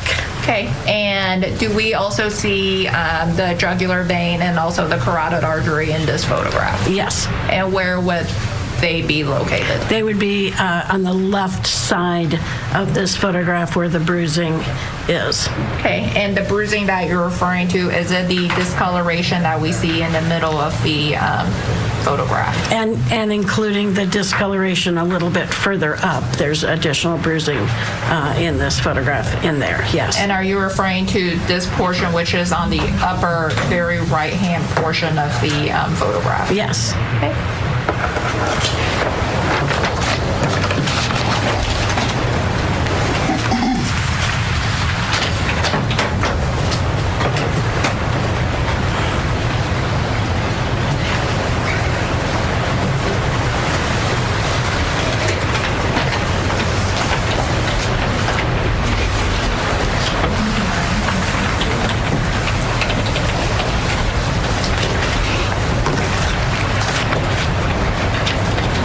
Dr. Gilbert, while Fatima was admitted to St. Peter's Hospital, and during her stay at St. Peter's Hospital, besides the photos that we just saw a moment ago that were taken by Ms. Rivas in the emergency department, do you know if additional photos were taken of Fatima subsequent to her time at the emergency department on October 18th? Yes. Okay. And what is the purpose of taking photos subsequent to her time at the emergency department? When we admit a pediatric patient with any sort of visible injuries, we tend to follow the progression of those injuries with daily photographs. So with Fatima, when I came on service on Saturday, roughly about midday, we photographed the areas that we had seen injuries. We also asked Fatima if there were any other injuries that she was aware of on her body. Every child gets a full head-to-toe physical exam every day that they're in the hospital. So I was able to look at Fatima's body and make sure that no other injuries had shown up that we had not photographed on admission to the emergency room. We re-photographed the areas where we found positive findings: scratches, bruises, abrasions, and petechiae. So we took photographs of those areas again on Saturday when I was on service. Okay. And Your Honor, permission to approach the witness? You may.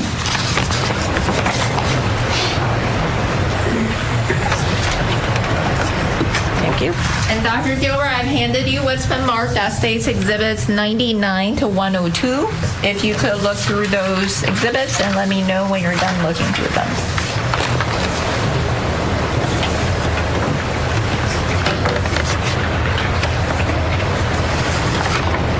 Okay. And do you recognize Exhibits 99 to 102? Yes. And what are being depicted in Exhibits 99 to 102? These are photographs of Fatima's neck on Saturday, October 19th. These were taken by the resident, Jessica, and supervised by me. In other words, I asked Jessica to take pictures of these parts of her neck. Okay. And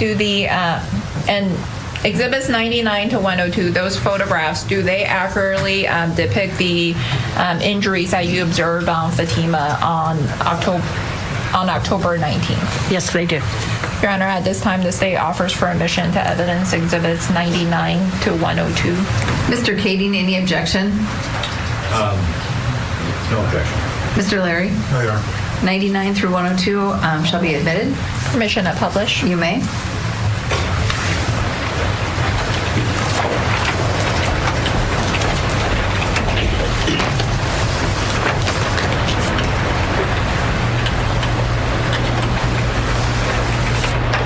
Dr. Gilbert, I'm showing you what's been admitted as State's Exhibit 99. Can you tell the jury what is being depicted in this photograph? Yes, this is a front view of Fatima's neck. It includes her chin. Both ears are visible, and it goes down to the base of the neck as it attaches to the chest. Okay, and the discoloration that we see that my finger is using to trace, that is in the upper middle portion of the image. What is that discoloration? That's bruising that is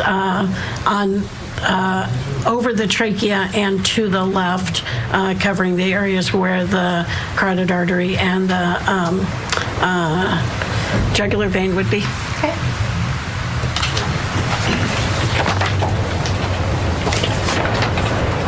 In Exhibit 100, can you tell the jury what is being depicted in this photograph? Yes, this is a photograph from the left side of Fatima's neck. It includes her chin, the bottom of her ear, and it goes down to her attachment of her neck to her chest. Okay, and the discoloration that we see that I'm using to trace with my finger that is in the bottom middle portion of the photograph, what is that? That's all bruising on basically the bottom half of her neck on the left side as it connects to the shoulder and the chest. And the... All right, let's pause testimony there.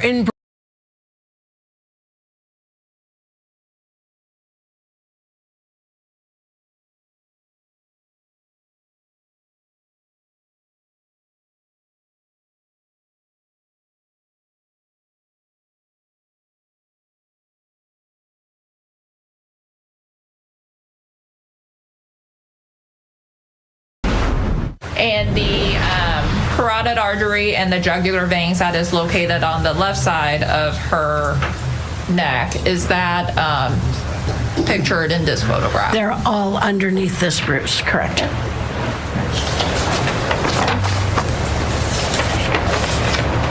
Exhibit 101, can you tell the jury what is being depicted in this photograph?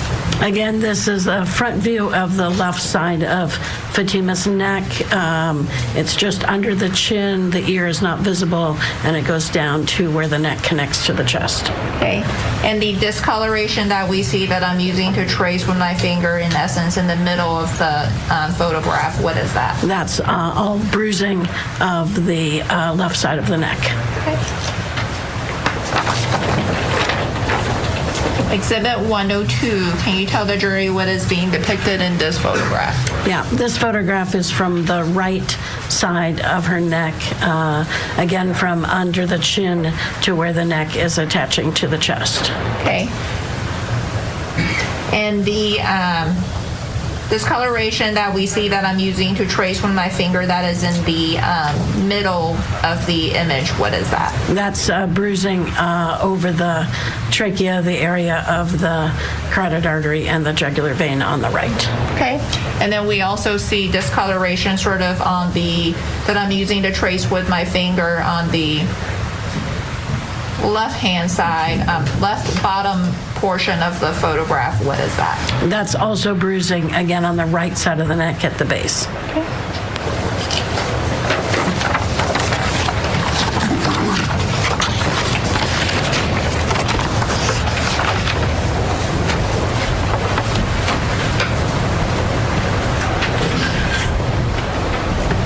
And Dr. Gilbert, you testified that you have, during the course of your career as a pediatrician with a subspecialty in child abuse, that you have in fact done strangulation exams yourself.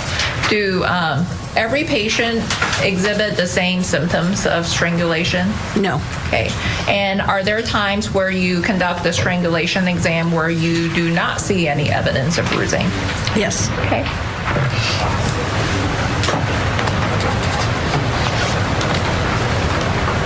And the you testified that bruising is sort of bruising occurs. I believe you testified that it's due to the pressure that is being applied that causes the blood vessels to, in essence, break, causing blood to sort of go to the surface. Correct. Okay. And in order for the blood, oh, are you okay? Okay. And in order for blood vessels to break, is it dependent on like the amount of pressure, or is there no relationship between that? Again, our science says it's moderate to severe force, so it is the amount of pressure placed on the skin that then causes those blood vessels to break. Okay. And you testified earlier in some of the images that we observed that were taken by Ms. Rivas. You testified about the presence of petechia under Fatima's I believe it was her right eye. It was her right eye, yes. Were you aware whether subsequent photos after she was admitted to the pediatric floor at St. Peter's Hospital, whether subsequent photos were taken of her face to determine whether the presence of petechia was still present? Yes. Okay.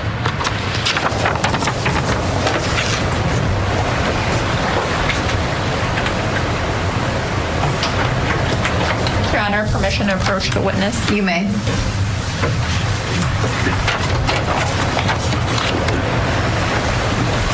And Dr. Gilbert, I've handed you what's been marked as State's Exhibit 103. Do you recognize that? Yes, I do. And how do you recognize it? This is the picture of the right side of Fatima's face. I recognize it because I looked at it in the medical records. Okay. And the images that were taken of Fatima's face, are those part of the medical records? Yes, they are. And you testified earlier that you can't just go review a patient's medical records with no apparent reason. Were you able to review all of her medical records during her stay in October of 2024 at St. Peter's Hospital? Yes, I was. And does that, is that Exhibit 103 a accurate copy of a photo of her right side of her face that was contained in her medical records? Yes, it is. Your Honor, at this time, the state offers for admission to evidence Exhibit 103. Mr. Kading, any objection? No, Your Honor. Mr. Liry? I have one here. You may. Another daily picture. 10/21 of 2024. Thank you. Objection. 103 shall be admitted. Permission to publish? You may.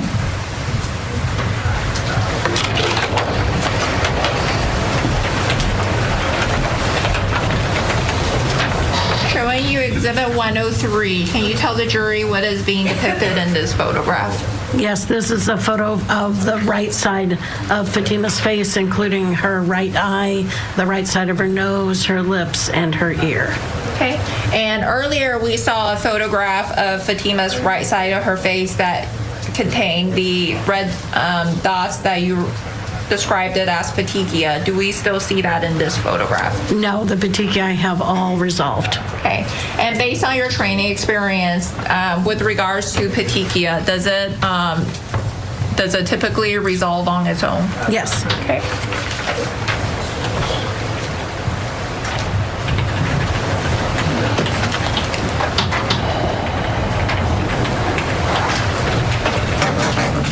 And Dr. Gilbert, you testified, and we also seen photos that were taken of Fatima that documented injuries that was on her shoulder and around her neck. If there had been other injuries that were observed on other parts of her body, would photographs have been taken of those areas as well? Yes, they would have. And based on your review of her medical records and your own treatment of Fatima, were there bruising or injuries on any other parts of her body, such as her chest? No, I did a full and thorough exam on Saturday, October 19th, and she had no other abrasions, scratches, bruises, or petechia seen other than on her face, neck, and left shoulder. Okay. Hearing about the injuries to Fatima.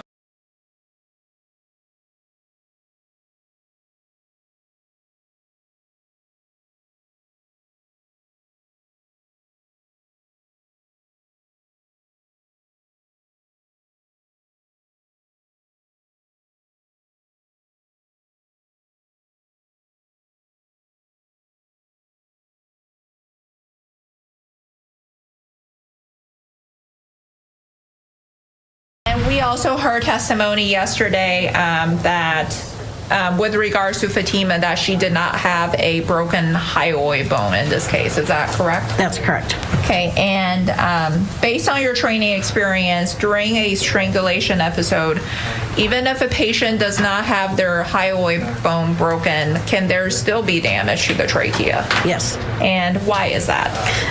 The trachea is a very thick organ with cartilage. The hyoid bone is just one part of that organ, and the hyoid bone sits up at the top part of the trachea. So depending on where the pressure is applied for strangulation depends on where the injury or damage is done to the trachea. If the pressure is applied up high, basically kind of under the chin or the top of the neck, it's possible to break that hyoid bone. But if the pressure is applied a little bit lower, there's cartilage there but not bone. So the pressure does impact the cartilage and can compress the trachea so air is not getting in or out, but not actually fracture anything. Okay. And we also heard testimony yesterday that Fatima's CT angiogram scan did not show any vascular injuries. Is that correct? That's correct. And what are vascular injuries? We can see on a CT angiogram if there's been a tear or injury to the carotid arteries. The importance of that is that if there is damage to that thick-walled muscular artery, then there can be long-term complications that could include stroke or dissection of that tear. So it is important when we have a strangulation victim to do the CT angiogram to be sure that there's no injury that could cause further damage later on. In Fatima's case, her CT angiogram did not show any damage to either of the carotid arteries. Okay. And you testified that there were no damage to the carotid arteries. Based on your training experience, can carotid artery occlusion still occur without the patient having vascular injuries? Correct, yes.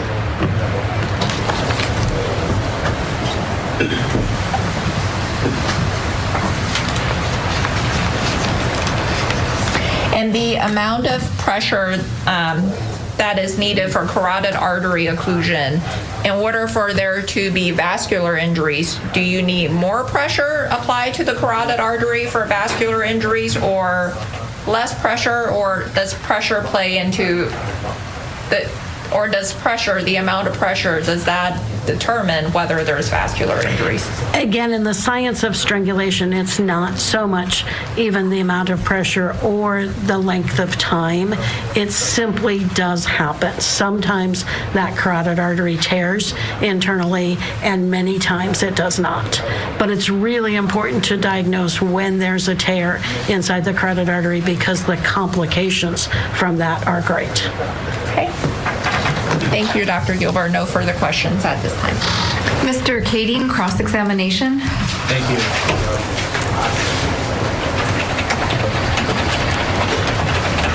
Morning, doctor. Morning. Couple of things. You said you had talked to Fatima about the abrasions on her left shoulder and the pain in her left hip? Yes. Okay. And those occurred in an unknown way, but she thinks when she hit the ground, right? Correct. That's what she told me. Correct.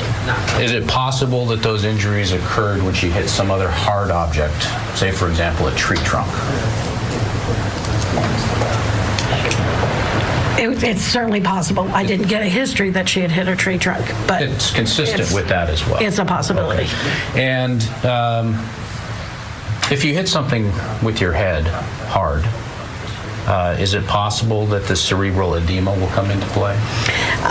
That's a possible side effect of an external injury to the head, yes. Okay. And so you indicated that the cerebral edema was some sort of brain swelling. That's what the definition of cerebral edema is. Okay. And you could get that if you hit your head hard on something. It's possible. Okay. And if you get that, you said that every aspect of the brain would be impacted. Like, we're talking about everything that you said, breathing, right? Vision. Are we still talking about, though, an external? You can't ask questions. No, I'm talking about just cerebral edema in general. Cerebral edema in general generally affects the entire brain. The entire brain, okay. Yes. And does that include your ability to make decisions? It can. Okay. And it could affect your breathing? Yes. Your heart rate? Yes. Can it knock you unconscious, or can you become unconscious because of it? You can become unconscious because of cerebral edema. Okay. And so cerebral edema is something that can cause the symptoms of choking that you talked about, right? Strangulation, sorry. Cerebral edema occurs with strangulation. Cerebral edema also occurs with head trauma. Mm-hmm. Okay. But when you get cerebral edema, it can be from head trauma without any strangulation, right? Yes. Okay. And you can get it from hitting your head on something? Hard. Right. Yes. Can you get it from getting kicked in the head? Yes, if it was a hard enough kick. Somebody stomped on your head, you could get it? Yes. Or punched in the head or something like that? Typically, we don't see it just with a punch in the head, but maybe with multiple punches. Okay. It needs to be significant trauma, external trauma. External trauma, significant. And is it related to concussions? Yes. Okay. And so if you have a concussion, then you get the cerebral edema? Sometimes. Sometimes, exactly. Okay. Still with us, criminal defense attorney Jessica Lettingham. Jessica, the thing that's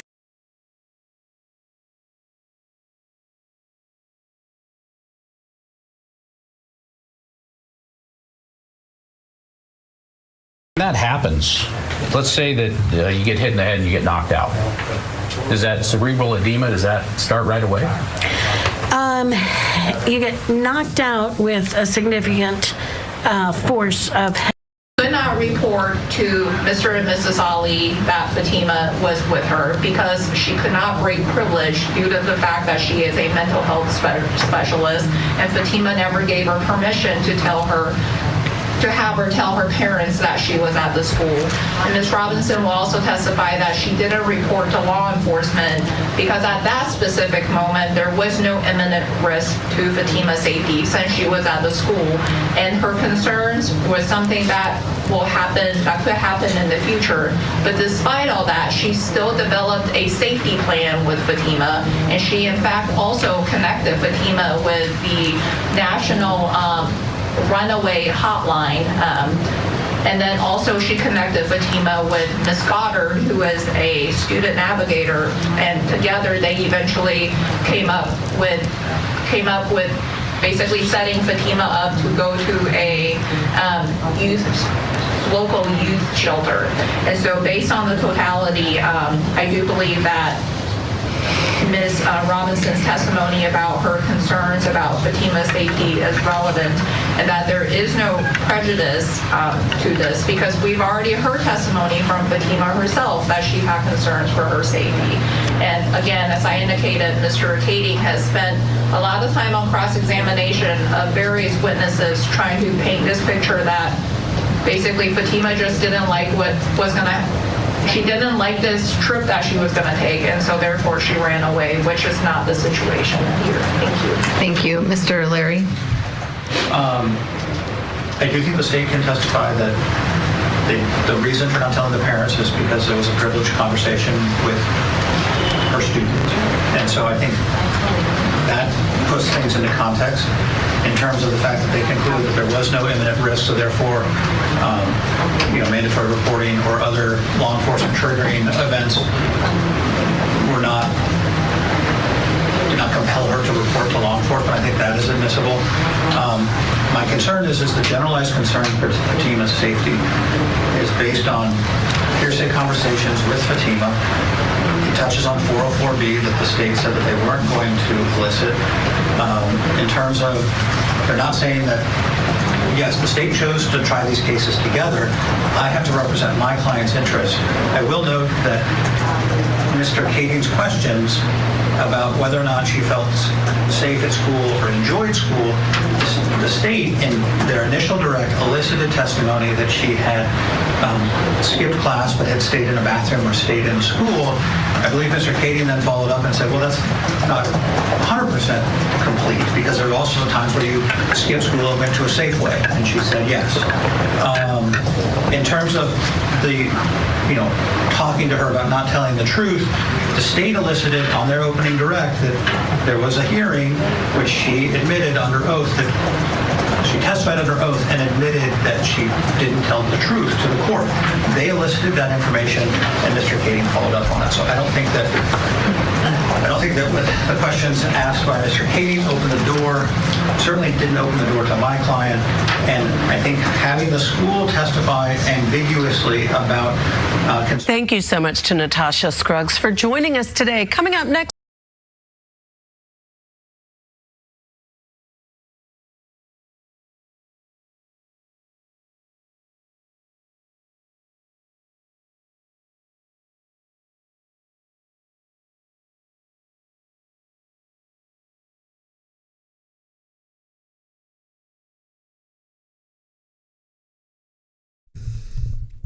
All right, I don't know what's going on with this feed.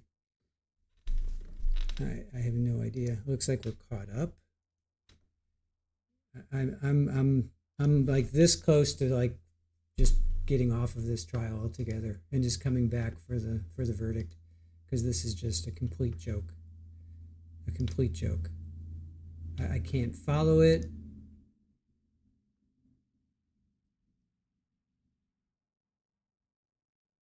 Yeah, I may just get off of this trial altogether, and we'll just come back for the verdict or something. Because what's the point? What's the point of watching this? This is a joke. You can't hear me. Hold on. How's that? Can you hear me? My mic's on.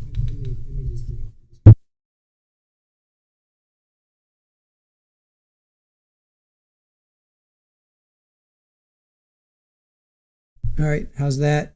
Is that even better? Check. I'm talking very low because I feel very defeated today. I feel extremely, extremely defeated today. This has been a day that has been kick after kick after kick. So that's the way I'm feeling right now. So sorry if I'm talking low. I apologize for that. I'll try to get myself sorted out. But this just is terrible, you guys. You have no idea. You have no idea what it takes to bring you a trial. And then when you just get kicked left and right and left and right, it just is, it's frustrating. It's frustrating beyond belief. You have no idea, you guys. You have no idea. So I strive for perfection. I demand perfection. And when I don't get it from my source, like, what the it's terrible. Terrible. So, what's wrong is Court TV screwed up yesterday, and they were apparently showing minors, and I didn't see a minor shown. I heard a name here or there. The judge admonished them, and now they're not giving us a clean feed. So they're giving us this. They're giving us a very not acceptable feed. So we are, I guess they're at lunch. I guess. I have no idea. I guess they're at lunch. I have no idea. I have no idea what's going on. I would assume they're at lunch.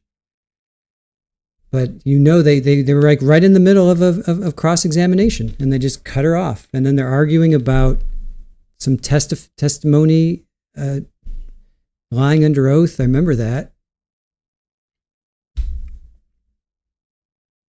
I don't know, man. This just stinks. This just really stinks. We have Koberger coming up tomorrow and probably Thursday. The judge had said 2 days for victim impact statements. We have Lori Daybell on Friday. I may just bounce off of this altogether. And because if this is what we're going to have to deal with every day, no, I'll just come back for the verdict, to be quite honest. Just come back for the verdict. We have Raul. We got about an hour and a half, 2 hours of Raul because there was some stuff with him. So maybe we'll do that on Friday. I'll crash through today. Celeste, what am I talking about? All right, Celeste. I'm talking about Court TV got admonished yesterday. They were giving us a clean feed, and then they got admonished yesterday for showing minors, having minor kids mentioned, and the judge said that went against the judges, the court's ruling. So now instead of doing like a 5-minute delay or a 15-minute delay, whatever, so that they could redact those names, they're giving us this chopped up, horrific, I don't even know what it is. I don't even know if this is real. Okay, here, let's get back to it. Let's see if this gets back.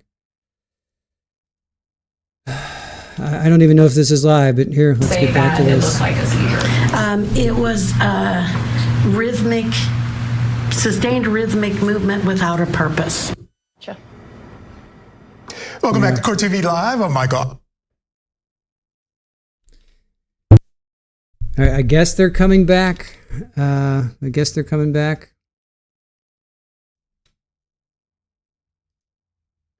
This is just such BS.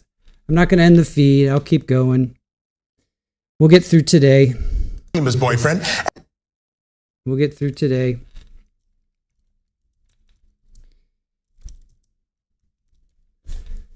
We'll get through today, and let's see. What else? I don't even, is this live? Takes only 4.4 pounds. Nope. Well, now I understand why, they cut it like every 5 seconds they cut in with the commercial. So this is probably going to be going until midnight. I'm going to be up until frickin' midnight covering this day. Yeah, I agree, Nomad. After today, let's get out of here. I can't. I just can't deal with this. This is not the way I want to watch a trial. All right, here, apparently they're back. Touching on 404B provides an undue risk of prejudice as far as the jury's not going to know. The jury did hear testimony from Fatima that she had concerns about her safety going to Iraq. So that's not what they were going to talk about, concerns for her safety with her family and generalized concerns, but not go into it. I think it is misleading to the jury and will lead them to speculate improperly as to what's going on. And so I think that they can say, we didn't talk to the parents, and here's why. We didn't talk to law enforcement, here's why. Here's what we did. We provided her with a safe place to go, and we lined her up with that, and I think that is appropriate testimony for their record.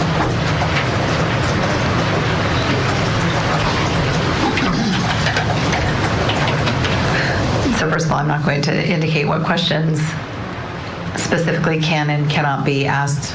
And I know that that's not what Mr. Liry meant, but he was saying, well, I think it's okay if they ask this question and this question and this question. I'm not going to be that detailed. In the direct of Ms. Robinson,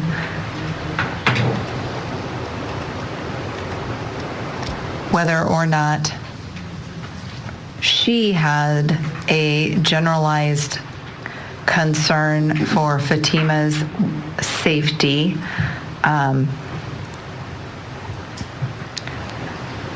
May be relevant to explain all of the things that she did with Fatima on that day. The general concerns of the school, absolutely not. No one can testify as to the school's concerns. I don't know, maybe the principal could, but I don't even know that he can. I think that this witness can only talk about her contact with Fatima, how she knows Fatima, and then what she did on October 18th.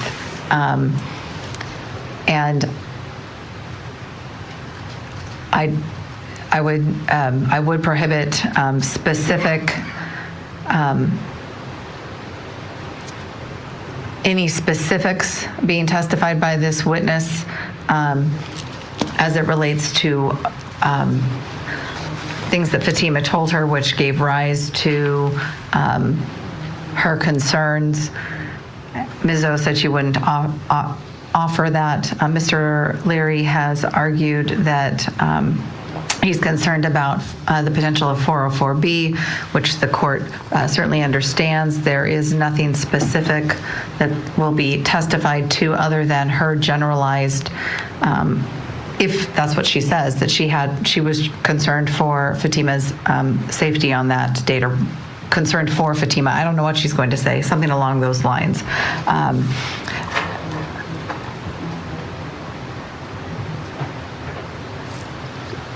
And it is relevant to explain her contact with Fatima and apparently things that happened while Fatima was at the school. It is consistent with information that Fatima testified to as it relates to feeling safe at school. She testified that's why she went there on October 18th. I don't think she used the words, "I had nowhere else to go." But she did indicate that that was her safe place. And absolutely, through cross-examination, the inference is that Fatima is an almost adult who did not like the rules of her home and had a relationship she was not supposed to be in, and she ran away and wasn't following her parents' directive.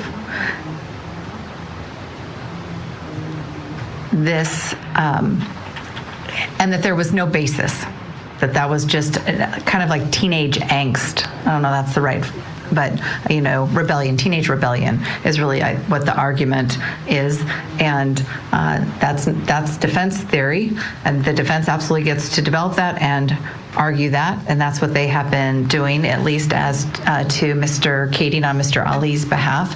But the state has the ability then to present rebuttal to that, really, that it was not just a rebellious teenager who was acting out against rules just because she was 17 and didn't want to be told what to do. And that's where the relevance lies as well. So I think I'm sustaining and overruling the objection. It is somewhat limited, but Ms. Robinson can testify as to her generalized concerns based upon her interactions with Fatima without going into any specifics. Bring the jury in, please. You can go ahead and have the witness come. All right, so here, Judge, what they're dancing around is this idea of what we talked about.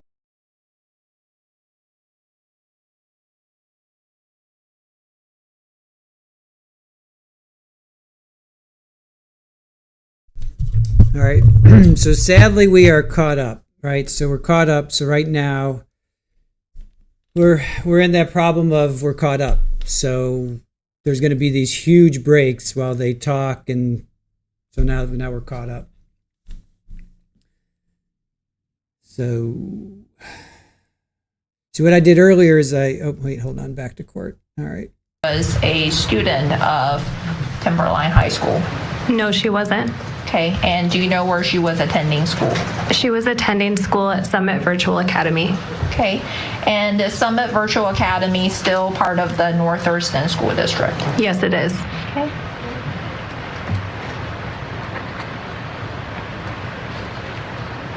And after Fatima started classes with Summit Virtual Academy, were you able to have any contact with her? No. Okay. And prior to Fatima starting with Summit Virtual Academy, do you know if she was a student at Timberline High School? Yes, she was. Okay. And while she was a student at Timberline High School, did you have any contact with her at that time? Yes. Okay.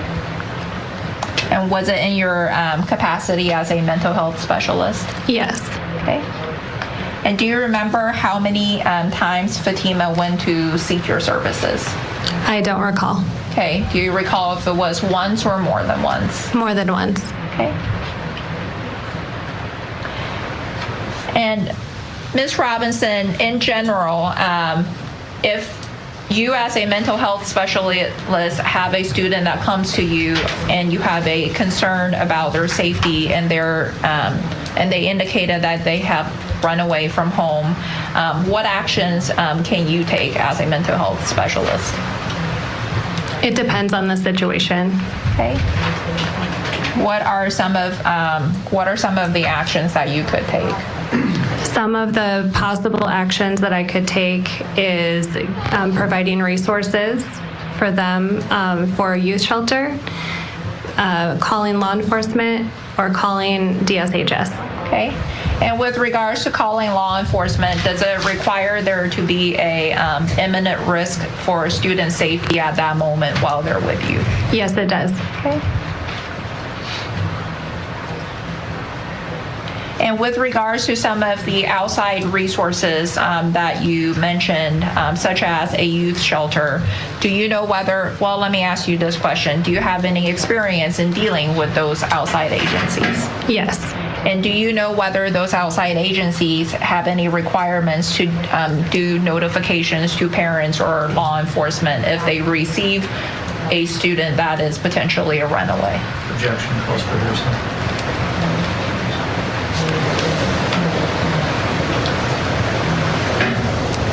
Overruled. And do you know whether those outside agencies have any requirements requiring them to do notifications? Yes, they do. Okay, and is it required by law? It is required by law. They have 72 hours to notify parents, and usually they do so within 24. Okay. And do you know a student by the name of Isaiah? He's a student at Timberline High School. Okay. And you already testified that you know Fatima Ali. The times that you also testified that Fatima, while she was attending Timberline High School, went to speak with you on more than one occasion. Without going into the specifics of what Fatima discussed with you, did she, when she sought out your services, did she speak to you about her family? Yes. And did she also speak to you about the dynamics within her family? Yes. Okay. And based on your interactions with Fatima, did you yourself develop any concerns for her safety? Yes. Okay. And October 18th of 2024, I want to ask you a few questions about that day. Did you have contact with Fatima on that day? Yes, I did. Okay. And do you remember approximately when you first had contact with her? She came in around 9:30 a.m. Okay. And where did you first see her that morning? All right, we need to step aside for just a moment. On the other side of the break, we will have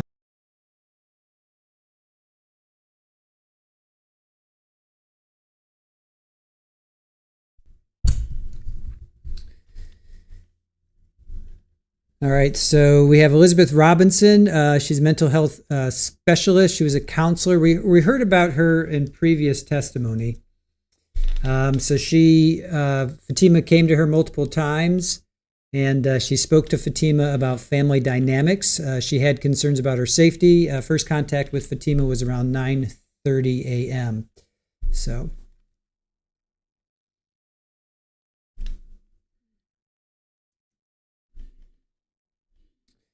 All right, if you guys make any disparaging comments about anybody in this trial, we are going to delete your comments and we are going to time you out. So just be aware, any disparaging comments about anybody, we're going to time you out. We're going to delete your comment. So anything about deportation, anything about cultural, religion, country, your message, your post is going to get deleted and we're going to time you out. So just know that for now. If you want to talk that, go somewhere else. We're not going to accept that here. This chat is not built on bringing people down and tearing people down. This chat is about raising people up. And as a community, we are going to do that. If you come in and you make disparaging remarks about anybody in this trial, about their religion, about their culture, about their country, we will delete your comment and we will time you out. So if you get deleted and timed out, you know why. If you want to leave, there's the door, because there's no room for you here. So, let's see.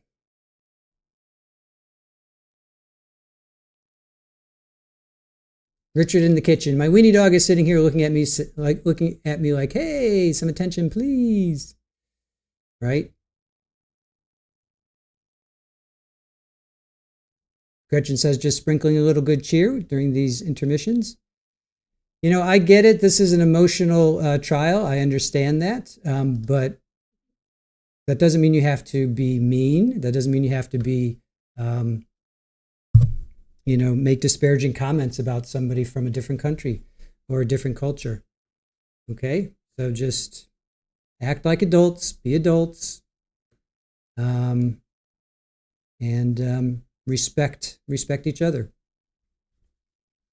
Hey, Shore Life, how are you? Good to see you. Denise says kindness goes a long way. Yes, it does. Marta says, how long is this trial? It was scheduled to go, I think they said about 2 weeks. We are into day 6 already. We just heard they mentioned a couple, some admitting doctors. So I thought maybe Dr. Gilbert would be the last, but now we have Elizabeth Robinson. She is the counselor, mental health specialist at the high school. So I think we're going to still hear from the admitting doctor. I would think we'd hear from the admitting doctor. Fuzzy B, I wanted to pull up your gift. Thank you for that. And somebody gifted 5 Trial TV Live memberships. Gretchen, thank you for that. I wanted to call that up and say thank you, Gretchen, for the 5 gifted Trial TV Live memberships. Northwest says, I think state will arrest tomorrow. Do you think we're going to hear from those admitting doctors, though? There was 2 doctors that treated her when she came in.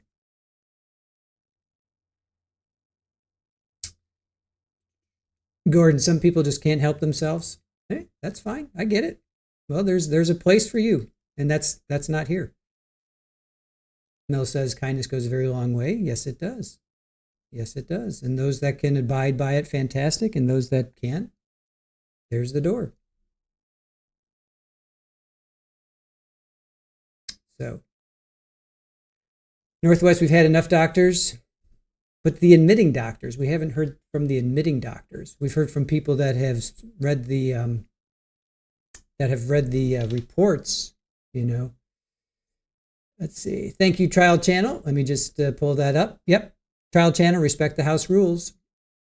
It's really quite simple. Just, act like an adult. And if you can't, then go somewhere else. So let's see.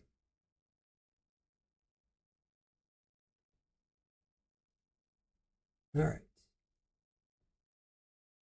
Chat's going a little fast for me, so I'm even going to slow it down a hair. I want to be able to, I'm going to slow down chat for a little bit here. Let's go down, let's go to 10 seconds. Let's do 10 seconds. Just so I have, I also want to be able to read chat. It's going a little quickly for me. All right, will admitting doctors add more data unless it's their closer? Oh, maybe rebuttal? Northwest, maybe that would be rebuttal. It looks like we're back. 4 pounds of pressure to occlude the jugular vein. It takes 20 pounds of pressure to open a can of peas with a flip top on it. A simple handshake between adults is between 60 and 80 pounds. All right, so that's old. They're still not back. All right. No, Melissa, there is court. We're just, Court TV is under directives from the, they got admonished yesterday. They got, I guess they said names that they shouldn't have said names of minors. So now they're taking breaks basically, you're watching TV on YouTube. So they're taking all these commercial breaks. They're not giving us a clean feed. So that's the problem. We're not getting a clean feed. Hey, Vivs, thank you. Welcome to Rabbit Ears. Appreciate you. I know you've been with us for a while. All right, Just waiting for this feed to kick back in.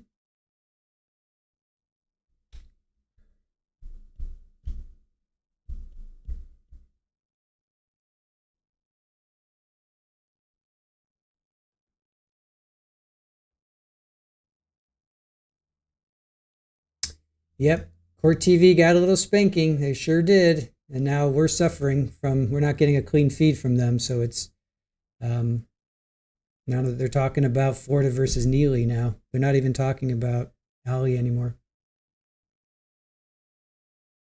Yep. So what we're seeing is TV. Yeah, they're not even talking about the trial anymore. Trust the crust. First time here. I love your style. There's no need to be jerks. Yeah, absolutely. Thank you. Thank you for joining us. I hope you guys that are first timers actually come and see how we actually do things. We do clean feeds. I don't talk over the feed. I just don't do that. I just let the feed go, raw data. During breaks, I come in and I do recaps. And during lunch, we play music. That's the way we roll here. And this is completely out of my comfort zone. This is not what I do. I'm not digging this at all. So I do hope that you guys that are new to our channel come back and actually watch a trial with us. That is not like this. This is not what we do. And Ms. Robinson, do you know what time school starts each morning? It starts at 7:30 a.m. Okay. And when you saw Fatima sitting outside your office, did you speak with her? I did. Okay. And where did you speak with her? In the counseling center. Okay. And where is the counseling center located? It is right next to our front office in the front of the school. Okay. And did you at some point also speak with Fatima inside your office? Yes, I did. And where is your office in relationship to the front office?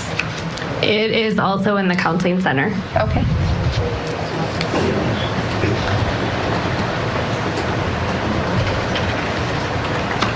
And without telling the jury what she specifically stated to you, well, let me ask you this question instead. Were you made aware by Fatima that she had left home that morning? Yes. And were you also made aware that her intention was not to return home? Yes. Okay. And without going into the specifics, did she talk to you about her concerns about a trip that was coming up? Yes, she did. Okay.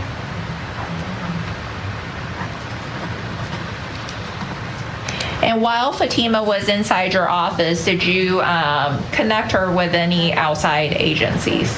Yes. Okay, and which outside agency did you connect her with? I gave her the phone number for the 1-800 runaway hotline. Okay, and did you in fact call the national runaway hotline number for her? We called together. Okay. And was there a conversation with that hotline? Yes. Okay.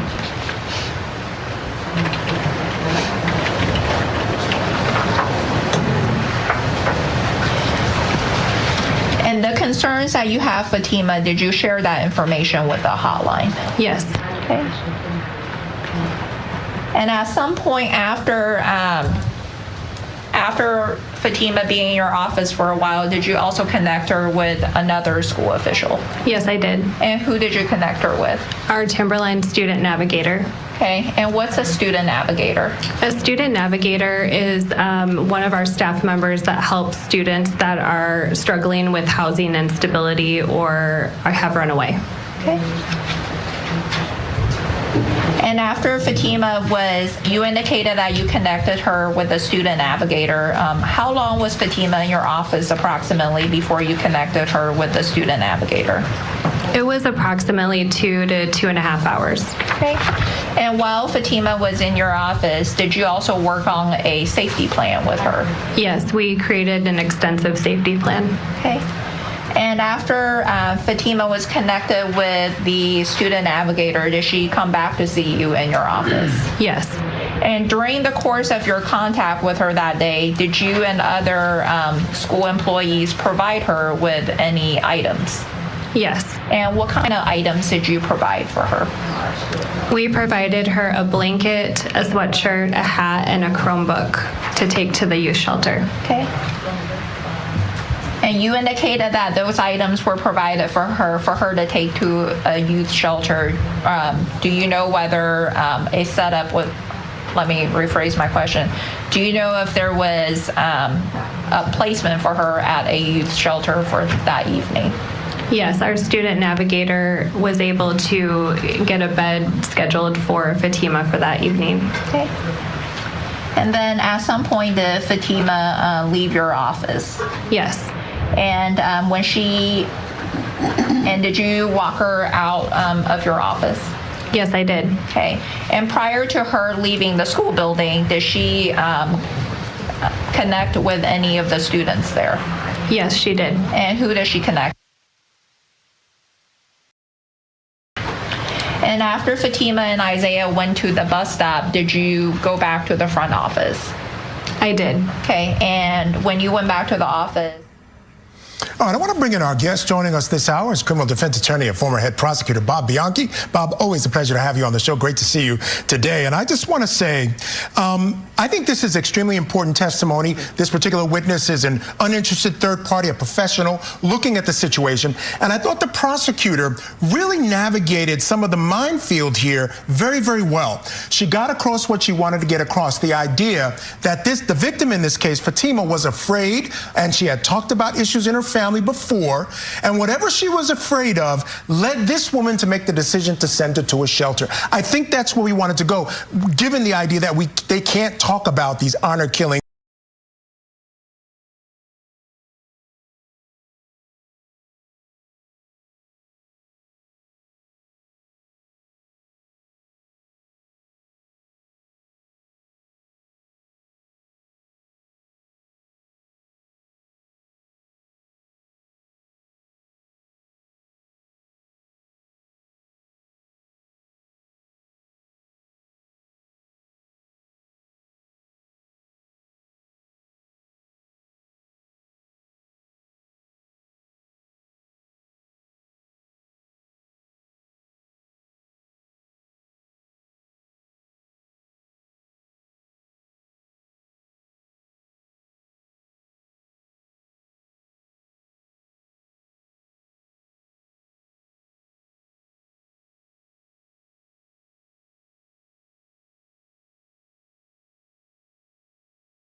Okay.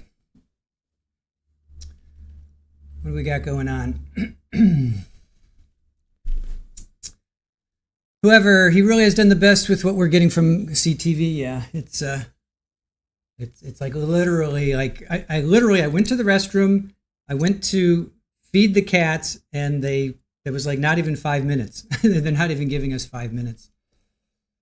All right, Tammy. Well, my workday is over. I'm going home to blast some Ozzy. Yeah, absolutely. I wish we could. We'd get in trouble if we played Ozzy right now.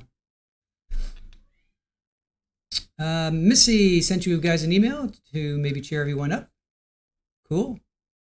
It's not over, guys. The day's not over. They go until 7:30 on the West Coast, so we still have 2 more hours. I don't know if they'll end it at 4:30 or I don't know.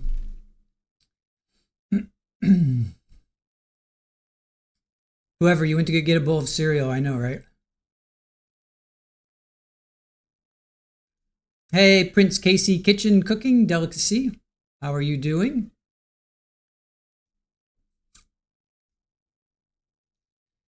All right. Let's see. You've attached 2 pictures of. Oh, okay. Nice, Missy. That's really cute. So wait, that's really cute. Thank you for that. Surprised your husband when you picked him up from the airport. Very nice. Well, I appreciate that, Missy. Thank you very much for that. Snowcat, yep, it's going to be a painful 2 hours. Yeah. Yes, we did, Kelly. Ozzy passed away.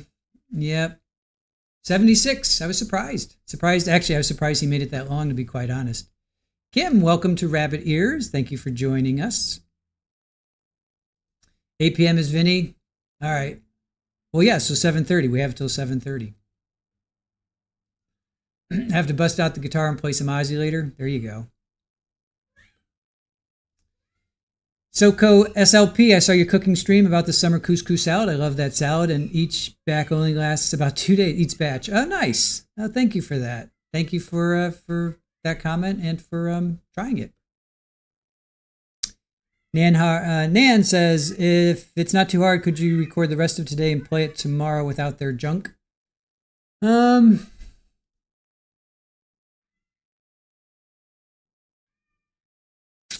I'm not sure. I'm not sure, Nan. We got to think about that. Everything's like on the fly right now. Everything's just like everything's just moving, multiple pieces moving. Janet, it's not a specific cooking channel. It's for members only. That I do Cooking with Chris. So it's on this channel. Thank you, Norma. Appreciate that. Yeah, I hope all the new people come back to when we actually do a typical trial. This is not our typical. This is not what we do. This is not what we do. Trust the crust. Yes. Ozzy passed away. Trial channel. Whoa. I need to know more about the salad. It's a couscous salad. It's got cucumbers. The trial channel, you have to become a member. So it's basically couscous, cucumbers, onions, tomatoes, dill, a little bit of lemon, olives. What else? I think I hit it all. Yeah, and just mix it all up, and it's a great summer salad. Actually, and the gochujang, yeah, and also the gochujang. We did that too. That was really good. Stacy, what's the next one you will be covering? That's a great question. We got Donna Adelson coming up. Carlos Dominguez was supposed to also maybe have a new trial. We got Houston Danker in August. We have Donna Adelson. We have Sean Higgins, Oscar Solis. Carlos was supposed to have a new trial the 23rd. I mean, there's all kinds of stuff. So Stacy, to answer your question, we have some big ones coming up, and then there's always a smaller one that pops up. Aussie Gardner. Oh, it's yummy. You have cooked it. Fantastic. Morrissey's. Nothing like a great couscous. Yeah.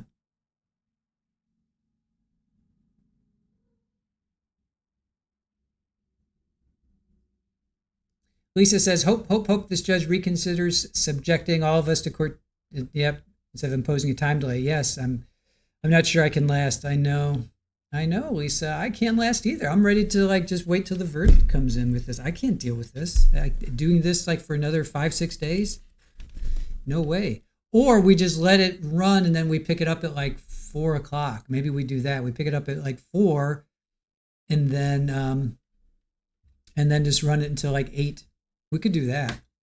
We could just pick it up at 4 o'clock at night and just run it until 8. I might be able to do that. I might do that. We'll just let the day build, and then because earlier it wasn't too bad. The zooming wasn't too bad. SoCo SLP, it is delicious. The dressing is light and perfect for a light summer salad. Nice. Bellatrix, did Carlos have a mistrial? Yes, that's the only one I've missed. Yes, and they're talking about the last time they got together, they were going to have possible retrial the 24th and 25th. I guess they're going to talk about it, Bellatrix. So we have to get there.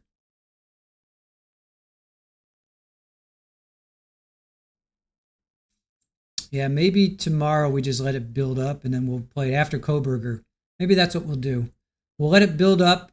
We'll do Koberger during the day and then we'll let this build up at like 4:35. All right, they're back. I spoke to Tracy Arnold. Okay. And what, if anything, happened while you were speaking to Tracy at the front office? I was talking to Tracy Arnold, and Fatima came in through the door of the front office and said he tried to kill me. I can ask some additional questions. All right, I'll sustain at this point. Okay. And Ms. Robinson, when Fatima first came in through the front office, based on your observations of her, did she appear calm to you? No. Okay. And what was her demeanor like? She was staggering, and her demeanor was scared or anxious. Okay. And what did you observe that made you think that she was scared and anxious? It was the way she was walking. Okay. And then with regards to when she made that comment, what did her voice sound like? She sounded really upset. Okay. And what comment did she make when she staggered into the front office? He tried to kill me. Okay. You indicated that the way she was walking, you described it as staggering. Can you sort of expand on that a little bit? How was she walking? It almost looked like she had a limp or something, because she wasn't walking like she would normally walk. She was having like trouble getting into the office. Okay. And prior to you walking her, well, let me ask you this question. Prior to her leaving the school building with Isaiah, during your contact with her on October 18th, did you see the way that she was walking? Yes, I did. And the way that she was walking prior to leaving the school building with Isaiah, the way she walked into the front office after they got to the bus stop, was there a difference? It was completely different. Okay. And after Fatima indicated he tried to kill me, where did you end up taking her to? Tracy Arnold said get her to a locked room. Okay. And did you in fact take Fatima to a locked room? Yes. And whose room or office did you take her to? My office. Okay. And when she first staggered into the front office, was Isaac? He was. Okay. And when you took Fatima into your office, did Isaiah take him into your office? Yes. Okay. And after you took Fatima and Isaiah's office, what did you do with the door? I locked the door and shut the shade so that the window wasn't visible. Okay. And do you know whether at some point the school was placed on lockdown? Yes, it was. Okay. And what is a lockdown? A lockdown is when all of the doors are locked and no one can come in and no one can leave. Okay. And while Fatima was inside your office, did she also, without specifically stating what she said, did she also tell you what if anything her dad had did to her earlier? Yes, he did. Or she did. I'm sorry. And without stating specifically what she said, did she also tell you what if anything her mom did to her earlier? She did. Okay. And when she was telling you what her dad and her mom did to her earlier, what was her demeanor like? She was really upset and was questioning a lot of things. Okay. And what did she appear calm to you? No. Okay. And what about her voice? What did that sound like? She was having trouble talking and said it hurts to talk. Okay. And what did she say? While she was upset, what did she say that her dad did to her? She said that he tried to choke her. Okay, and while she was upset, what did she say her mom did to her? That she came around in back of her and choked her too. Okay. And do you know whether law enforcement was called that day? Yes, they were. Okay, and prior to law enforcement arriving well, let me ask you this question. Do you know whether medics was called as well? EMS and law enforcement were called. Okay. And prior to the arrival of law enforcement and EMS, did you have Fatima and Isaiah any school medical professionals? Yes, I did. Our school nurse. Okay. And then did you yourself, after Fatima staggered into the front office and during your contact with her, did you observe any injuries on her body? Yes, I did. And what did you observe? She had marks on her neck. Okay. And then what about Isaiah? Injuries on his body? Yes. And what did you observe? His hand was swollen and he had a mark on his head. Okay.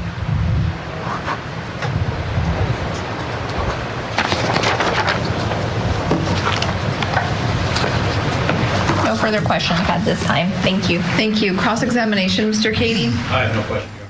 All right, we need to hit the pause button. When we come back, the witness.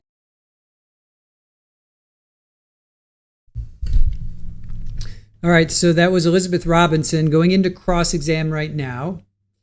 So she's a mental health specialist. Fatima came to her multiple times. She spoke to Fatima about the family dynamics.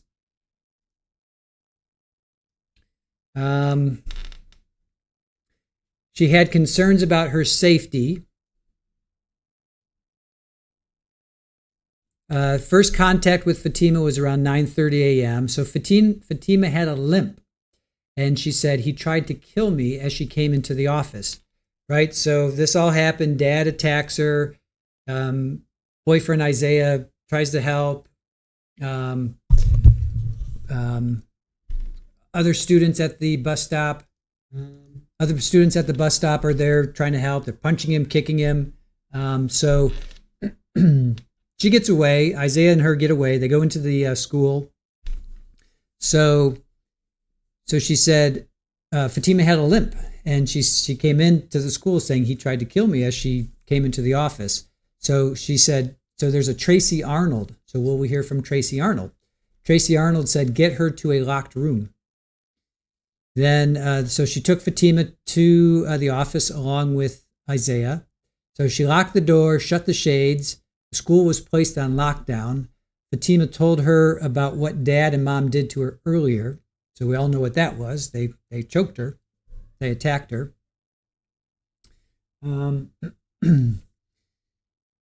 Let's see. Fatima was very upset and questioning a lot of things. Fatima complained about her throat hurting and said he tried to choke me and that she had marks on her neck.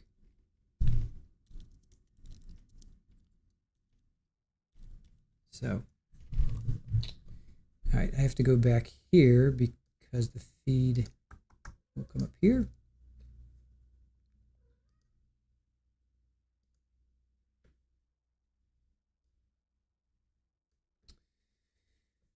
All right. Kelly, you think some of Mom's charges will be dismissed or at least brought down? Second degree, first degree kidnapping, second degree second degree kidnapping, second degree assault. Yeah, maybe you think they may be overcharged a little bit on her. I don't get the burglary charge. Yeah, I'm not sure either. If you guys can hear that, that's Polly.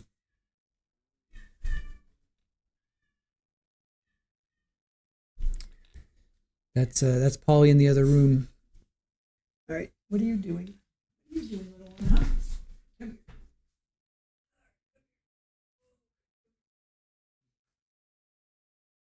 here. Okay, so this is the firstborn. This is firstborn. Hi. Hi. So this is Riker. Little Riker. Hi. Little Riker. Oh, I know. Okay, that's a good girl. Okay, off you go.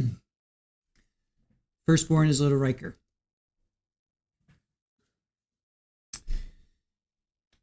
So let's see. So we've got, let's see what else.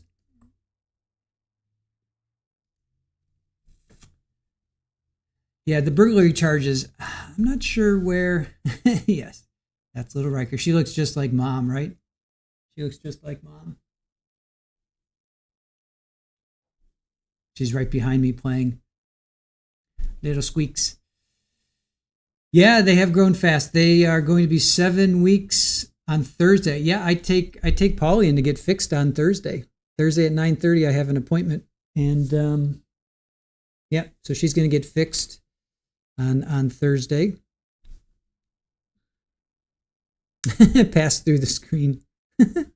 Nice. Vice is saying pass through the screen.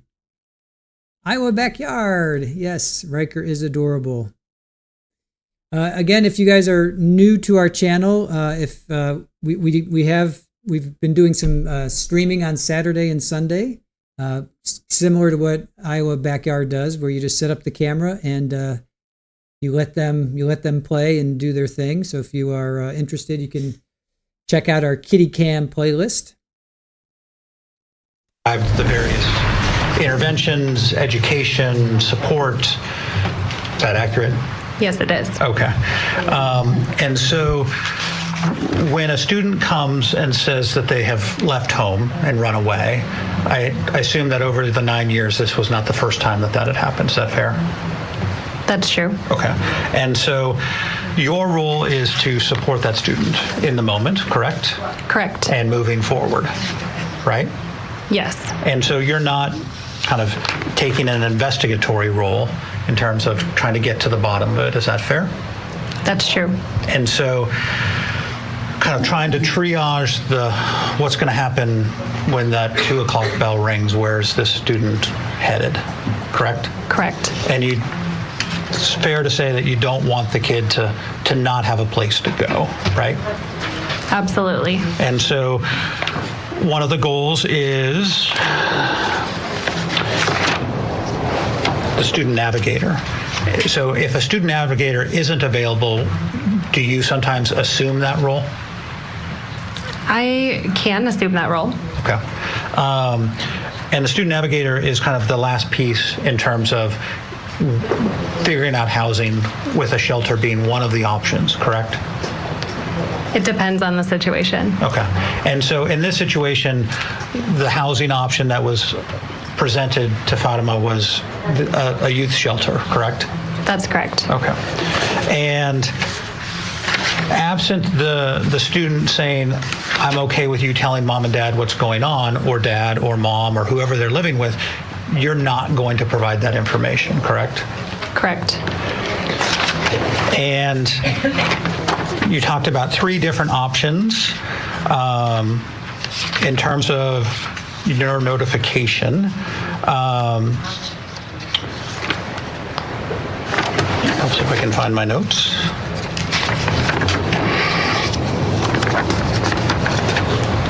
So one is kind of connecting and identifying resources for the student, which you did, and then also the navigator, correct? Correct. And then if there's an imminent risk for student safety, you would then call 911? Yes. Or dispatch or SRO. And that would be the school resource officer? Yes. And is a school resource officer typically always at school, or do they float around to different schools? It depends on the day. Sometimes they're called to other schools. Okay. And then the third is to contact DSHS.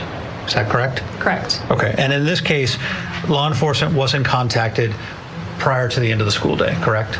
Correct. And neither was DSHS? Correct. Okay. All right. I appreciate it. Thank you. Ms. Zoe, any redirect? Just one follow-up question. Ms. Robinson, the school resource officer for Timberline High School, was she on duty that day? She was not. No further questions. Thank you. Mr. Keating, any cross-examination? No, thank you. Mr. Liry, anything further? No, thank you. May this witness be excused? Subject to recall, but yes. All right. You may step down and you may step outside the courtroom. Thank you. Call your next witness, please. Let's bring back criminal defense attorney, former head prosecutor Bob Bianchi to discuss. Listen, I thought the best part of the testimony for the state. All right, so under cross, so Mr. Keating, who is Dad's lawyer, either didn't do a cross or we weren't shown that. But in any event, it was Mr. Liry. And this is not the first time a student has run away from home. And she can't assume the student navigator role for housing and shelter. She is subject to recall from the state. So they're calling in their next witness. Let's see who else they call in.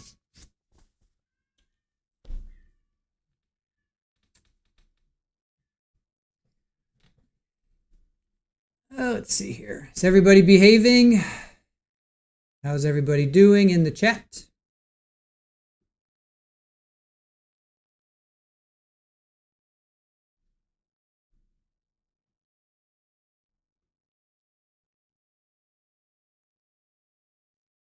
Dad didn't do a cross.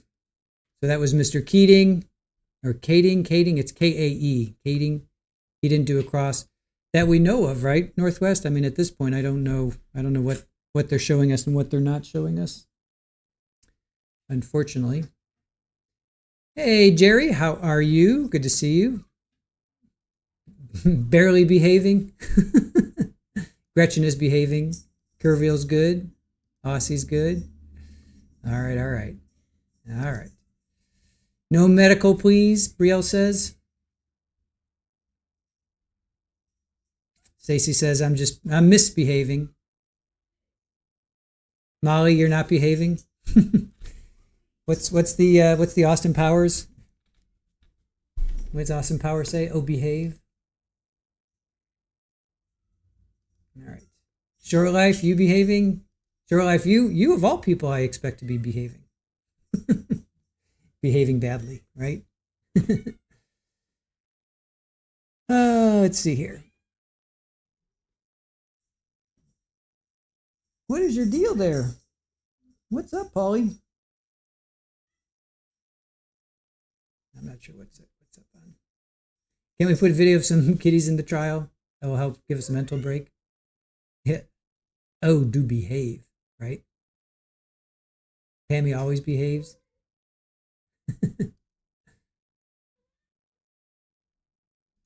Kelly, you're not the only one. He definitely rubs people the wrong way. I agree with that. Oh, Richard, please do explain the burglary charge. Why would Mrs. Ali, I should say, why would she get a burglary charge? Please explain that. I'll pull it up if you can drop a little bit in there. Trust the crust. Wonderful, enjoying the beautiful Ohio weather we're having. Fantastic. I don't know why I said it that way. Very good. Glad you're having nice weather up there. The only problem with the kitty cam, you guys, is that they're not even close to being near the camera. So I could show the camera. It's just going to be an empty room. Right now, they're like all over. They're all over the house. So we need like 10 kitty cams. They're like all over the place. Lucy H, you're behaving too. Brett says the cross felt like a waste of energy to me. Brad, I feel like we could probably say that with like most of the cross. Do you feel the same way? I feel like most of the cross has been victim blaming. It didn't happen this way. Trust the video, not the witnesses. I feel like a lot of this has been just shifting. Riel, I'm confused about the burglary. I must have missed something. Yes, that's one of her charges. One of her charges, meaning Mrs. Ali. Here, I'll pull it up here. If you look at Zahraa Ali's charges, attempted second degree, attempted first degree kidnapping, attempted second degree kidnapping, second degree assault, second degree burglary. So it's the last one. See right above judge, right above judge, and underneath there, Zahraa Ali charges. So they got her on burglary. So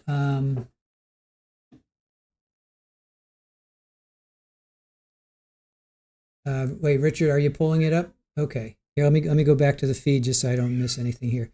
All right, Richard, here we go. If a person is on criminal trespass, a place they know they cannot be, which she knew, and they re-enter under that warning to commit a crime, they can be charged with burglary. Perfect. Thank you, Richard. That's it. Because she was Isaiah had 1,000-foot protective order. She wasn't allowed within 1,000 feet of Isaiah. And obviously she was. And the school also, she was not allowed on the school property. So perfect. Thank you for that. Thank you for that. Birdie, because she trespassed knowingly on school grounds. Yep. Yep. Good job. Thank you. Thank you for that. Doesn't have to be theft, but just commonly is. Rat says. Yep.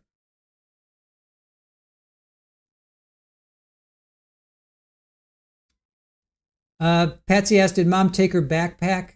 That's a good question. I think I remember somebody saying they picked up I think the officers. I think it was Officer Bell yesterday. I think he's the one that got the backpacks. I think. Pretty sure. So co-SLP, it's like the burglary charge for Koberger. He entered the residence to commit a crime. Gotcha.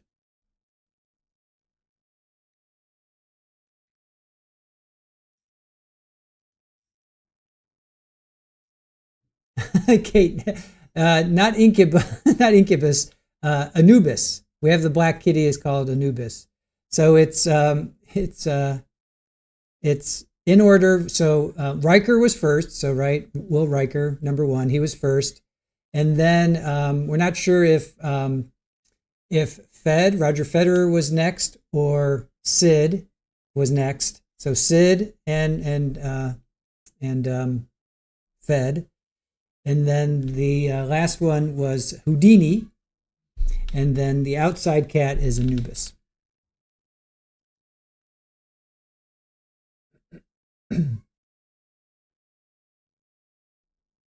Patsy, I thought so too, but no, you're asking was mom arrested that day? No, Officer Bell said she was arrested a few days later. We don't know how much later. He didn't say, he just said a few days later. So she was not arrested that day. She was not arrested that day. Yes, of course. Of course. Monica. Aaron loves Jean-Luc. I'm partial to Kirk, but I also like Next Gen. I'm not going to say who I grew up with, but let's just say I'm partial to Kirk. It is, Tom. It's a 366 I got in New York City, Manny's Music. In 1988. Real happy. Fed is your favorite? Sure Life. Mom left for Canada, took the boys to her brother's. That's true. Yeah, I think they're like 3 and 5 years old. Sure Life, something like that. They're about 3 and 5 years old. Harley62 says, Richard, thank you for explaining the burglary charges. Thank you, thank you. Kate, that's Anubis. The black stray cat is Anubis. She's trust me, if we didn't have any cats, she'd be in right now. Because she just is such a love. She just wants so much attention. Time to stand. They can't live stream the court anymore. Well, they are, but it's disjointed. It's like cut up, it's cut up. Whoever, my cat's name is Bones because he's always been skinning a very tall cat. I've never seen a cat who is regular Felis catus and not some kind of jungle cat who is as tall as he is. Nice.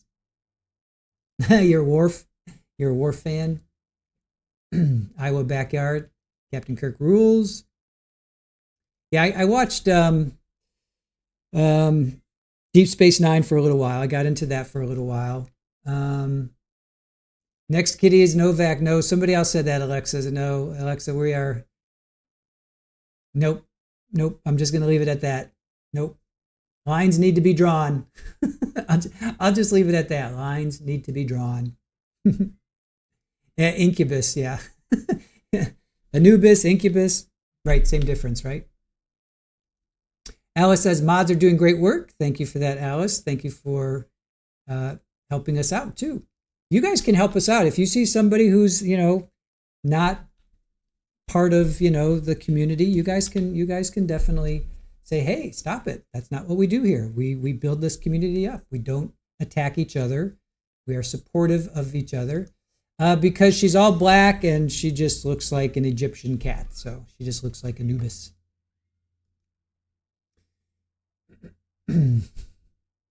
Alexa, hey.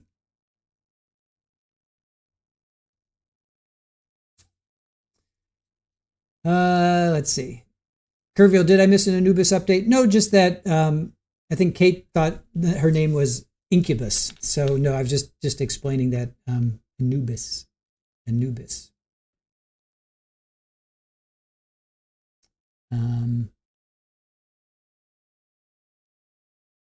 Let's see.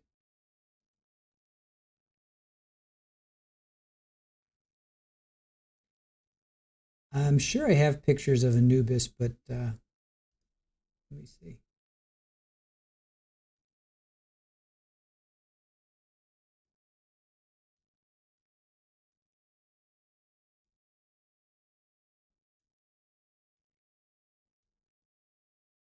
Hold on a sec.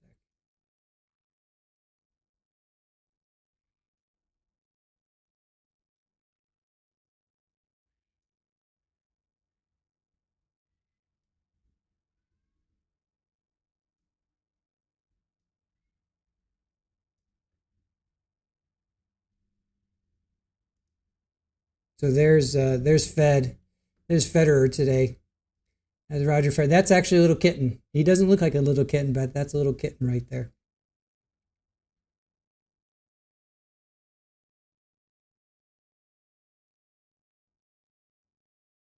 Yes, there is a video of Anubis. I think that's members only, you guys.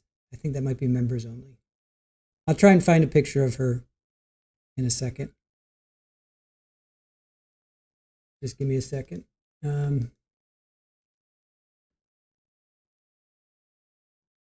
Why Fed and Rafa, but not Novak? Well, first of all, it was Rafa because King of Clay, and he was a ginger, right? So we went with that for Rafa. That was last year. And then another ginger comes around, so we're like, well, what can we name him? We're going to name him like Thor or Odin or something because he has a very powerful presence. So we're like, well, who's powerful? That kind of goes with that vibe. So that's why we went with Federer. Roger and Rafa just seem, hand in hand because they love each other. They're really cute. We didn't think Novak and Rafa would flow as easily.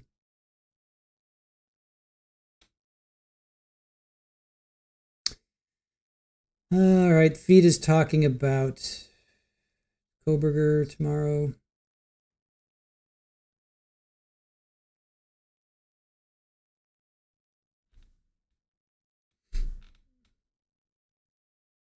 Maybe they might be on their 15-minute. Might be on their 15-minute delay. Hold on a second. While we wait, let me see if I can. Let's see here.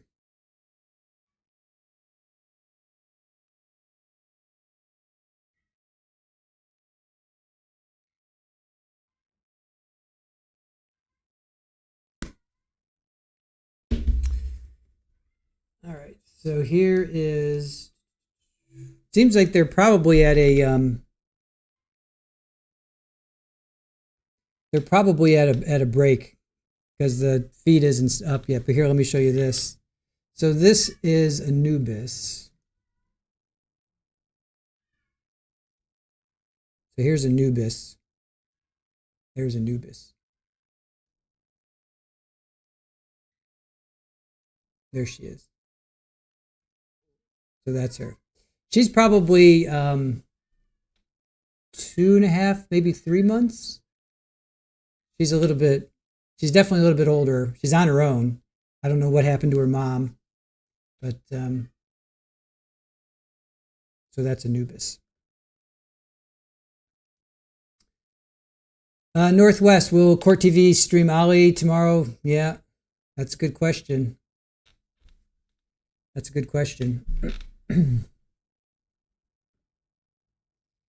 Not quite sure. Good question. She's gorgeous. Big Bear MG, how lovely she is. She's really cute. She's very cute. Monica, yeah, she's smooth. Okay, I think we're back. Let's see. To do, and the violent encounter. Nope, not yet. Still talking. I have a feeling that they might be on their afternoon break because it's 6 o'clock, so it's 3 o'clock there. They may be on their afternoon break for like 15. Yes, Northwest Anubis definitely. Well, Rafa's been fixed. Rafa's already fixed. And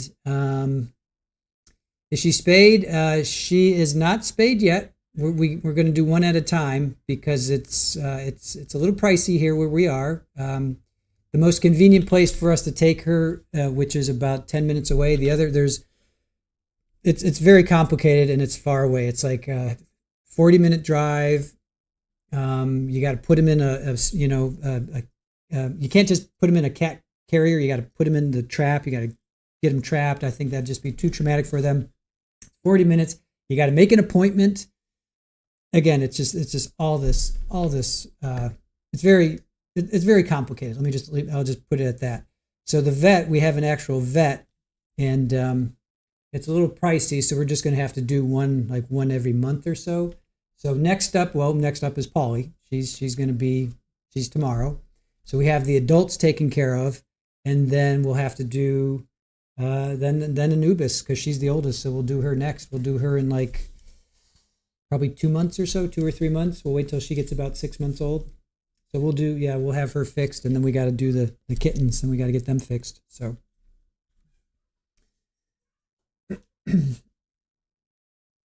So that's. Oh, the school officer is talking? Okay. Thank you for that. Let me get... Thank you for that. Actually, that's probably not a bad thing. To several charges, including attempted second... All right. Getting you back into court. Let's get you back into court.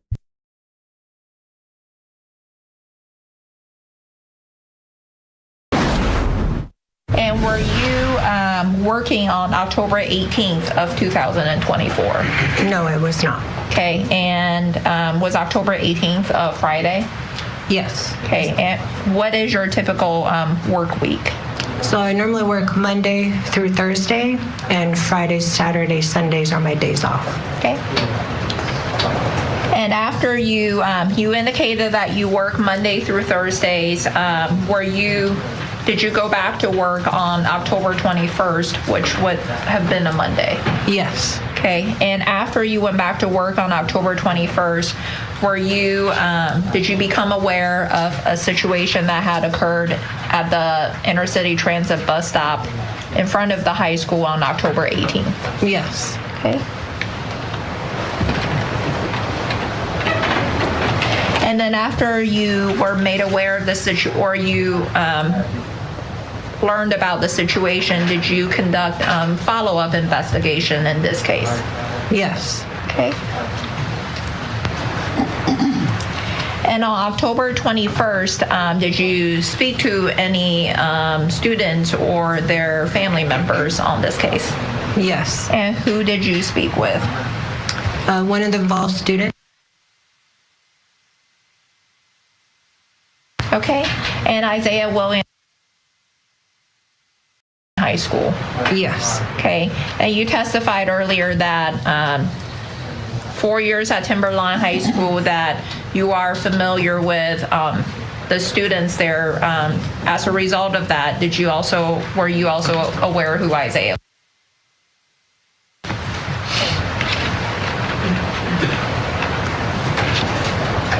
And after speaking with Isaiah, did you at some point make contact with Fatima?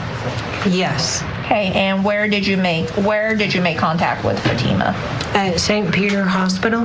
Okay. And without telling the jury what she specifically told you, did she sort of give you a recollection of what she remembers happening at the bus stop? Yes. Okay.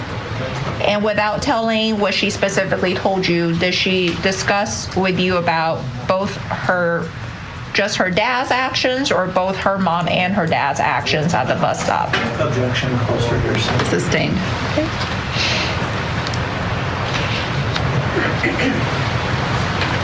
And after speaking with Fatima, did you at some point make contact with Isaiah? Yes. Okay, and without going into details about what Isaiah share with you what had occurred at the bus stop and afterwards? Yes. Okay. And Officer Howard, given your location at Timberline High School, do you know whether Timberline High School have any surveillance cameras? Yes. Okay. And how do you know that Timberline High School have surveillance cameras? Well, at the time in October 2024, that would have been 7 years as a school resource officer, and we often use the school cameras. Okay. And prior to October 18th, have you ever used the surveillance camera at Timberline High School to review footage of anything that was of interest to you as a school resource officer that may have occurred on campus? Yes. Okay. Have you only used the surveillance camera to review footage once or more than once? More than once. Okay. And do you know where the cameras are located? Yes, generally speaking. Okay. And where are some of the locations of the cameras? In the school, coming into the entrance, the school parking lot, gymnasium, the back of the school, the property. Okay.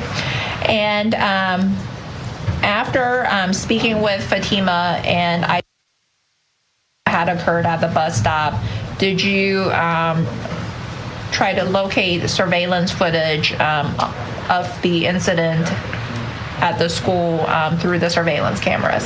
Yes. Okay. And was there a time frame that you were specifically looking at in the surveillance cameras? Yes. And what was that time frame? October 18, 2024, around 2 p.m. Okay. And when reviewing the camera footage, did you at any point see Isaiah on the camera? Yes. Okay. And what about Zahraa Ali? Did you ever see her being captured on the cameras? Yes. Okay.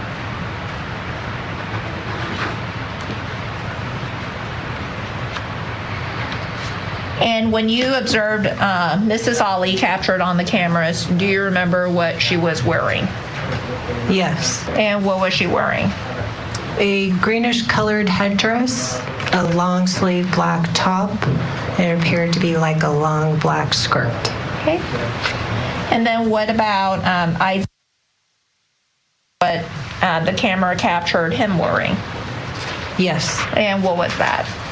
A long sleeve, it looked like black or dark colored top and light colored pants. Okay. And what about Fatima? Did the cameras also capture Fatima? Yes. And what was she wearing? A long sleeve dark colored top and dark colored bottoms. Okay. And prior to October 18th, had you had contact with Zahraa Ali at the school? Yes. And was that contact in September of 2024? Yes. And what day in September of 2024? September 17th of 2024. Okay.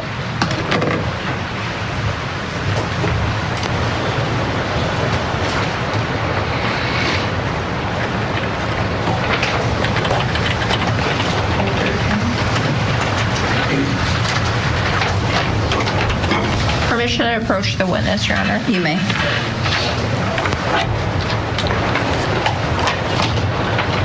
Officer Howard, I've handed you what's been marked as State's Exhibit 113. Do you recognize that exhibit? Yes. And and what is that exhibit of? It's the trespass letter. Okay.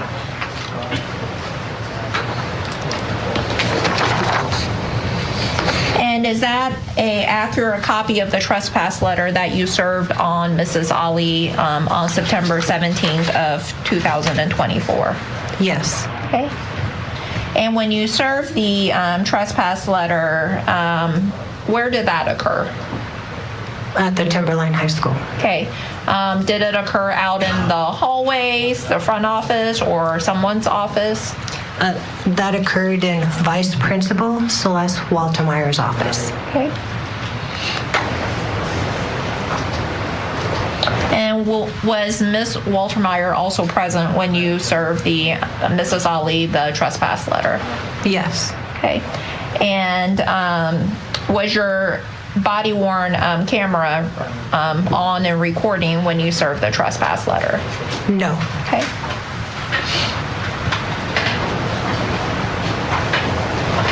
And at the time when you served the trespass letter, well, let me ask you this question. Inside Ms. Walter Meyer's office, was your role simply just providing that letter to Mrs. Ali on behalf of the school? At the time, yes. Okay.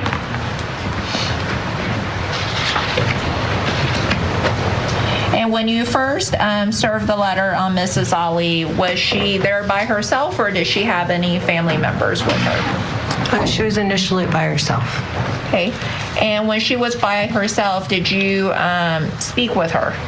Yes. And was that communication in English or a different language? In English. Okay. And based on and did she appear to have any confusion on what you were talking to her about? No. Okay. And at some point, did you offer her an interpreter service? Yes, we use a language line. And did you offer her a language line? Yes. And what is a language line? A language line is the number that we can call when we're dealing with folks if they have difficulty with English. So they provide a lot of different languages on the language line. Okay. And to your knowledge, is Arabic one of the languages that is offered as a service on the language line? I believe so. Okay. And when you offered Mrs. Ali the assistance of the language line, did she accept your offer? No.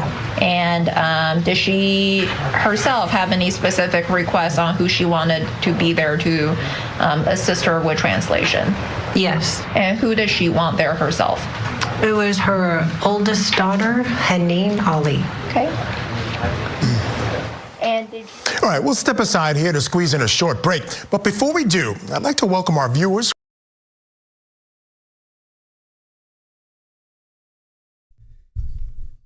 All right, so let me just get this last point in. Wanted oldest daughter, Anine. All right, so Alicia Howard is on the stand right now. She's the school resource officer. And Alexa Rose, I was trying to reply to your comment, but it didn't go through. I have no idea why it didn't go through. All right, I'll have to send that out later. All right, so Alicia Howard, she's the school resource officer. She made contact with Fatima at St. Peter's Hospital. Fatima recounts the events at the bus stop. So she was not working that day, so she ended up talking to Fatima a couple days later. Actually, the next day, I think. Ouch! Really? So she checked the cameras. The school has surveillance cameras, so she checked them for the October 18th, 2024 at around 2 p.m. She said she saw Isaiah and Zahraa on those cameras. And then they talk about September 17th. She had contact with Zahraa on September 17th. So this is literally a month before. There was a trespass letter that she served to Zahraa at the high school. And she said Zahraa spoke English with no problems understanding. She did offer her a language line, which is you can call, apparently a number that you can call for help. So this is setting up the trespassing or burglary. I'm sorry, this is setting up the burglary. So this is what Richard was explaining, and we were wondering why did she have burglary charges? Well, it was because she was trespassing, and she committed a crime while she was trespassing. So, Linda, yep, they've ruined this trial. Can't wait till we watch something else. I know. I agree. So I think tomorrow we'll do Kohberger, and we'll let this build up, and then we can fast forward. Okay, so we'll do Kohberger tomorrow because he's pretty much going to be all day. So we'll do Kohberger tomorrow. Well, it starts at 11. So we'll do Kohberger tomorrow, and they have 2 days scheduled for Kohberger. So we'll let time build up, and then we can fast forward through it. So we'll do Kohberger tomorrow, possibly Thursday, And then Lori Daybell is Friday. So we'll do the same thing. We'll just do the same thing. I think that's the plan. We'll do Kohberger Wednesday, Thursday, Lori on Friday, and then we'll just let this compile, and then we'll just cruise through it. Right, Alice?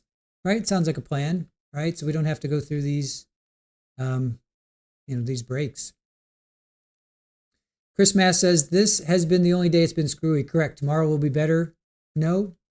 I don't know. I'm glad when Kohberger is oversaturated. I know we didn't cover him. We were staunch. We did not want to cover Kohberger because everybody else is covering Kohberger. It's kind of like Karen Reed. It's like we did Karen Reed in round one, and plus we had Lori Daybell, so we wanted to go that route. I agree. It's I know nothing about it other than 4 innocent people got deleted and college kids out in Moscow, Idaho. We did watch the plea deal. We did watch that with Jules, so we did watch that. So we have to do that again. Jules has to. We have to set that up with her. We have to do Kohberger tomorrow. But I agree. But because there's nothing else going on, we might as well do it. So. Pammy, you're going to be driving to Austin tomorrow. We'll not be in for the rest of the week, but we'll be listening when I can. Aw, yeah, we're definitely going to miss you for sure. Pammy, you will be missed. Aussie says no. 007 Texas, I got to spend the day with you all, so it's all good. Thank you for that. Appreciate that.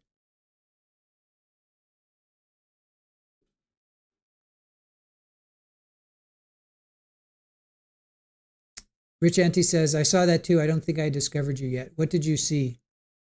Which one did you see, Rich? Which one did you see? Chris says, I've also been watching the massacre trial. Is that the one, the Florida one? The kid out of Florida? Is that one? He's in sentencing right now.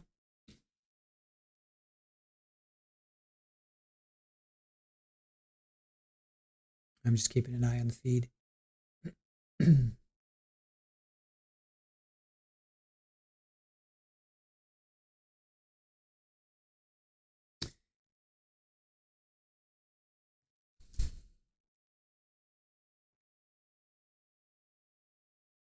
It's a pretty good drive, Pammy, right?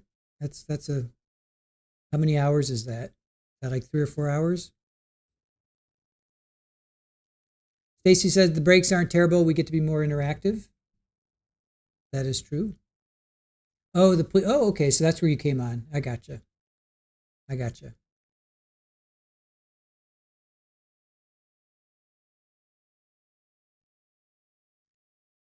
Yeah, back to this, Stacy. I think I want to do the speeding though, like the zoom. We can always stop and break. I mean, that's what the whole recaps are all about. So we can always stop and do that. It looks like they're coming back.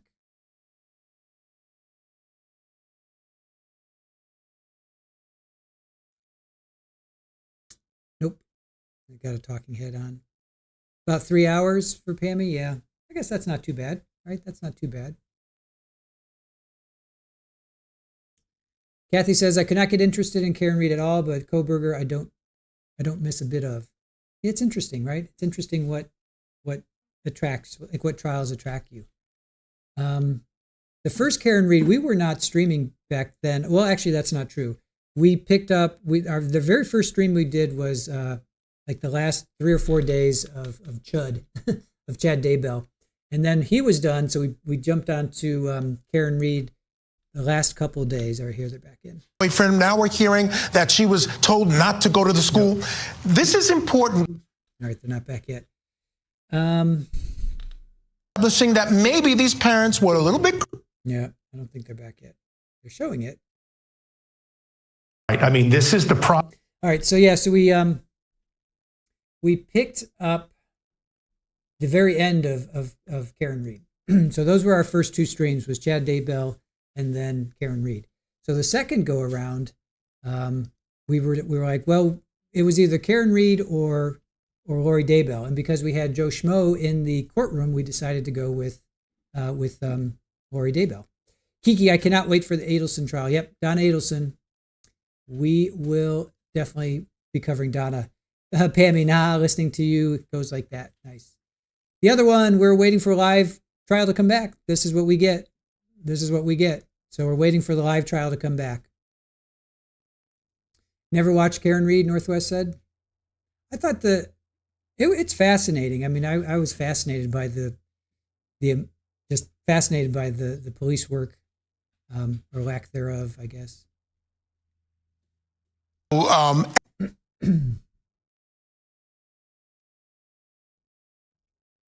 Whoever says, I think this is my first trial on this channel. Found you through Recovery Addict. I always like to find more places to watch trial. I try to watch live trials with smaller channels to help out. Thank you, whoever. Scott's a fantastic friend of the channel. We're a friend of his. We connected before Sarah Boone, but Scott lent us his equipment. We went down to Sarah Boone. We covered it live. We were streaming. So if you guys were watching Recovery Addict, Sarah Boone, we were at the courthouse. Jules was in the courtroom. I was outside with the media, and I was literally plugging into the pool, the media camera, and we were streaming it. So that was our connection with Scott, and Scott has sent us many raids, and we love Scott. We appreciate him. He was on our anniversary stream. He came on our anniversary stream, our 1-year anniversary stream, which was I guess we did that at the beginning of June. So yeah, Recovery Addict. Scott is a huge. We are huge fans of his, and we owe him a lot for our growth, for sure. So, yep, Lily Wayne came from RA too. Yeah, there's a lot. There's no question. We got a lot of people from RA, so we are always very, very appreciative. Selena K, yep, either watch RA or this, and that's it. Yep. We watch, we watch Scott all the time. I watch him all the time. Aaron watches him, especially when we have these afternoon trials. We have him on in the morning, and, we're eating breakfast, we're hanging out, and we have Scott on in the morning. So we see everybody. Curvio can only recap. Oh, nice. Oh, back to court. Hold on. Back to court. Allow her to have Haneen present? Yes. Okay, and was, at that time, was Haneen present when Mrs. Ali requested her assistance? I don't believe so. Okay, did you all have to wait for Haneen to get there then? I believe so. Okay. And then as part of issuing the trespass letter, did you also explain to Mrs. Ali sort of the places that she's not allowed to go to when it comes to the school? Yes. And what did you explain to her or advise her? That it related specifically to Timberline High School, which would include the building, inside the building, outside the building, like the parking lot, as well as like the track field or the baseball fields. Okay. And Officer Howard, were you also aware that there were videos taken of the incident at the bus stop? Yes. And did you at any point, well, let me ask you this question. What, if any, videos were you able to obtain on October 22nd of 2024? The inner-city transit bus videos. Okay. And were you successful in obtaining the IT bus videos capturing the incident? Yes. Okay. And did you also watch those videos after you collected them from inner-city transit? Yes. And did you recognize any of the students that were depicted on the videos? Yes, I did. And who did you recognize?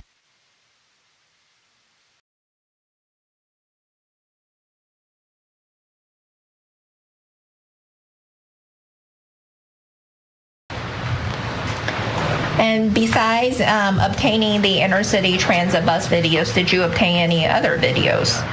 Yes. And were they videos taken by students or adults, to your knowledge? Students. And which two students did you obtain videos from? Obtained the video from Noah Pierpont and what he had observed himself at the bus stop. Yes. And Noah Pierpont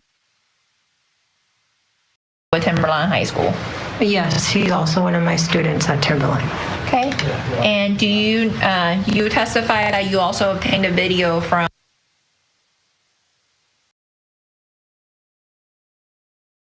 He's also one of my students at Timberline. Okay. And when you made contact with Elijah on what his observations were of the incident at the bus stop? Yes. Okay. And Officer Howard, you, when describing the relationship of Noah, you testified that they're your students. Is it fair to say that you sort of view all the students at Timberline High School as your students? Yes. Okay. And besides obtaining statements from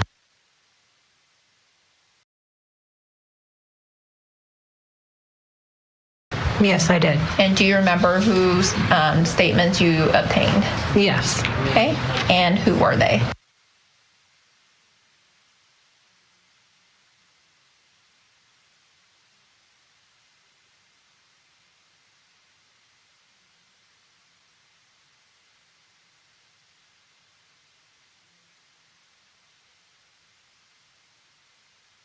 Thank you. Thank you. Mr. Kading, cross-examination. I have no question, Johnny. Thank you. Mr. Liry, cross. All right, just want to remind you, we cannot allow the names of any of the minors to be said on the air, so that's why we block that out when she's saying those names. All right, we're going to go to break, but before... Okay, so no cross from Keating. So she waited for Haneen to get there, which is the daughter, that's the older sister of Fatima, and they go over the trespass letter. She wasn't allowed on the grounds of the high school. That included like the track and field, football, everything. So she views all of her students at the high school as her students. So, all right.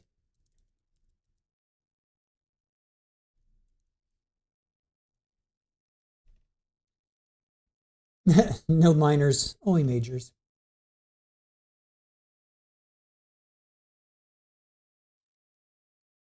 Let's see here. Rich says, terrible police work made worse by awful judge and prosecutor. I'm guessing you're going with Karen Reed. Big Bear MG, what kind of court is this? It's horrible breaks blocking out the voice. Like, what in the world? I've never saw this in my life. Well, this is Court TV. If you were, we watched Court TV before YouTube, and before we got into YouTube trial community. This is what they did.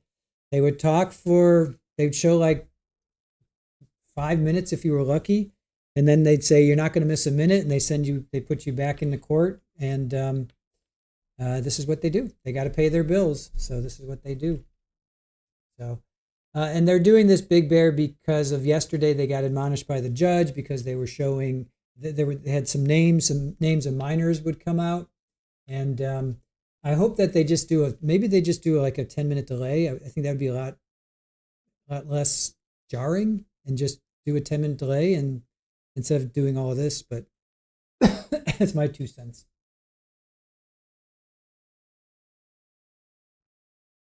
Yes, 007X. Texas, I should say, the tubes of you. Exactly. Amanra, I think it's 3:30 there. I think they had their break at.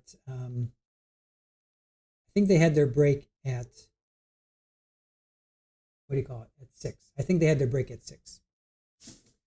Jaded Wonder says Court TV likes to hold you hostage by stopping at the good points. Absolutely. Real happy. Yeah. That's what they do. They got to pay their bills. I get it. It's just frustrating for us that just want to, the raw data. That's all.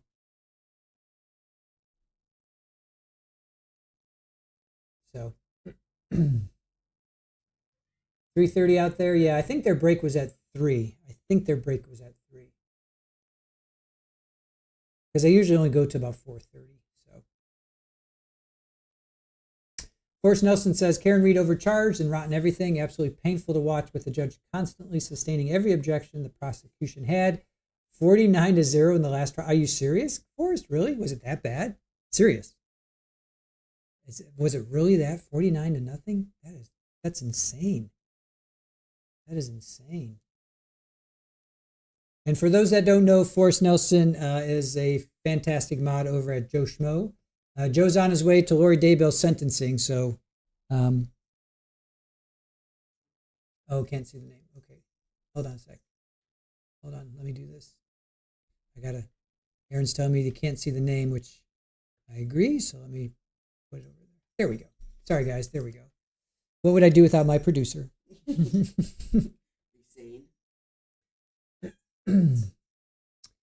Law and Crime streaming sentencing tomorrow. If they are, we will absolutely be over there for sure. For sure. Real happy. Big Bear MG, I will take your 2 cents, but here's my 5 cents of you could tell them to stop doing it. Weirdest procedure. Yeah. They're not going to listen to us. I mean, that's awesome, but they're not going to listen to us. They will not listen to us. Now, if we had Newton, if we had our camera operator that in the Carlos Dominguez, the camera operator was in our chat, and we were talking to him. He even called in once. If we had Newton, we'd be like, dude, help us out.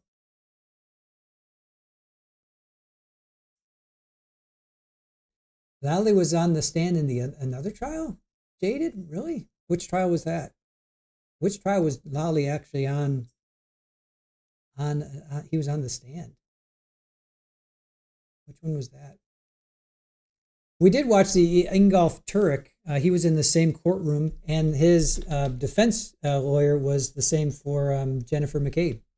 So we watched, while Karen was going on, we were watching all these other smaller trials or whatever was coming up. So Ingolf Turek, he's the doctor, I think he was a neurologist. He was the doctor that strangled his wife in Connecticut. So they were in the same courtroom as Karen, and his defense attorney was Jen McCabe's was her lawyer.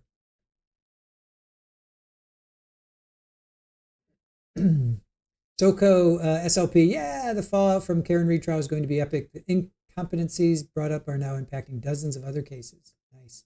Where is Newton these days? He's working on other stuff. I told him to let us know when he's got a trial. I told him to let us know. Norma, we are back.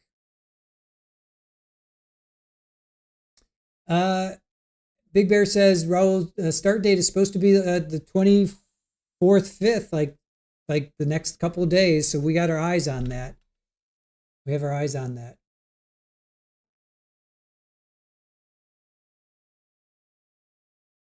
He was on the stand in another trial. Yeah.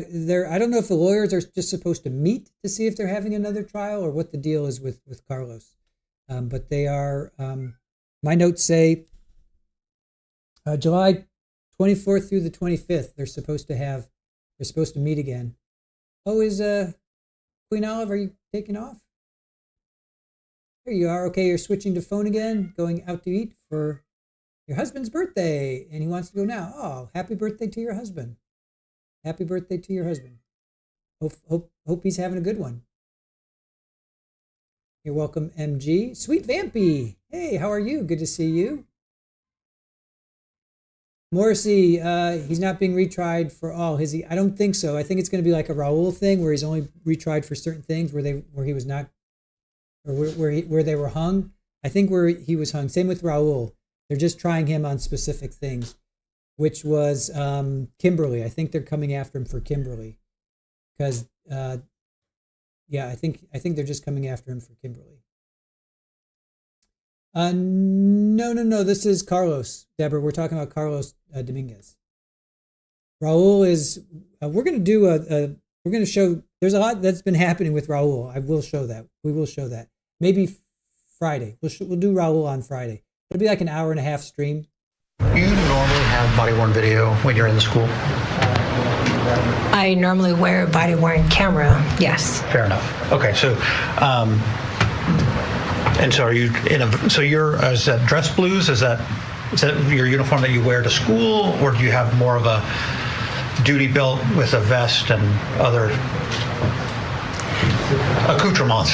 So this is my Class A uniform, so like special occasions or court. The uniform I normally wear is a jumpsuit, which is black in color, an outer-worn vest, which has my body-worn camera attached. Okay. And so then how often do you turn on your body-worn camera in an average week?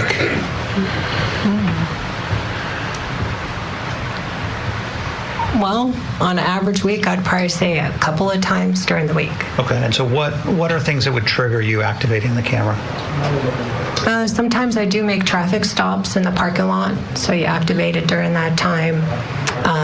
When there's like a disturbance that actually happens inside the school where kids are fighting or arguing.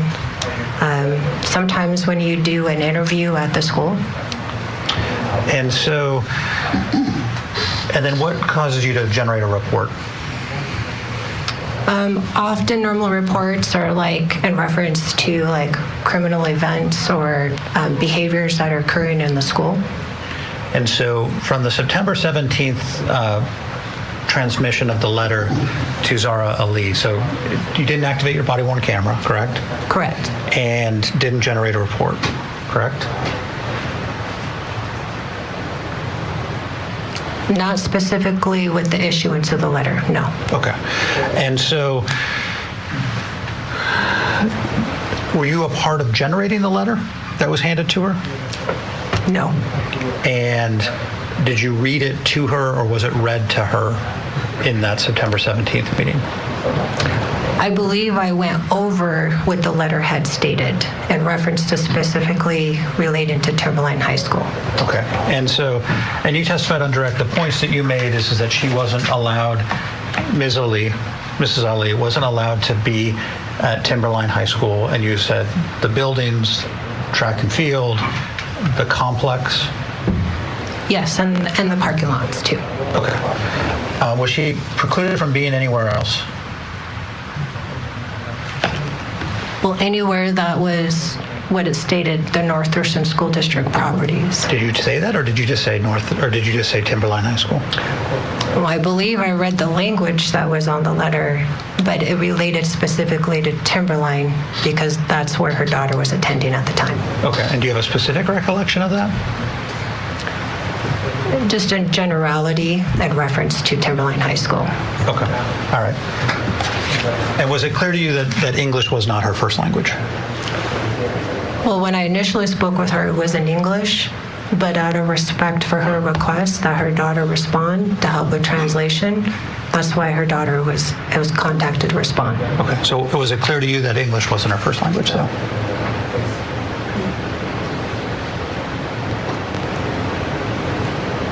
I believe she understood what I was saying in English, but because she requested her daughter to help with additional translation, that's why I'd also offered the language line as well too. I'm not going to assume one way or the other, but it was at her request, and that's why I had called for her daughter to respond. Okay, nothing further. Redirect. Officer Howard, with regards to when you served Mrs. Ali with the trespass letter, when you were providing her with a trespass letter, it was not a criminal investigation. Is that fair to say? That is correct. Okay, and this may seem like a silly question, but it was not a traffic stop either? No, it was not. Okay, and is it fair to say you were simply assisting the school in providing a parent with in this case, a no trespass letter? Yes. And when you spoke with Mrs. Ali, you testified earlier about, you also told her about the prohibited places as it relates to Timberline High School. Did you share that information with her orally? Yes. Okay, and were you very specific as to Timberline High School? Yes, because that's where her daughter was attending. Okay, and her daughter, which daughter are you referring to?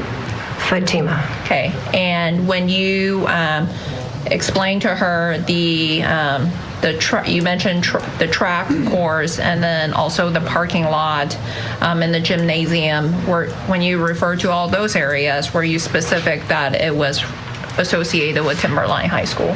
Yes. Okay. And when you shared that information with her, did it appear to you that she had any difficulty understanding what you had told her?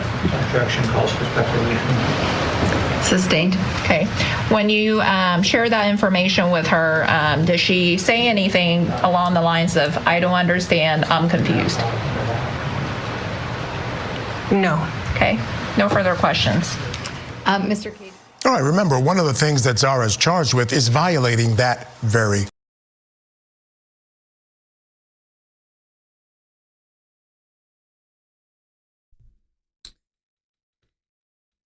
All right.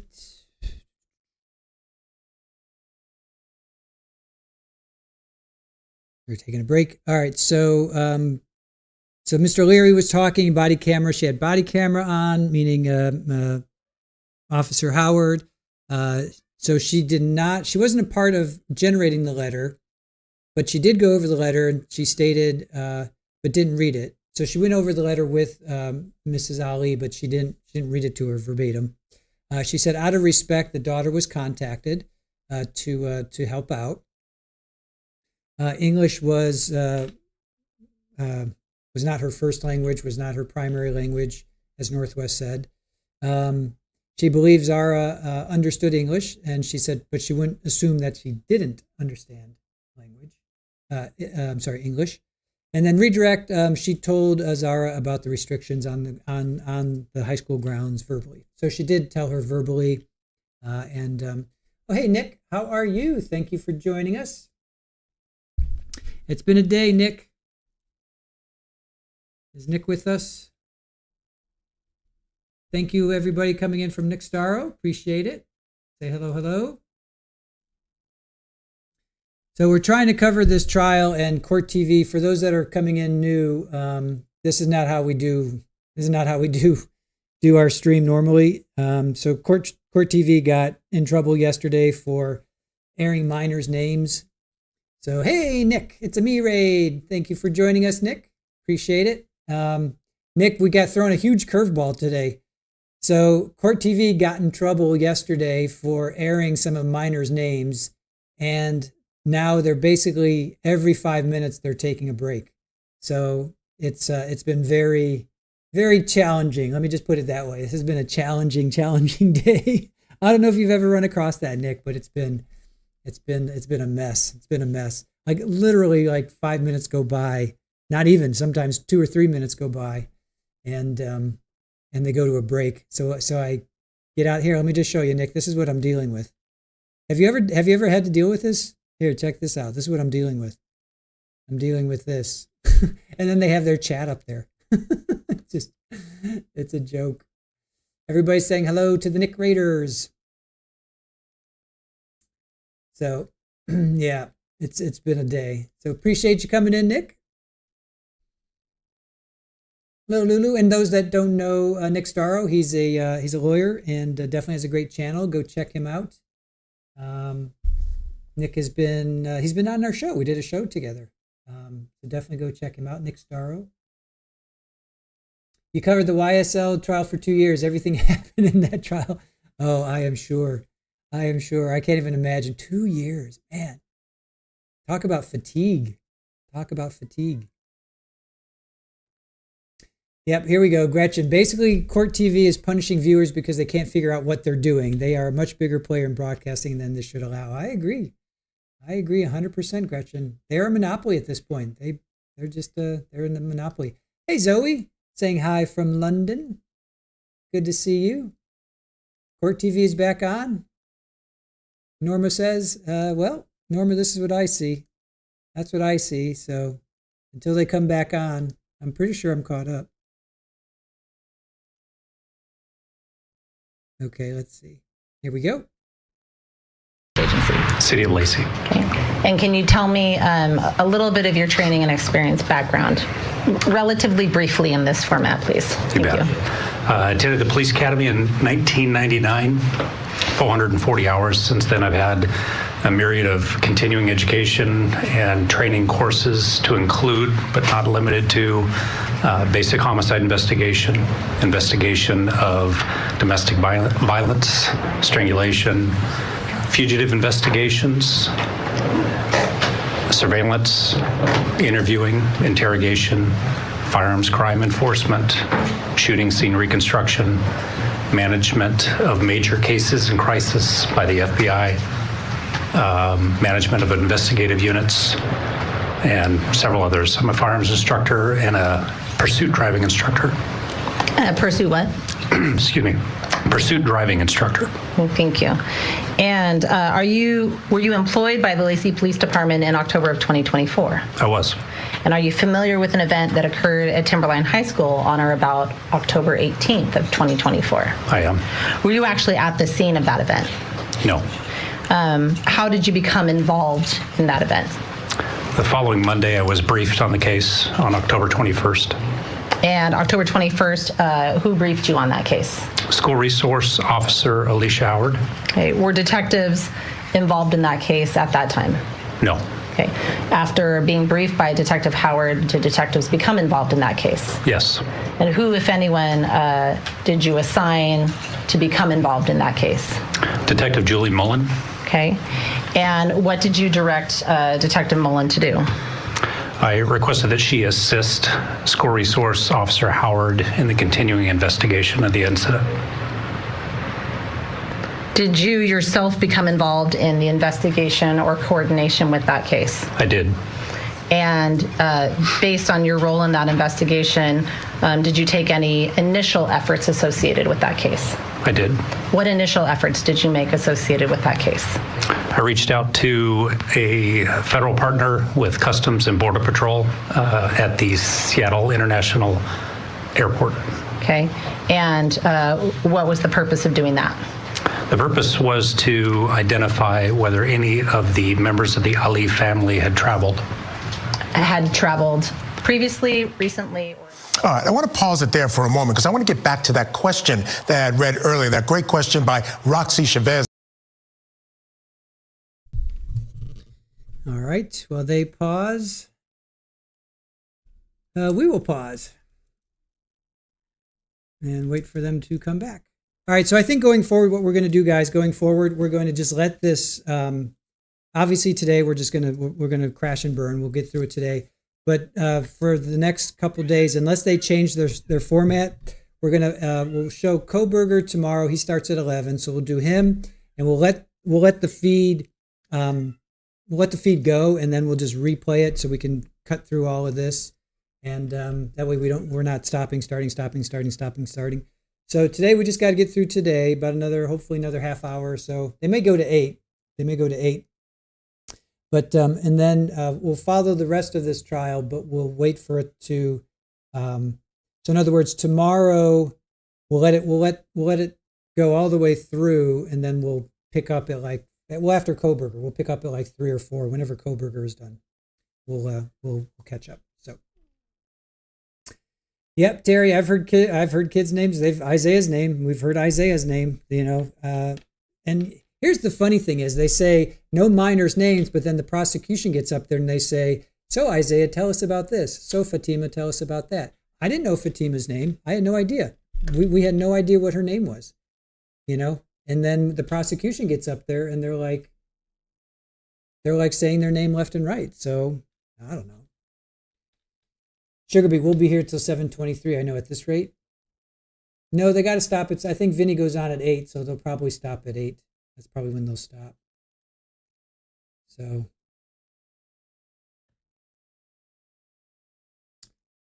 Eastern, yes, everything is Eastern. Yes, everything is Eastern. Yep, Ken, couldn't agree with you more. Well, they got to pay the bills. That's what I say. They got to pay the bills. So they're doing what they're doing. I don't necessarily agree with it, but they're doing what they do. Jojo, have a good night. Got to head out. Thank you to the mods, to Aaron. Thank you, Jojo. Appreciate that. Have a good night. Hopefully we'll see you tomorrow. We'll do Koberger. We'll let day 7 build up, and then we'll do day 7 at 5 or 6, and we'll just crash through until 8 or 9, whenever. Basically. So that's what we are. Blazy, let's see. Oh, they were on stand on Friday. There was no court on Friday. So day 5 was actually, day 5 was yesterday. There was no court on Friday. So day 1 through 4 was Monday through Thursday. And then day 5 was yesterday. Today is day 6. Yeah. They shouldn't have interrupted. That was important. The other one says, well, hopefully they'll come back. Stacy, it's like every 5 minutes now. I know it's ridiculous, but they got to pay their bills. I get it. At least they're showing this. I mean, they could. Well, look at what Law and Crime did. They just completely stopped covering Carlos, right? I think they just completely stopped covering Carlos. I think it was them. I'm trying to remember with Carlos. And then we had to pick up on the other. Yes. Deborah, Lori is going to be on Friday. We'll do the exact same thing. We'll do the same thing. We'll let this trial build up. So it starts at 12 Eastern, 9 o'clock Pacific. So we'll let it build up until like 6. We'll let like 6 hours build up, and then we'll maybe like 5 or 6 we'll jump on board, and then we'll fast forward. We'll fast forward through the day, and it'll be like a 4 or 5 hour stream, but it is what it is. It'll be late days, late nights for me, but it is what it is.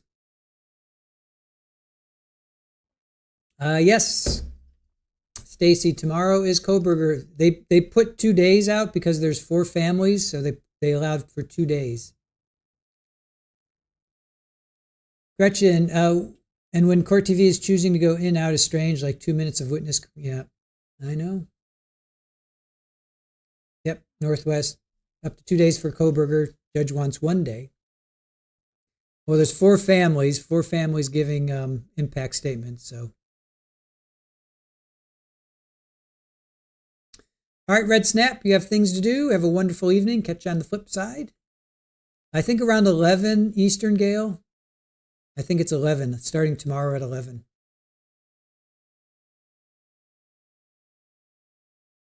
I'm pretty sure it's 11. At least that's what I've seen.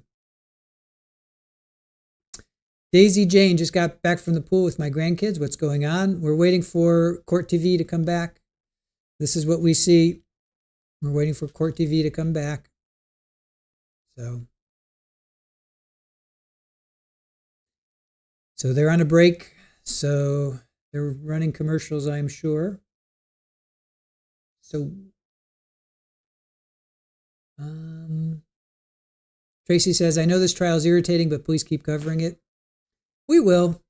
I thought about giving up on it. I'm not giving up, but just letting a couple days catch up. But no, you're right. And just come back for verdict. But no, we've invested too much time. Yes, they are, Lynn. Here, this is what we see. That's what we see. They're on a break. So, let's see. Suggestion, if any. Suggestion, if necessary. I don't understand that. Queen Olive Ruth Ann, I know today has been frustrating, but you've done great with what you had to work with. Thank you. Thank you for that. Appreciate that. And thank you for being with us. You've been a supporter for quite a while now. Deborah, if next week is not as many trials, could we come back to this one? Yeah, I don't think we're going to give up on it per se. Susie Q, they've been on break most of the day. I agree. Richard, hey, I'm out for the day. I'll catch up in the AM before Coburger. Thank you, Chris and all. Thank you, Richard. Appreciate it, and have a good night. Richard in the kitchen has a YouTube channel, so go check him out as well. The Pivot Masters. Yes, we are the Pivot Masters. Thank you, Pammy. Always appreciate Pammy. Just make sure we're live as much as we can. Stacy, you got your tissues ready for those impact statements? Yeah, they're going to be tough. Tomorrow's going to be a tough day. Tomorrow's going to be a tough day for sure. I agree. Four families giving impact statements. That's going to be tough. That is going to be tough. You're speaking of court TV. What'd you say earlier, Susie? They've been on break. Yeah, no, I know. Yeah, I agree. Yeah, they have been on break. Every 5 minutes they take a break. Janet, thanks for putting up with the grief. Yeah, no problem. Thank you for putting up with whatever whatever you want to call this. I don't know. My brain is starting to be fried right now. You know, you reach a point where you're just like, ugh, I can only take so much. Deborah says, no, men, if it's too much with all of these other ones, come back to this one next week. Oh, I see what you're saying. Let's see how tomorrow goes. That's a good point, because I may be fried after Koberger, because he's going to be like from 11 until 5 or 6. So to do another 4 or 5 hour stream after that might be too much. That is a good point. But then we're going to miss 3 days of testimony. We're going to miss, well, if Koberger goes 2 days, this is such a mess. They are so this is just screwing everything up. It's just so frustrating. Because that means we're going to miss at least 2 days, if not 3 days, because we got Lori Daybell on Friday from 12 to 3. That means we won't pick up on this until Monday. I'm going to miss 3 days of testimony. I don't know. I don't know what to do. I got a lot of thinking. Aaron and I have a lot of thinking to do tonight. See how this is all going to shake out.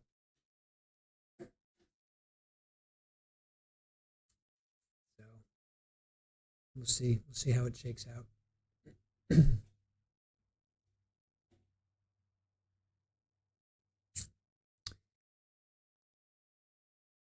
All right. I think they're coming back. 007, we like to just stream one trial. We're not one of those channels that bounces back and forth. I like to just one trial and stick with it. I don't want to like bounce around. I think that's confusing because you see a thumbnail. Okay. And after you reached out to did you complete that portion of your involvement? I did. Okay. And what day did you do that on? That was the 22nd of October, that Tuesday. On that Tuesday? Correct. Okay. And after you completed that portion of it, did you take any additional steps involving your portion of the investigation? I did. What did you do next? I had requested actual documentation of travels with Customs and Border Patrol. Okay. Did you receive documentation? I did. Okay. What action did you take after that? I reviewed those for the information that they contained. Okay. Did you make any requests well, let me back up. Previously, you indicated that you had reached out to some federal partners. Based on your role in the investigation at that time, did you make any additional requests of those federal partners? I did. What requests were those? That would have been a request for travel alerts on the Ali family. And can you tell me what you mean by a travel alert? What is a travel alert? I can. With Customs and Border Patrol, they're able to place an alert on their computer databases to any attempt to travel in or out of the country by land, sea, or air on an individual. Okay, and is that a system that Lacey Police Department is able to access, or is that something where you rely on a notification back from those federal partners? The latter. We rely on contact from the federal partner. Okay. And if there is a notification associated with the alert that you've requested, is that something you would get via an automated system or something that someone would have to verbally or email-wise communicate with you? I don't receive them directly from an automated system. It is through a third party. Okay. And when you said you put out an alert, is there a particular name for that? Is there an area where that alert goes? What does that system look like? I haven't seen the system myself, but it's at the ports of entry, again, land, sea, and air, and it's called a travel alert. What is a National Target Training Center? What is that? It's a federal entity that monitors travel. Okay. Is that travel alert that you've identified connected to that National Target Training Center? I don't believe the word training is part of the acronym, but okay. It is, yes. Okay, what is the acronym? I believe it's TECS, Treasury Enforcement Communication System, if I'm not mistaken. Okay. And so did you engage any other, outside of those federal partners and setting that alert, did you engage any other systems associated with tracking travel of the family that you recall? No. Okay. And did you engage with CPS in this case? I did. Okay. At some point during the course of this, were you aware of Miss Ali's, Zahraa Ali's location? Yes. Okay. At some point, did you have to make any coordinations with any agencies regarding Mrs. Ali's location? I did. Okay. Where or who did you make those communications or coordinations with? With the Whatcom County Sheriff's Office. Okay. And where is Whatcom County? On a northern border of the state of Washington. And what do you mean by a northern border? Bordering the country of Canada. Okay. And when you made coordinations with the Whatcom County, what was your intent in making that coordination? To arrange for custody transfer. And transfer to where? Thurston County. Okay. And were you able to complete that coordination? I was. Okay. Did you specifically retrieve or do the collection of Miss Ali? No. Okay. Do you know if she was returned to Thurston County? I do. Okay. Sergeant Knight, what other, outside of that flight notification, the coordination regarding Miss Ali with Whatcom County, and I believe the initial travel confirmation that you've testified to, did you take any other acts associated with this case or have any other involvement? I did. And what involvement was that? I assisted in the service of a search warrant on the Ali residence in November. Okay, in November of 2024? Correct. Do you remember what the date of that was? I believe it was the 20th. The 20th of November? Correct. Okay. So by November 2024, would that have been approximately a month after the initial incident? Correct. Okay. And based on that execution, was there anything of evidentiary value located at that time based on your involvement? No.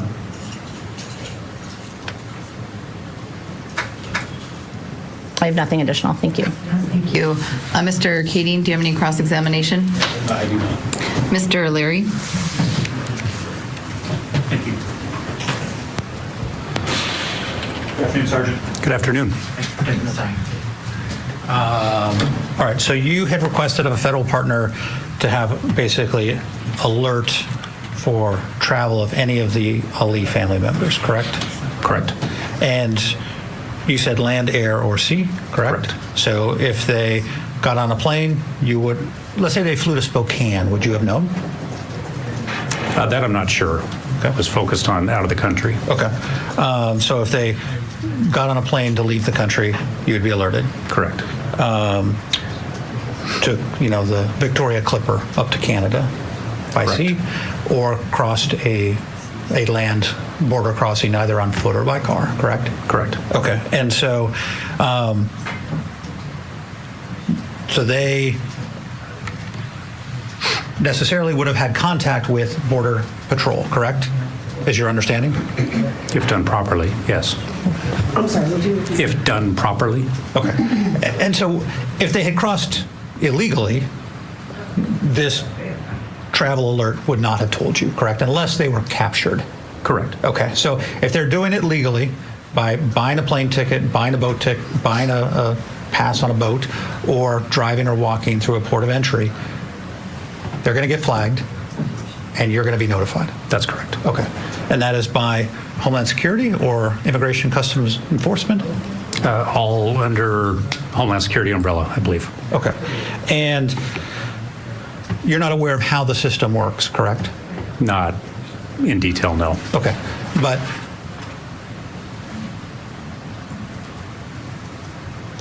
they present a passport or something, correct? Correct.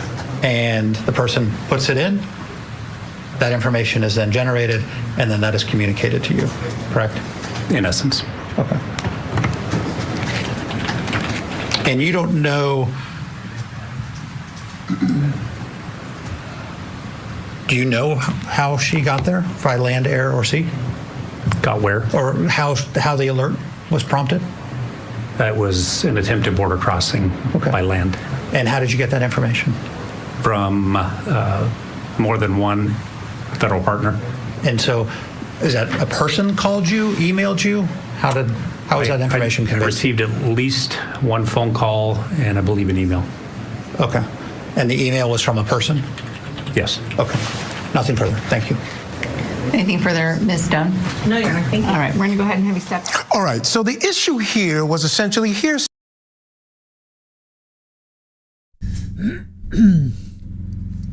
All right, so Sergeant Jeremy Knight.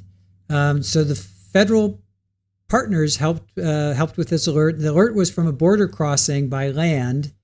They checked the travel plans with the Border Patrol. He put out an alert on the family. They did a search warrant on the residence in November, but they didn't find anything of evidentiary value. And then Liry came in with the cross. So it was by land. So I guess that was Mrs. Ali that was going up to Canada. And Northwest, yes. Good with your TECS.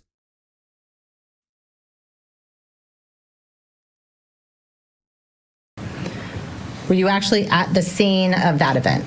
No. How did you become involved in that event? The following.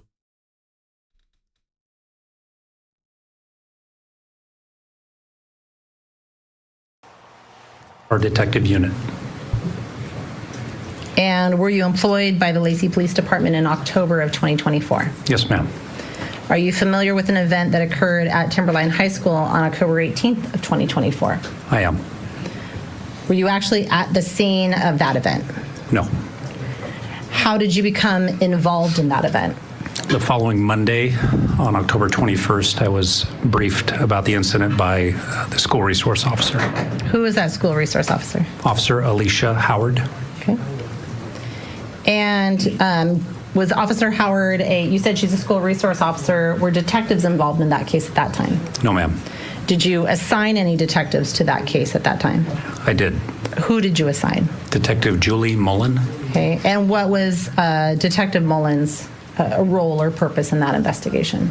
I had asked Detective Mullen to liaise with and assist School Resource Officer Howard with the investigation that was ongoing. Okay. And after your initial interaction with Officer Howard, did you reach out to any federal partners associated with this case? Yes, I did. Who did you reach out to? I first contacted Customs and Border Patrol at the Seattle-Tacoma International Airport. Okay. And what was the purpose of doing that? I inquired if any international travel had occurred involving any of the Ali family. Okay.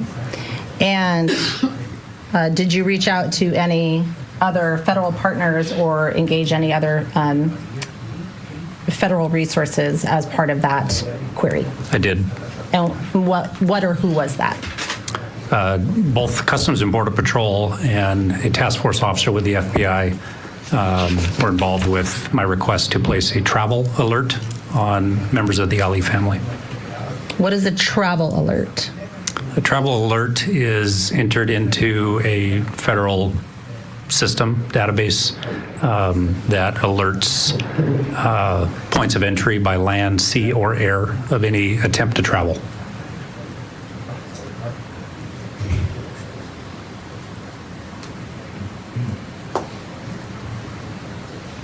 And how does that work? How do you do that? Does that question make sense? Meaning, is there a system that automatically generates that, or is it something different? There is a system when you check in for travel at, say, an airport, and they're scanning your passport or other ID that's being checked in a database that includes this particular database that would alert them if there was an entry in there for a travel alert. Thank you. Did you engage with Child Protective Services throughout the pendency of this case? I did. Okay. And after meeting with Officer Howard, assigning Detective Mullen, setting up the travel alert, were you engaged in any search warrants executed in this case? Yes, ma'am. Okay. When was that, if you recall? Approximately a month later, I believe it was November 20th of 2024. Okay. And you said November 20th of 2024? Correct. And where did you execute that warrant? At the Ali residence in Lacey. And by the time you executed that warrant on November 20th of 2024, was there anything of evidentiary value located at that residence? No, ma'am. Did you have any other involvement following that in this case? No. Thank you. I have no further questions at this time. Mr. Kading, cross-examination. No questions, Your Honor. Mr. Liry. No questions. Thank you. All right, we're going to take a break right here, folks. But before we do. All right, so the first little bit we saw was outside the jury. This one was with the jury. And it's funny that Mr. Liry crossed him when the jury wasn't there, but then when the jury was there, no cross. So no cross. All right. And nothing of evidentiary value was found at their house. I wonder what they were looking for. I guess they were just looking for whatever they were looking for. All right.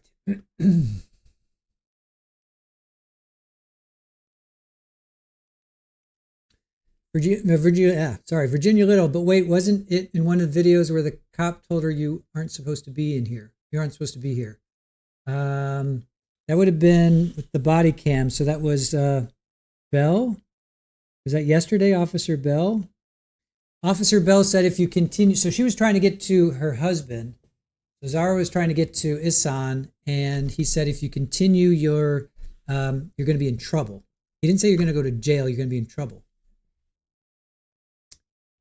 Was there another officer that said you're not supposed to be here? I'm not sure now. All right, Big Bear MG, have a good night. Going off to bed. Work at 2 a.m. Oof. Oh, yeah, you're going to work. Wait. Okay, you're going to work at 2 a.m. Well, thank you for being with us. Appreciate it. Ken, and let's take another break. I know it's like beating your head against. Hanky Panky, have they even had a lunch break yet? Yeah, we're into the afternoon. We are into the afternoon.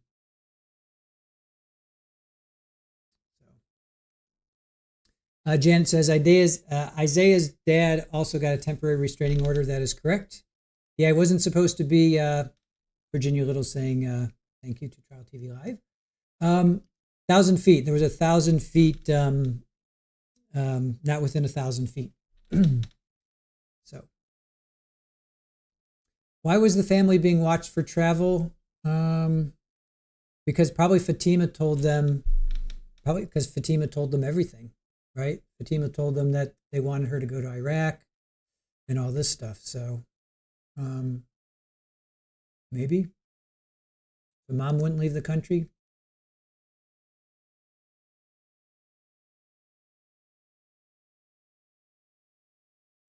Kim says Virginia, she saw that video too. Or Kim says she saw that video too.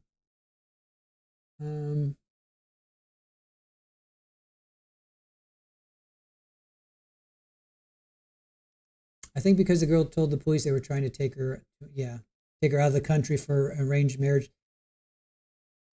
Stacey, I missed it. How did the other kids get to Canada? Mom took them, right? So when was that? When did Mom? I thought Mom took them in October. He didn't say when the alert came in. He said there was an alert, and that came in on cross. They didn't say that it was. They didn't say who the alert was for. Did they? Did I? Am I? It's so hard to pay attention with. I'm sorry. Did they say who the alert was for, and did they say when it was? If so, I missed all of that. Northwest, please help me out. Was it for Zahraa? And did they actually? He said he got one phone call and one email that there was an alert from a border crossing by land, but when was it and who was it? Was it Zahraa? And then how did she get the kids? Yeah, how did she get the kids to Canada then if there was this alert? Oh, maybe it was an alert, but they let her go. Maybe they didn't detain her. Did they not detain her? Maybe that's what it was. Northwest, I'm assuming Uncle was able to pick up the two boys at the border. Okay. Stacey, is that how she got caught? Because she wasn't supposed to leave the country, I guess. Oh, yeah, she was arrested a few weeks later. Maybe that's okay. They're not really telling us all, so maybe that's what it was. They caught her.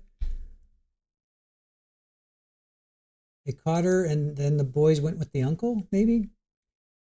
Saudi girl, thanks for time to show us this trial. It's annoying, but I wouldn't be anywhere else. Thank you. Appreciate that. Appreciate your support. Thank you so much for that. It's challenging. It is. This has been a challenging day. There's no question about it. We got to see how we're going to deal with this going forward.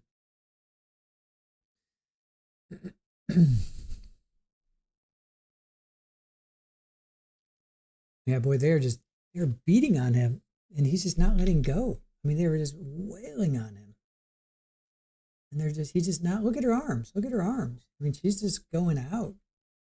Like, why? I mean, they could have very easily killed him. They could have cracked his head open. You know, that's amazing. He's like, it's amazing that he's just not letting go.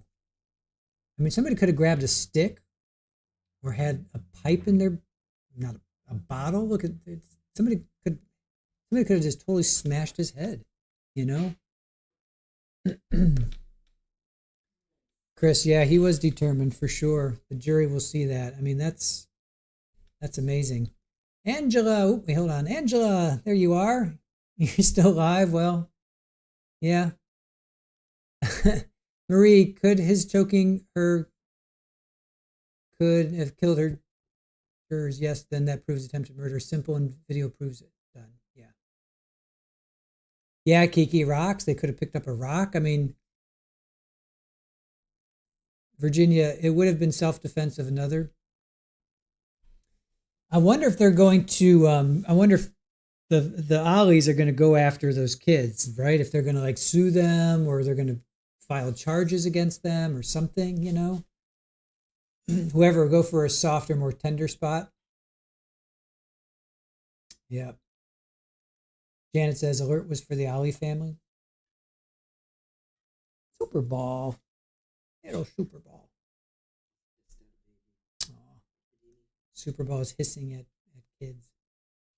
Karen, why are they not allowed to bring up the arranged marriage? Thank you. Because it's too prejudicial, I guess. We had it, the judge ruled on that earlier.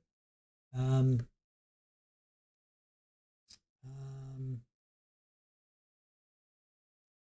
think just basically the judge ruled on it that, she hadn't said it. So Fatima hadn't said it in her first interview, I think.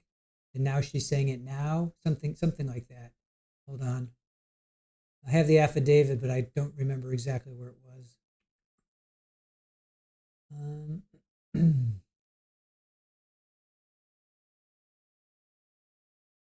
I think it was because she didn't say it earlier.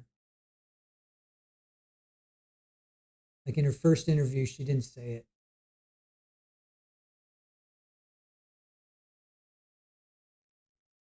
I'm trying to read through this affidavit quickly to see if I can find it.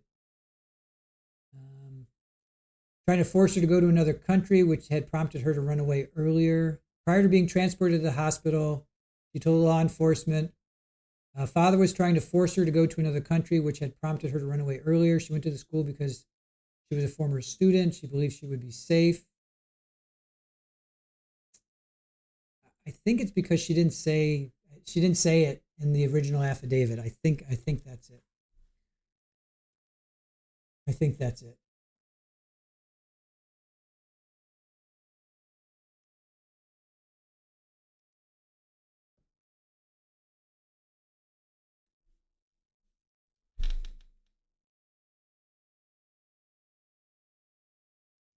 Yeah, just to be honest, lucky I wasn't there. He'd be blind for the rest of his life. He'd go grizzly bear mode when it comes to kids. I know, right?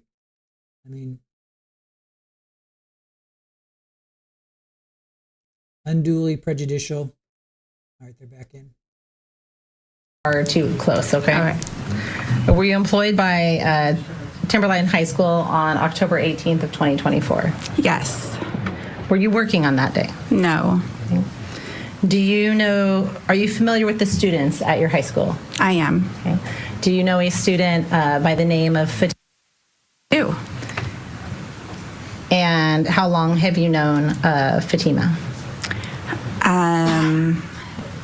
Since she started at the school, I believe she started the middle of her freshman year, and this was the beginning of her junior year in 2024.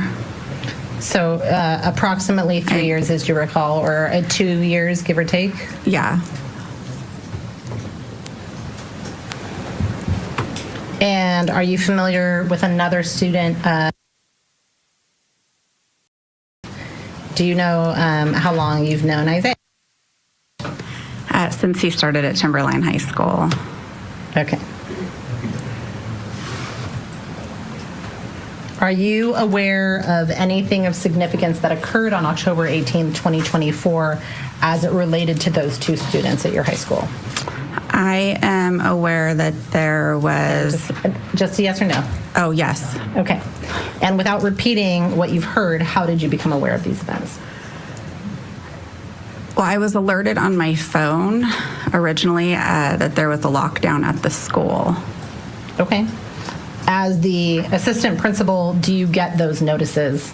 Are you responsible for getting those notices when they come up? Yes. Okay. Based on your education, well, have you ever had experience with runaways at your school? Yes. Okay. Based on your education, training, and experience, are there situations where the school may not immediately notify law enforcement or immediately notify parents if contact with that child is made? Yes, if the student has disclosed safety concerns, where we would notify CPS or notify law enforcement. And does the school have staff or nonprofit assistance in such a case to potentially provide support to that student? Yes.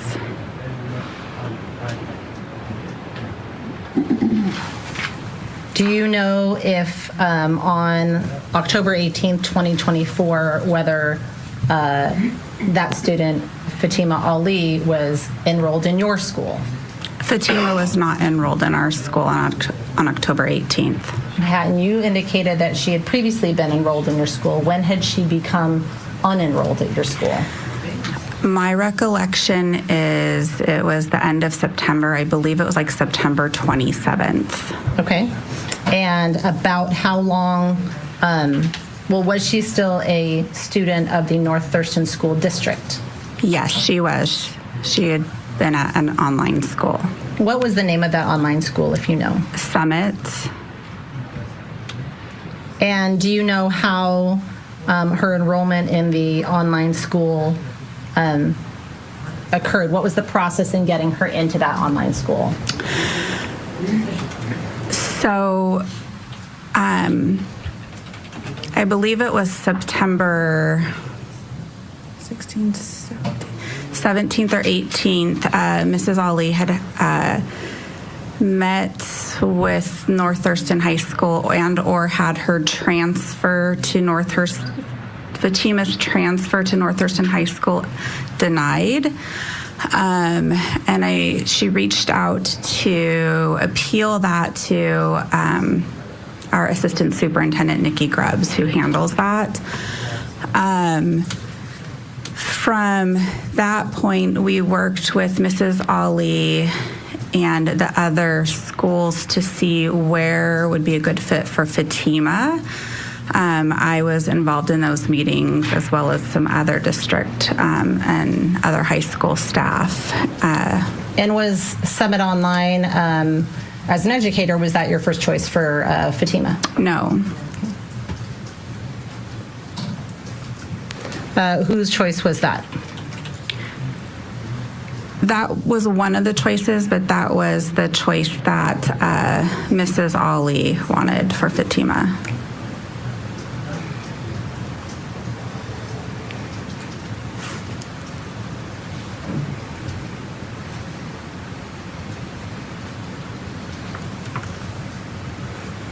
And you talked about that happening somewhere around, a request for that transfer occurring somewhere around September 17th or 18th.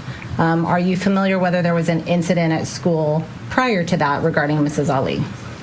Yes, there was an incident prior to that regarding Mrs. Ali on September 16th. Okay. And as a result, well, who, without relaying any details, who was that incident between Mrs. Ali with? With Isaiah. Incident with Isaiah. School or school district take any specific actions as a result?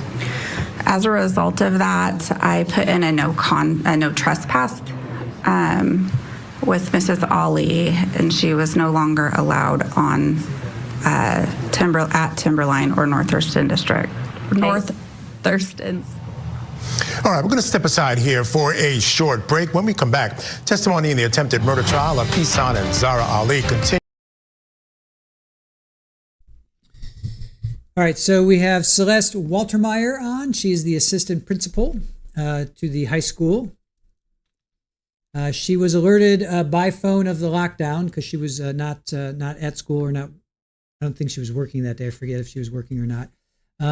So she was aware that on September 27th, Fatima became unenrolled at the school, and then she went to the online school was called Summit. All right. Northwest says mom tried to transfer to another school first, and then they went online. Did not know that. Yeah. It's nuts, right?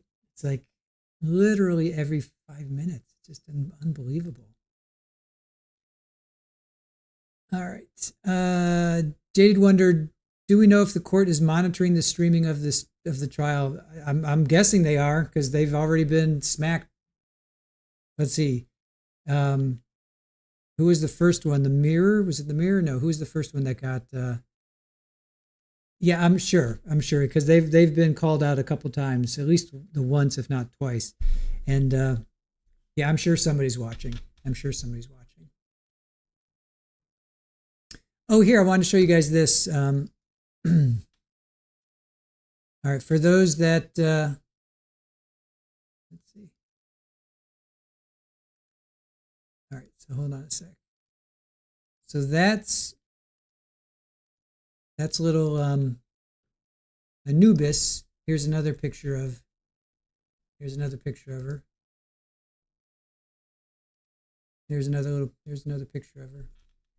Little Anubis.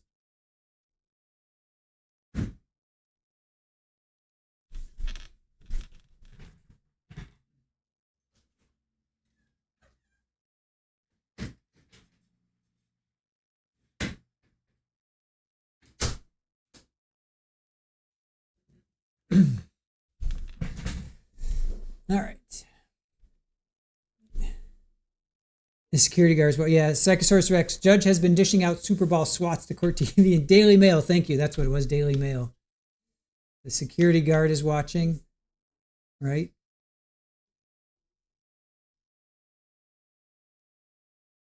And Newbie. Yeah, that's a good name for her. I call her that too. I call her Newbie. Newbie. She'll have plenty of nicknames, that's for sure. Too bad we didn't name it's a female. Yeah, we can name her Ozzy. Well, maybe that'll be one of her. Anubis Ozzy. Ozzy Anubis. Could be. Lynn, this time I'm definitely going night. Jen, are these court TV pauses for today only or the remaining of the trial? We don't know. Jen, we don't know. We're hoping it's just for today. I pray it's just for today. But what we're going to do, Jen, is that we'll cover other trials, like we're going to do Koberger, and then we'll let the feed build up, and then we'll do it the next day. We'll figure it out. We'll figure out something. We're not going to give up on this trial, but I don't want to do what we did today, where we're stopping every 2 seconds. So I'd rather do what we did. We let it build up for like an hour and a half, and then we were able to zoom through all these breaks. So I think that's what we have to do. We have to do that going forward, unless they get back to just showing the raw feed. I hope they get back to just showing the raw feed. So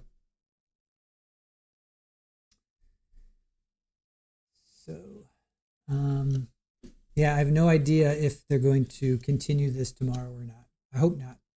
I certainly hope not. I know. Never give up. Never surrender. Right, Kiki? We will not give up. Court TV is not going to make us give up. Virginia says, it is difficult to watch a trial on Court TV.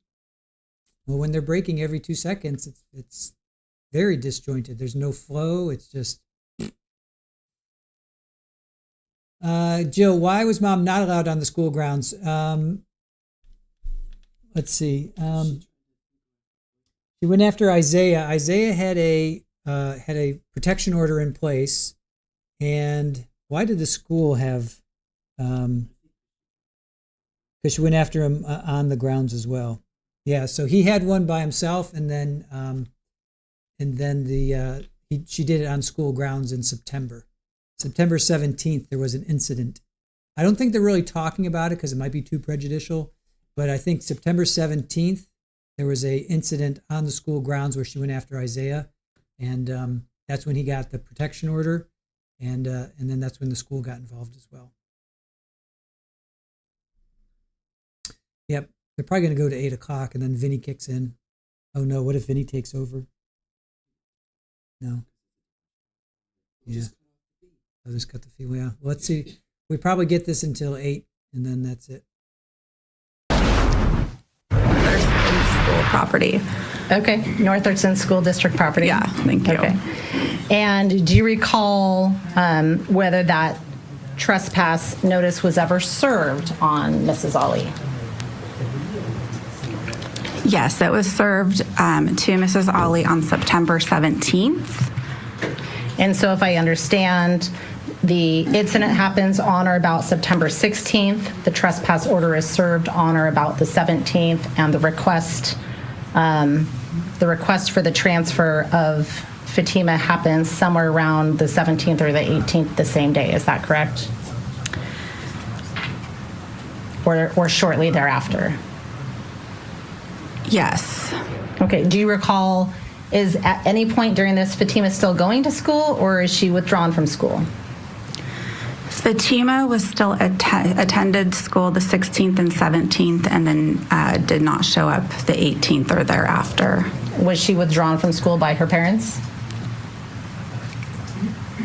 She was not in attendance. She eventually was withdrawn to go to Summit. Okay. Do you recall when she was withdrawn? I believe the transfer to Summit happened September 27th. Okay. And during the course of your, well, let me back that up. Is there actually a withdrawal notice or form, so to speak? Once a student is accepted into another North Thurston Public Schools school, it goes from one registrar to the other. So they just request that student come over, and then we all get notices about that, emails. Okay. The student has withdrawn emails. Oh, okay. And during the course of your decision making to have her go to the online school, were there any other decisions or any other alternatives or options made available? Envision Career Academy was... What is that? It's one of our high schools. It's an alternative learning option. It's an in-person high school has a smaller campus, and that was one, they had open enrollment at that time for Fatima, and two, Fatima does better in school when it's in person, by what she told us and what we thought would fit for her. And having her have access to adults, we thought would be helpful to her during that time.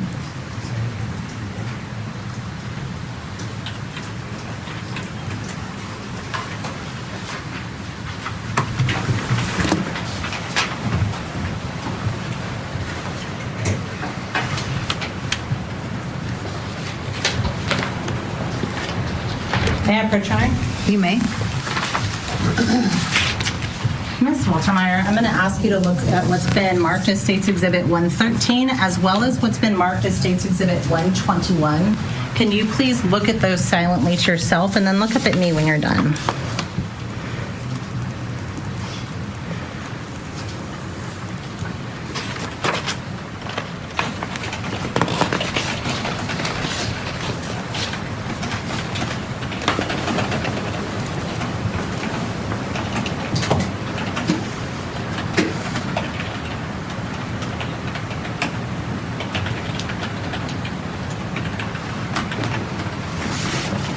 And Ms. Waltermeyer, do you recognize what I've handed you?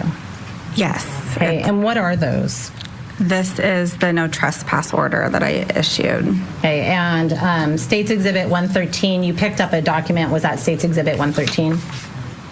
Yes. Okay, and that is a copy of the trespass order that you issued regarding Mrs. Ali from September 16th. Is that correct? Yes.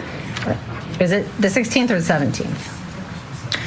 The incident happened on the 16th. We met on the 17th. Okay. And is State's Exhibit 113 a true and accurate copy of the order that you issued? Yes. Okay. And I'd like you to look at State's Exhibit 121 now. And when you look at State's Exhibit 121, aside from a reduction, is that a true and accurate copy of State's Exhibit 113? Yes. Okay. And based on those exhibits, well, how do you know that those exhibits are the trespass letters? I know it sounds like a silly question. Because I have a copy, because that's my signature.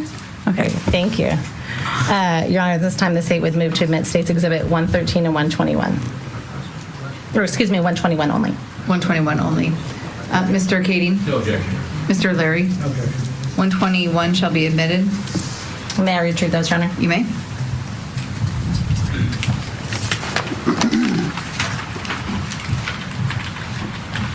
I'm going to ask you some additional questions, Ms. Waltermeyer. You indicated that there was the incident on the 16th. Is that correct? Yes. And regarding that incident, you issued this trespass letter. Is that correct? Yes. And prior to issuing that trespass letter, do you do anything to confirm or corroborate that that trespass letter should be issued, meaning that there's a basis for issuing it? Yes, I looked at video footage on September 16th. Okay, thank you. And is that a decision you make? Is that a decision that the principal makes? How does that decision occur? I made that decision to find the footage. Okay.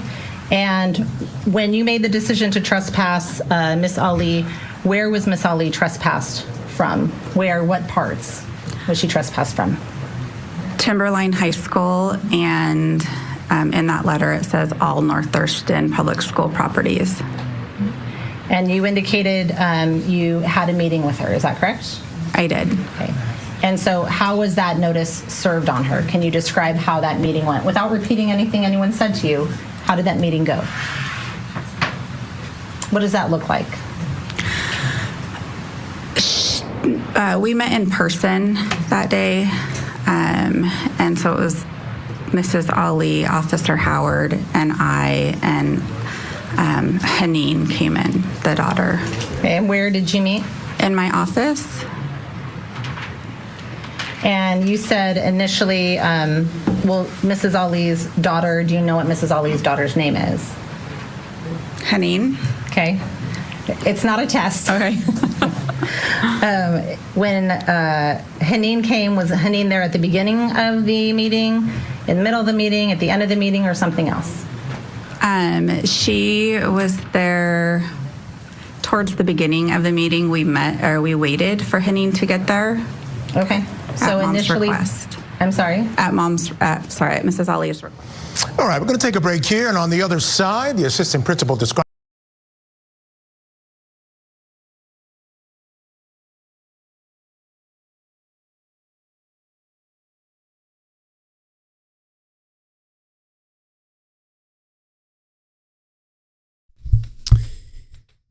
All right, so let's see. So Celeste Waltermeyer.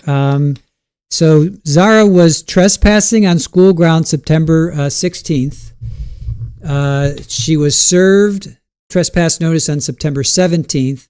Fatima stopped showing up on September 18th, and the trespass notice was for all Thurston County properties. She met in person that day with Officer Howard, with Haneen, and Zahraa, and they just broke by saying Haneen was there towards the beginning. They actually waited for her to show up at Zahraa's request. So, oh, Pammy, thank you for the cups of coffee. Thank you so much, Pammy. You are the best.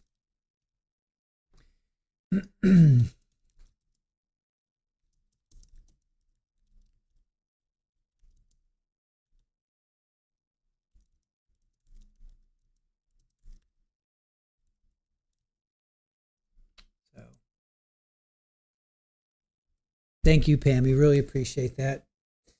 Okay, so that's kind of where we stand right now with Celeste. We're waiting for them to come back out of their break. And Pammy, yes, thank you, Pammy. Thank you so much. We love you too, Pammy. You're the best. Pammy is such a great supporter, such a great chatter, always respectful, always level-headed. A little crazy, but in all the good ways, all the right ways. So, thank you, Pammy. All right, Megan, is the state doing a good job proving their case? I saw until Fatima in bits and pieces afterwards. The state needs to be a bit more aggressive in general, not to be the victim.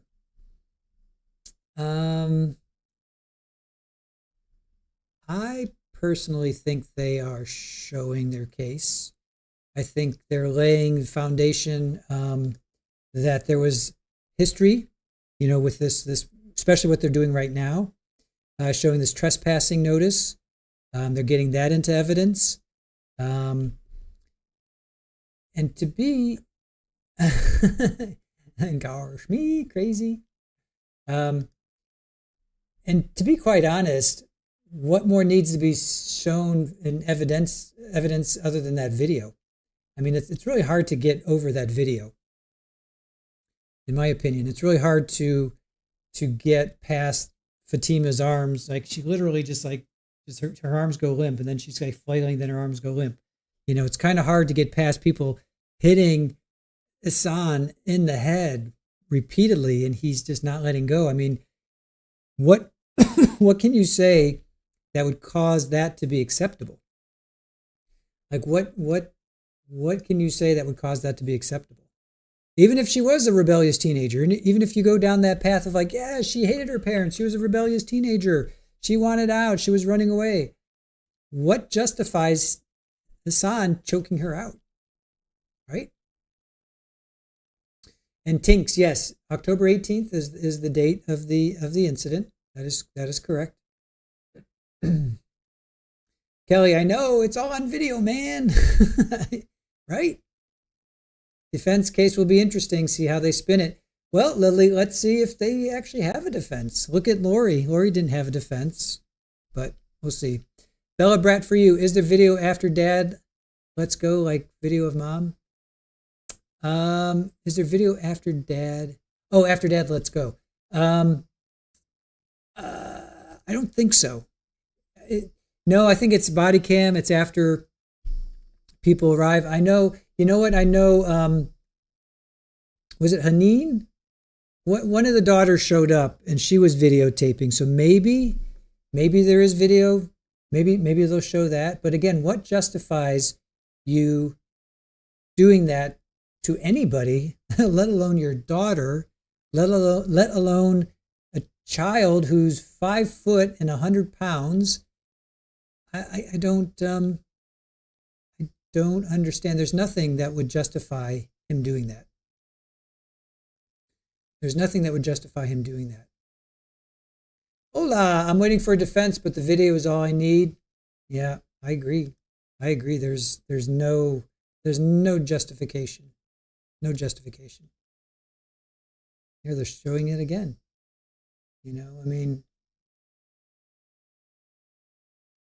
They're showing it, well, they're talking about it, but she could be the most rebellious person in the world. What there's no justification. Right, hanky panky, no justification for what dad did, no matter what else was going on. Absolutely nothing. Party of one, none at all. There's nothing.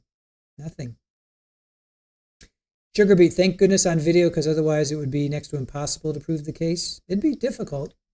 There were witnesses. We heard from how many kids? 4, 5, 6 kids. We heard from 1, 2, 3. We heard from at least 4, plus the boyfriend.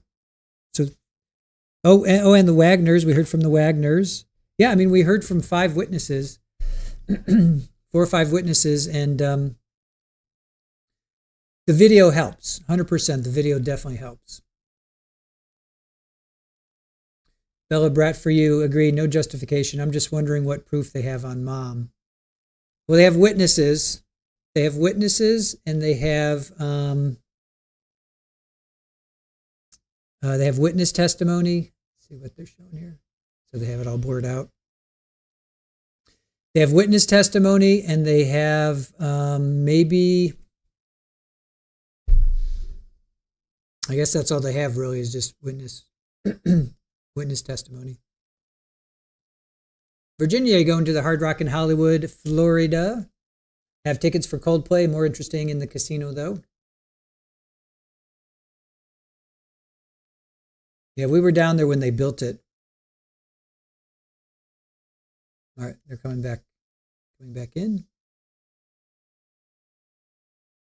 And Officer Howard met in your office for that meeting, and then, if I understand your testimony, Haneen arrived later? Yes. Okay. And you waited based on mom's request, is that correct? Yes. While you were waiting for Haneen to arrive at Mrs. Ali's request, were you able to engage with Mrs. Ali? Yes. Okay. And how would you describe, without repeating anything anyone said, how would you describe the nature of that interaction? Overall, the nature was good. She was telling us, communicating about an incident over the weekend. Okay. Was that communication with you ongoing in English or something else? In English. Okay. Prior to Haneen arriving, had you provided her with the trespass letter? Or do you recall telling her what the meeting was about? Yes, we did tell her what the meeting was about. We did present the trespass order, as I recall. That's what I recall.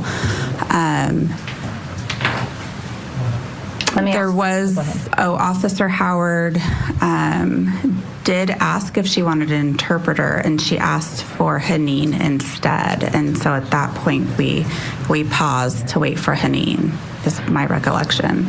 Okay, so when you had that initial interaction, if I understand your testimony correctly, you offered her an interpreter and that was declined. Is that correct? Yes. When you say interpreter, what did that look like? Do you have Arabic interpreters in the school, or would you have used something else? What did that mean to you? Officer Howard was going to use their language line, and the school district does have a language line, but Officer Howard was going to use theirs. Okay. Did you feel prior to Haneen arriving you were able to communicate with Mrs. Ali? Yes. Did you communicate about one topic, several topics, no topics, or something else? We communicated about the trespass. So we communicated... Again, without relaying what that conversation is, just a number of different topics. A number of different topics, yeah. We communicated about something over the weekend, and we talked about Fatima overall, like academics and how she was doing in school and some of Mom's concerns for Fatima. So overall, there was a number of topic areas that you discussed, and all of that was in English. Is that correct? Yes. And then when Haneen arrives, what happens when Haneen arrives? When Haneen arrives, we go over the trespass letter again. Haneen does relay the information to Mrs. Ali, and they talk back and forth. Mrs. Ali would ask questions, so would Haneen. Some of it went from Mrs. Ali in their native language to Haneen, and then Haneen would ask the question, or Haneen would clarify for Mrs. Ali. At any point during your interaction with Mrs. Ali, did she indicate she didn't understand the order? No. With Haneen present, did either Mrs. Ali or Haneen on behalf of Mrs. Ali communicate any clarifying questions about the order's parameters, meaning the limitations on that order?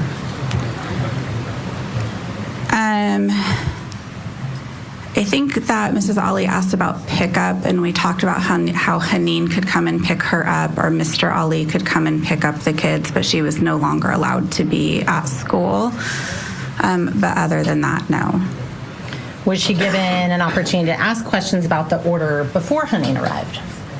Yes. And what about after Haneen arrived? Yes. And throughout this interaction, did she indicate whether she affirmatively understood the order itself? Yes, she understood the order. My question was whether she indicated she understood. So I'll sustain that the answer was non-responsive. The question did not call for speculation. So just listen to the question. Did Mrs. Ali indicate to you that she understood the order? Yes. And did you provide her, not just show her that order, but did you provide her with her own copy of that order as well? Yes. Okay. When you say that Haneen was present, was Haneen, and Haneen came later, did you have then one conversation? Let me strike that. If I understand your testimony, it sounds like you talked about the trespass order before Haneen came, in part or in full, and then talked about it again when Haneen got there. Is that correct? Yes. Okay. And that order, the copy of that order, was that presented when Haneen was present? Yes. May I publish 121, please, Your Honor? You may.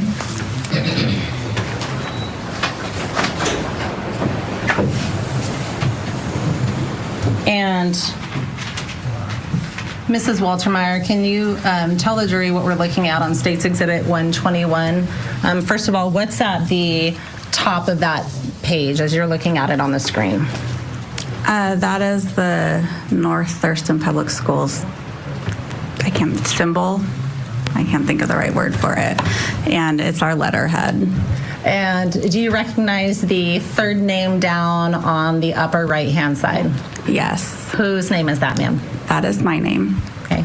And underneath of all of the names, what is indicated there as to where this is being generated from?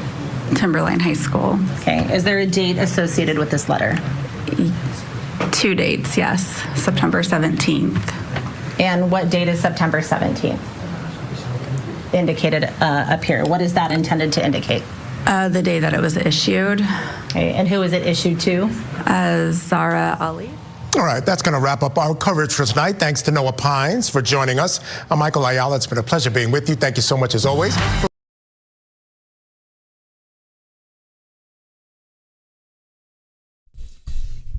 And that's all she wrote. That's all we get, you guys. That's all we get. So, all we get. All right.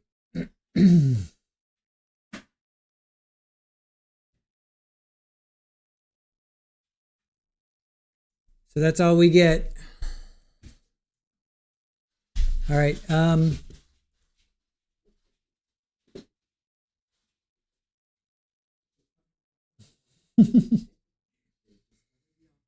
So we're getting booted for Vinny. Closing arguments with Vinny Politan are on next. Vinny, I shake my fist at you, Vinny. Vinny. They can't even finish. Yep. Who believes that's the actual full day of court? No, not even close. I think we got we probably missed like the last hour and a half at least. But remember, they were like skipping and they're cutting and they say, we'll get you right back into court. And they skip like a lot. So anyway, so it seems like, okay, the interaction was good. Talking about incident over the weekend, told her about so there was an incident over the weekend. So remember, she was harassing Isaiah and so they were harassed. So they got a protection order. He got it. And Victor, the father, was talking about this incident on the 16th and 17th. So she trespassed on the 16th. He was harassed. She was harassing. I mean, Zahraa was harassing Isaiah. Like, where's my daughter? Or stay away from my daughter. I'm not quite sure what the harassing was. But that's why they got a protection order. Isaiah got a protection order against her. And then I think she still came to the school. So that's why this whole no trespassing thing came about. So, Hanky Panky, thank you for your valiant efforts today. I know it was tough. This was a tough day. Megan, what happened with that law student? I don't know. All right, Chris, have a great evening. See you cats tomorrow. Hola, Vinny. Yes. Trial Channel. What could be more egregious? What could be more misleading than that? I know, right? Robert Alessi. All righty. All right, so we're going to do Koberger, I guess, tomorrow, and we'll figure out what we're going to do with this channel. So, all right, join us for Koberger. We're going to do Koberger tomorrow. And we'll have to figure out what we're going to do with this trial. If they go back to regular programming or if they do this again, we'll have to figure out what we're going to do. So in any event, is there a little one do I have a little munchkin? They're all somewhere else? All right. I thought I might have a little run. All right, Alice, thank you. Oh. They just appear. Hold on. Let me leave you. I always leave you with Super Ball, but I'll show this little one again.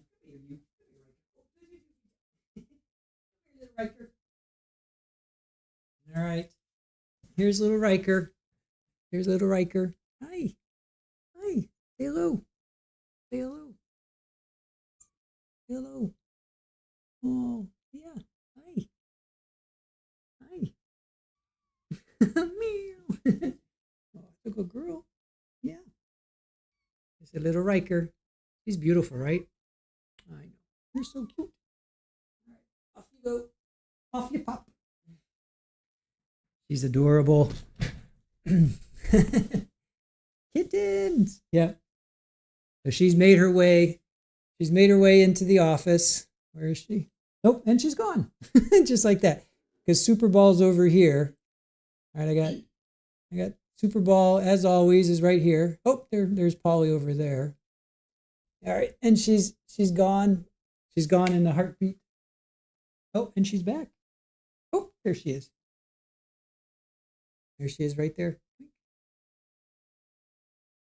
She looks so much like Polly, right? her and Polly look so much alike. So, all right. So we're going to do Kohlberger tomorrow. We'll do Kohlberger tomorrow. Probably going to be 2 days. That's what the judge is allowing. So we'll see with that, and we'll sort out how we deal with this trial, because we don't want to give up on it. We'll definitely still continue doing it. We'll just have to figure out how we're going to do it. And then Lori Daybell is on Friday. So we have a lot of good things planned, and Carlos Dominguez is supposed to be happening with him on the 24th, 25th, which is Thursday and Friday. So we may have Carlos pick up on. Tyler, yes, I need that and more. I need that and more. So Super Kitty Ola says, Donna says goodbye to the kitties. Bella saying Super Bowl. All right, guys, kitties are the best. All right, thank you for joining us. Thank you to Aaron for helping out, keeping me somewhat sane. I guess my camera's focusing. My camera's focusing on the guitar, not me. Thank you to Aaron. Thank you to our mods. Thank you to our chat. You guys did really good today. I have to say, we only timed out like 200 people. No, you guys did really good. I appreciate you being civil, keeping the conversation respectful. That's what we're all about here. And we have a lot of new people coming in. And for those that have stuck around, this is not the way we normally do trials. This was a completely different than how we normally stream. So I do appreciate, you saw one end, we were throwing a huge curveball today with what Court TV was doing, because they got admonished yesterday. So hopefully, you guys will come back and you'll watch us. Kohlberger, we'll have Jules. We're going to reach out to Jules because she was with us for the plea, so she wants to do the sentencing. So we're gonna talk to Jules right now. So anyway, thank you, mods. Thank you, Aaron. Have a great evening, you guys, and we will see you tomorrow for Kohlberger's sentencing. See you then. Have a good night, guys. Bye.